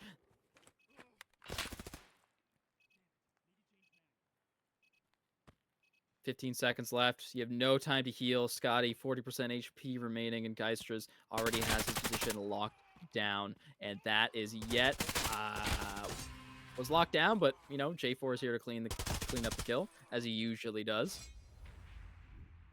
Ancestral brings it back for the first time this game, up against TFG on their own map pick.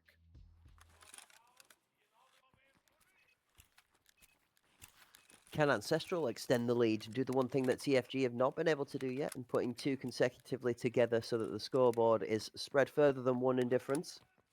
Ancestral 4-3 have the lead for the first time, and it is TFG's last attacking round. You've got to think to move into the defending half and give themselves a good chance at being able to close out the full 3 points on the day. TFG would at least like to go 4-4.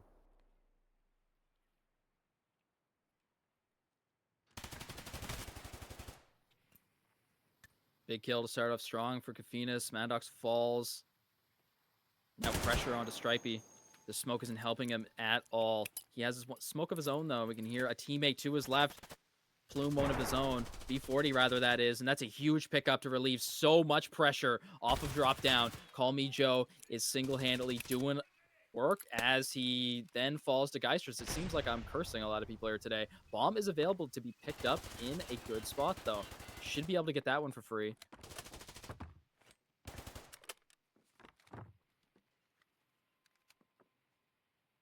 Straight shots out. Stripey sits down sight, looking towards potential location to plant. Currently only seeing that green goblin gas as Geistras is trying to challenge and duel out Scotty. And both health bars on Geistras and Selfish have been stretched for the time being down towards that halfway mark. Nice picks from Yeshmas and Scotty back to back. See both teams knocking one down. That's a really good win from Scotty. Is that 3 so far? Is Scotty on for the full frag out ace? He's got 2 left to deal with. 2v2 with the bomb on site. Stripey down. He's going to have to trust Scotty to hold this angle because if Shaw gets there in time, he's going to struggle to challenge. Selfish comes out. Scotty's got 4. Where's the 5th? All down to the main madman, Scotty. He's got support from Stripey the Tiger, like he said, that mascot, that main backbone and supporting member of the TFG squad. Driving the mental, keeping them all on the right page. Yes, Mass is going to go over. He Wow. doesn't get past Stripey. He doesn't need the power out of Scotty. Tiger's there to close it out. Thwonked with the Ash 12.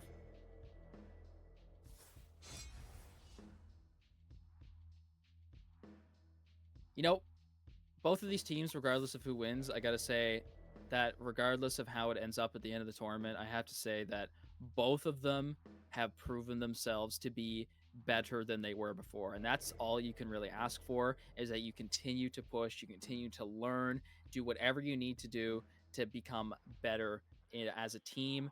In the environment, and it's so much good. It's so good because I'm pretty sure that both of these teams are already equal, if not higher, than the amount of total points that they had in HPL 2. So already on day 2, outstanding performance, and we're so happy to be able to have them back with us here and show what they've been improving on. Round number 9, Ancestral on the attack for the first one, and Maddox is out in cannons. Yeshmas working on that grenade to try and make that one land. That one's going to drop out of bounds and not find a home. Slightly undercooked on that, the first though. Frags out as J4 finds Scotty. It's Maddox now, safe from that positioning from the grenade. He's going to pick up the response, rewarded from the fact that he didn't die to that utility. One member apiece goes, but the bomb is on site in extremely quick time and fully planted. Stripey from the top does find Geist just through connector though. 40 seconds, time is ticking away. TFG have to move fast and make these numbers count now. Coffee with the big one to even everything up. Health advantage, though, for the side of TFG, who are grouped up currently. You can play off of each other at a moment's notice. There is a sneaky little guy, though. That is selfish, and he's grabbing one. Make that also another one for J4. Now, in the matter of a few seconds, it's all up to Maddox. But he is a monster, especially with that weapon. It is a beast.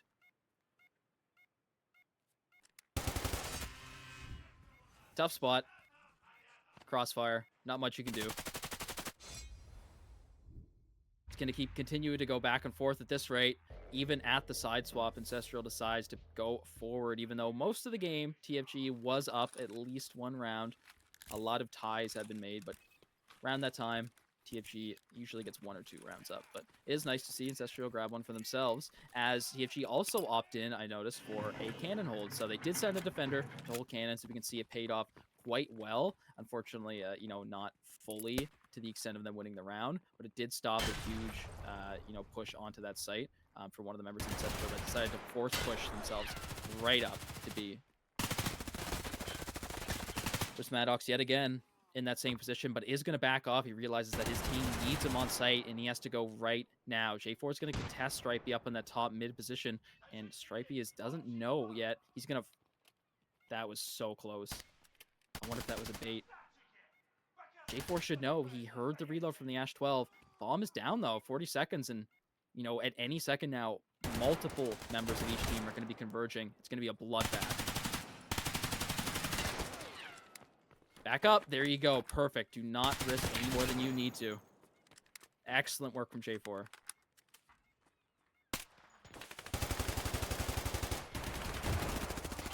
One of Stripey's biggest problems right now is his health bar's ticking away. He does find a second kill, but it's going to be all down to Sigma to save the round, and it's not there as the third player comes through the con. J4 closes that out. Ancestral move themselves to 6 and 4.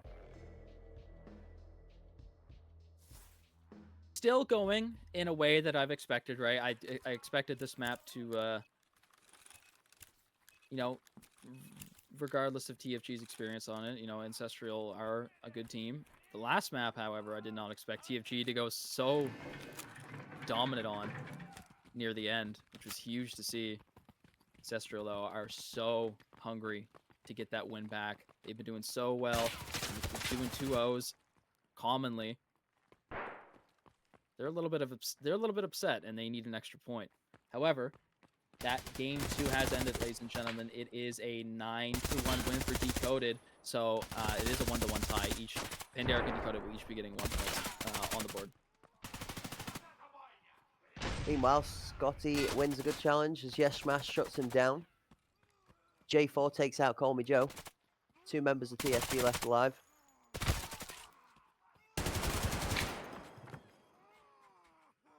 J4 takes out Maddox. Stripey shuts that one down. Stripey is now the last left alive in a 1v3 again, with Ancestral having the bomb down fully planted and Stripey having very minimal amounts of health left to play with. Fenas almost gives the head to Stripey, but instead is going to knock him out. Ancestral take their 7th round to move themselves ever closer to closing out the 2nd map and also trying to split the points on the day. When BSG made that update to add, you know, the M10 and whatever else, I think they also just gave every single PMC the exact same death sound. Because all I keep hearing is that same one over and over again. And it's confusing me. It is funny, though.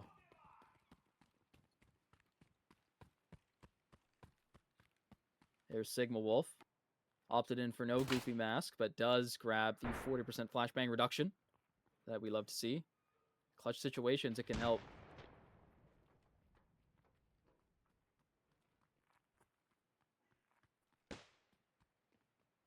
Cost barely any MP. 4 members strong towards this A site as 2 in the kitchen are starting to try and There put it pressure is. down. Great shot from Sigma Wolf as Geistras gets the head taken off towards Garden. J4 into Call Me Joe, though, as a response out of Ancestral is a good sight. 4 versus 3.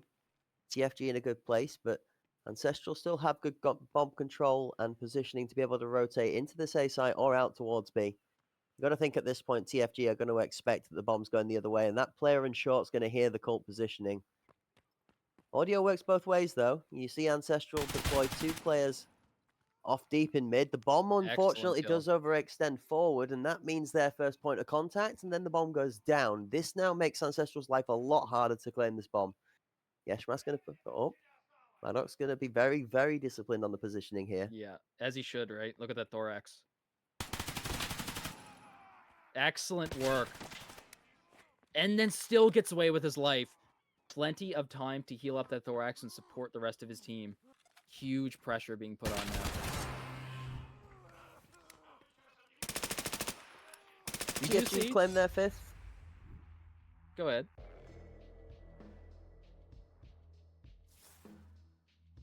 Excellent job. We do finally see the M10 being picked up. Didn't see it last game, didn't see it for the first half, but it does fall into the hands of somebody at some point. You got to realize the strength of that thing. Razor scope being opted into. Cracked, what's your go-to, you know, LPVO, like your go-to sniper scope? I think the Razor's probably the better one out of the lot, personally, for me, but I don't know whether... It's an interesting concept as to what is better. I like the smaller reticle because I don't like things in the way. I like to be able to see what I'm aiming at, and I prefer the smaller, concise dot. Some people prefer the larger dot and just sort of being able to trust the placement. And I don't know, give and take. Interesting one, that one. I agree. I think it's just clean. Ooh, Call Me Joe's going to win a clean fight underneath the heaven stairs. Not a spot where, you know, defenders usually push up and get a kill, but this time, Call Me Joe going for more unorthodox strategies to catch Ancestral off their toes, on their toes yet again. In good timing, too. And there's Call Me Joe yet again in a very good position for the time, and now a huge amount of pressure is off for TFG, who are probably, you know, if they can play this good, I was going to say, they should be able to take this bomb back, but Ancestral have picked up 2 quick ones, and then Kofi grabs yet another fast one.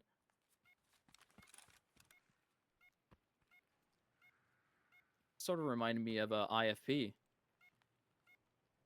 with them fast peaks. Ancestral move to 8. Geistras is going to close the round out, and Sigma Wolf being caught in a rough spot in a down numbers advantage situation again. TFG, great effort in the first half, but now finding it tough to be able to keep up with the Ancestral pace when it comes to getting the bomb on site and getting it planted very quickly. They've done successfully so far in this A site on multiple occasions. Call Me Joe starting to find some strength in his positioning now to be able to slow it down this time around, but it did still end in Ancestral success. That finds them 1 round away from closing the game out.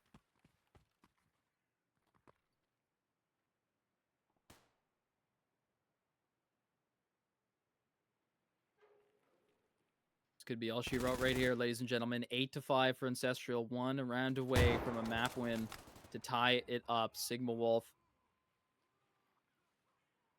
Another quick one. Man advantage for TFG. Selfish all by his lonesome. With that bomb, going to be linking up with a teammate soon, but D1 position being held on the A site. Something you need to clear before executions can be made. And that's exactly why Sigma Wolf gets Geistras, but Selfish is ready to trade out his teammate. Excellent positioning. Selfish now on the bomb is going to want to try and rotate out. TFG have members and numbers enough to be able to not worry too much about being too spread. Scotty's going to win the good rotational fight into Kafeinas, and now Selfish is the last left alive. Fortune being that the bomb is already on his back, but with that one member from TFG holding the A site and 2 already rotated over to B with that one player playing close to spawn, Selfish is going to have to find some ridiculous 1v1s to be able to open the round out. Maybe he can live up to his name and selfishly get every single kill left. Clutch up for his team. But, you know, making the proper play to try to get the bomb down, and Stripey takes full advantage of that audio cue. No doubt, TFG with a big round win to stop the win total for Ancestral, who, you know, have still yet to be contested on the overtime. TFG might be able to force.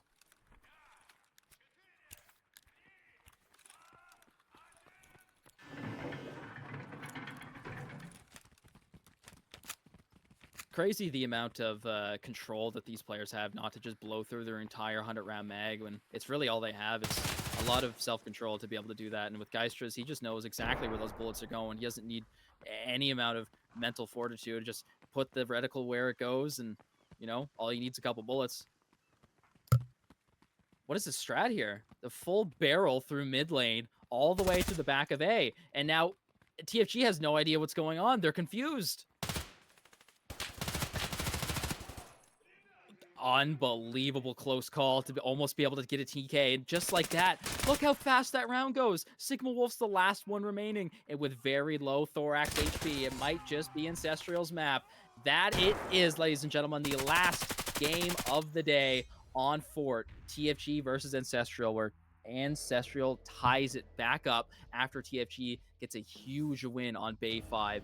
1 point for each team on the board. Now, ladies and gentlemen, one thing I am so excited for is to see the total updated leaderboard that will be coming up soon once it gets made, of course. But I think this is going to surprise a lot of us, and it's going to prove that so many of these previous teams that have struggled are in so much better positions and are so much more prepared for HPL 3 than they were in previous tournaments. Yeah, absolutely. We'll be very excited to see the standings, but we'll give the guys in the background just a moment to get that together. We're going to talk a little bit about that last game and break down the action for the guys at home.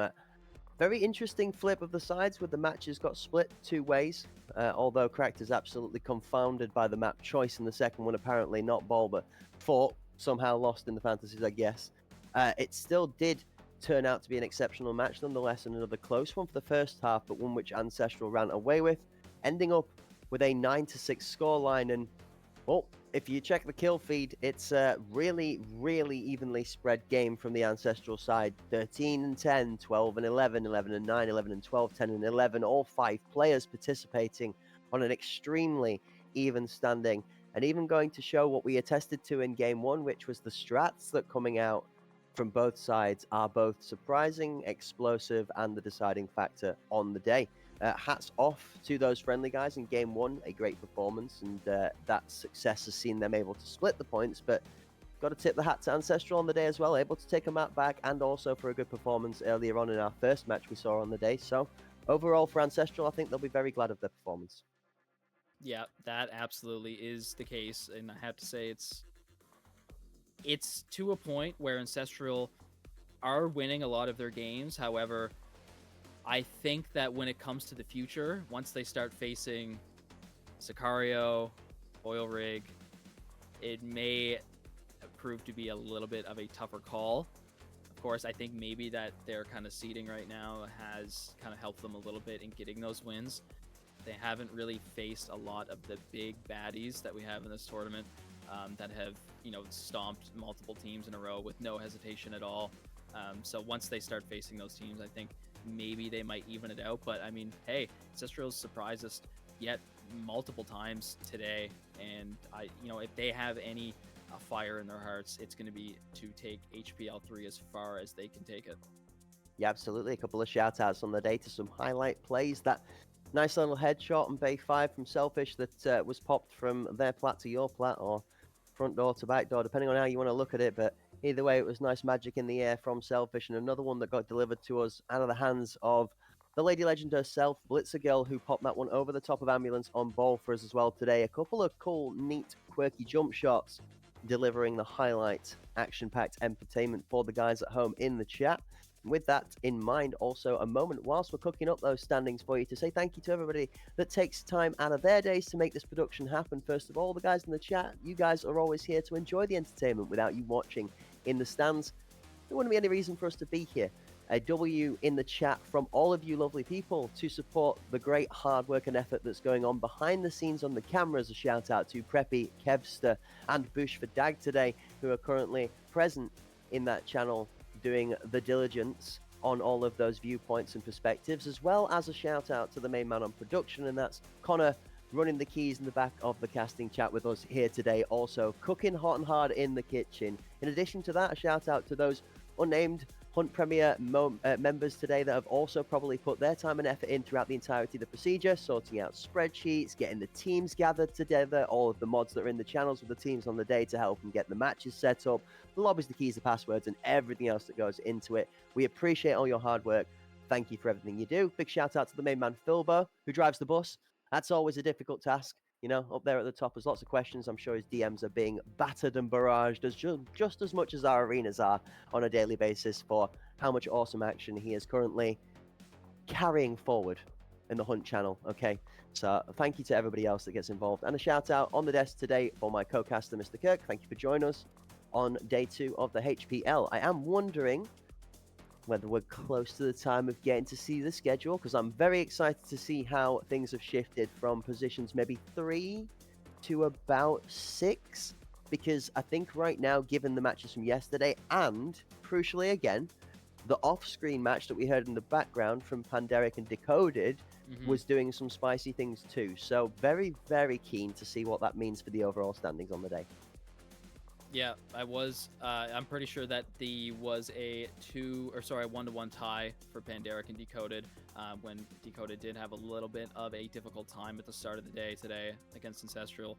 But I mean, we talked enough about Ancestral and we know what they've been doing. So I am excited also to see that. But, you gave your shout outs. I also got to give a shout out to you, my friend, who, of course, if anyone is around here, has ever worked with the Cracked Wisdom before, you know how easy he is to work with. He makes my job so much easier, and he's a legend on the caster desk. And we, of course, would be not as good of a tournament organizer without Cracked himself. So big shout out to my boy on my left, and of course, left that way.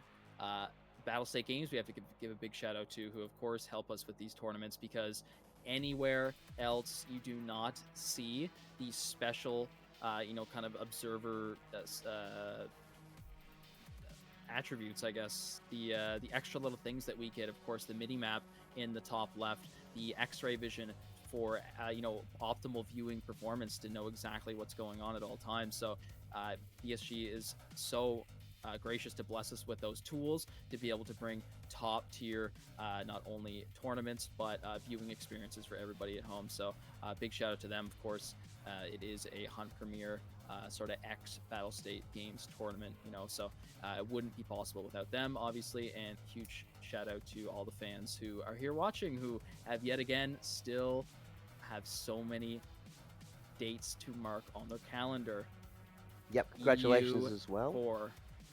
EU4 August 2nd. Absolutely, and congratulations as well to the 2 competition winners of the day. That's Star Lexus and Roscoe P. Coltrane. Guys, if you haven't already, jump in the Discord. Make sure you create a ticket to claim your prizes. That is a full arena key, ladies and gentlemen. That is a code to play in the game that you are sitting here and watching evolving live in front of your eyes. So if you fancy getting your hands on a copy yourself, you've not maybe had a chance to play just yet, and you're sat in the stands eagerly waiting for your chance to show us what you've got, then keep the notifications turned on, keep tuned in, because every single day we are giving away more keys to give you a chance to get involved. All you need to do is to be present in the chat and create a ticket in the Discord.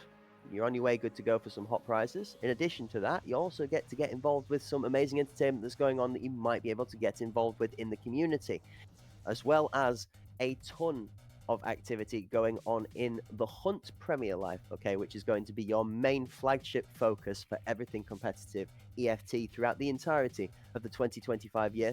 It's going to be supported by a load of things around the outside as well, folks, okay? So you want to pay attention to the likes of your community tournaments, your pros and Timmy's duos, your different bits and bobs that are coming in between. So I know there's a load of people that have already reached out to me in conversations of concepts of a different tournament style, something more for fun based, just to keep the motion flowing in the meantime, melees only, so on and so forth. So everybody's cooking in the background. If you want to be where the action is kicking off, it's right here, right now, within the Escape from Tarkov scene, amongst Hunt Premier, obviously leading the charge with these insane tournaments, seasons, and elimination brackets coming up. Speaking of which, something I'm looking forward to very heavily myself, Kirk, because we all love a good HPL, all right? And we've got many a EU and a NA season already booked in on the calendar to go. But we are going to get to see some real shade thrown between the teams when the EU elimination tournaments come in.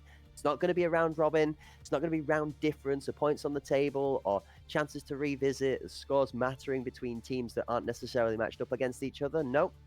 Instead, it is going to be do or die in a series of matches, and it's all left out on the table in that one instance. Rivalries will be made, hearts will be broken, destinies will be fulfilled, and we are going to crown champions of each region, which in tow is going to lead us on into potential Arena Cup series and other events where these regions may meet to decide who is the best in the world.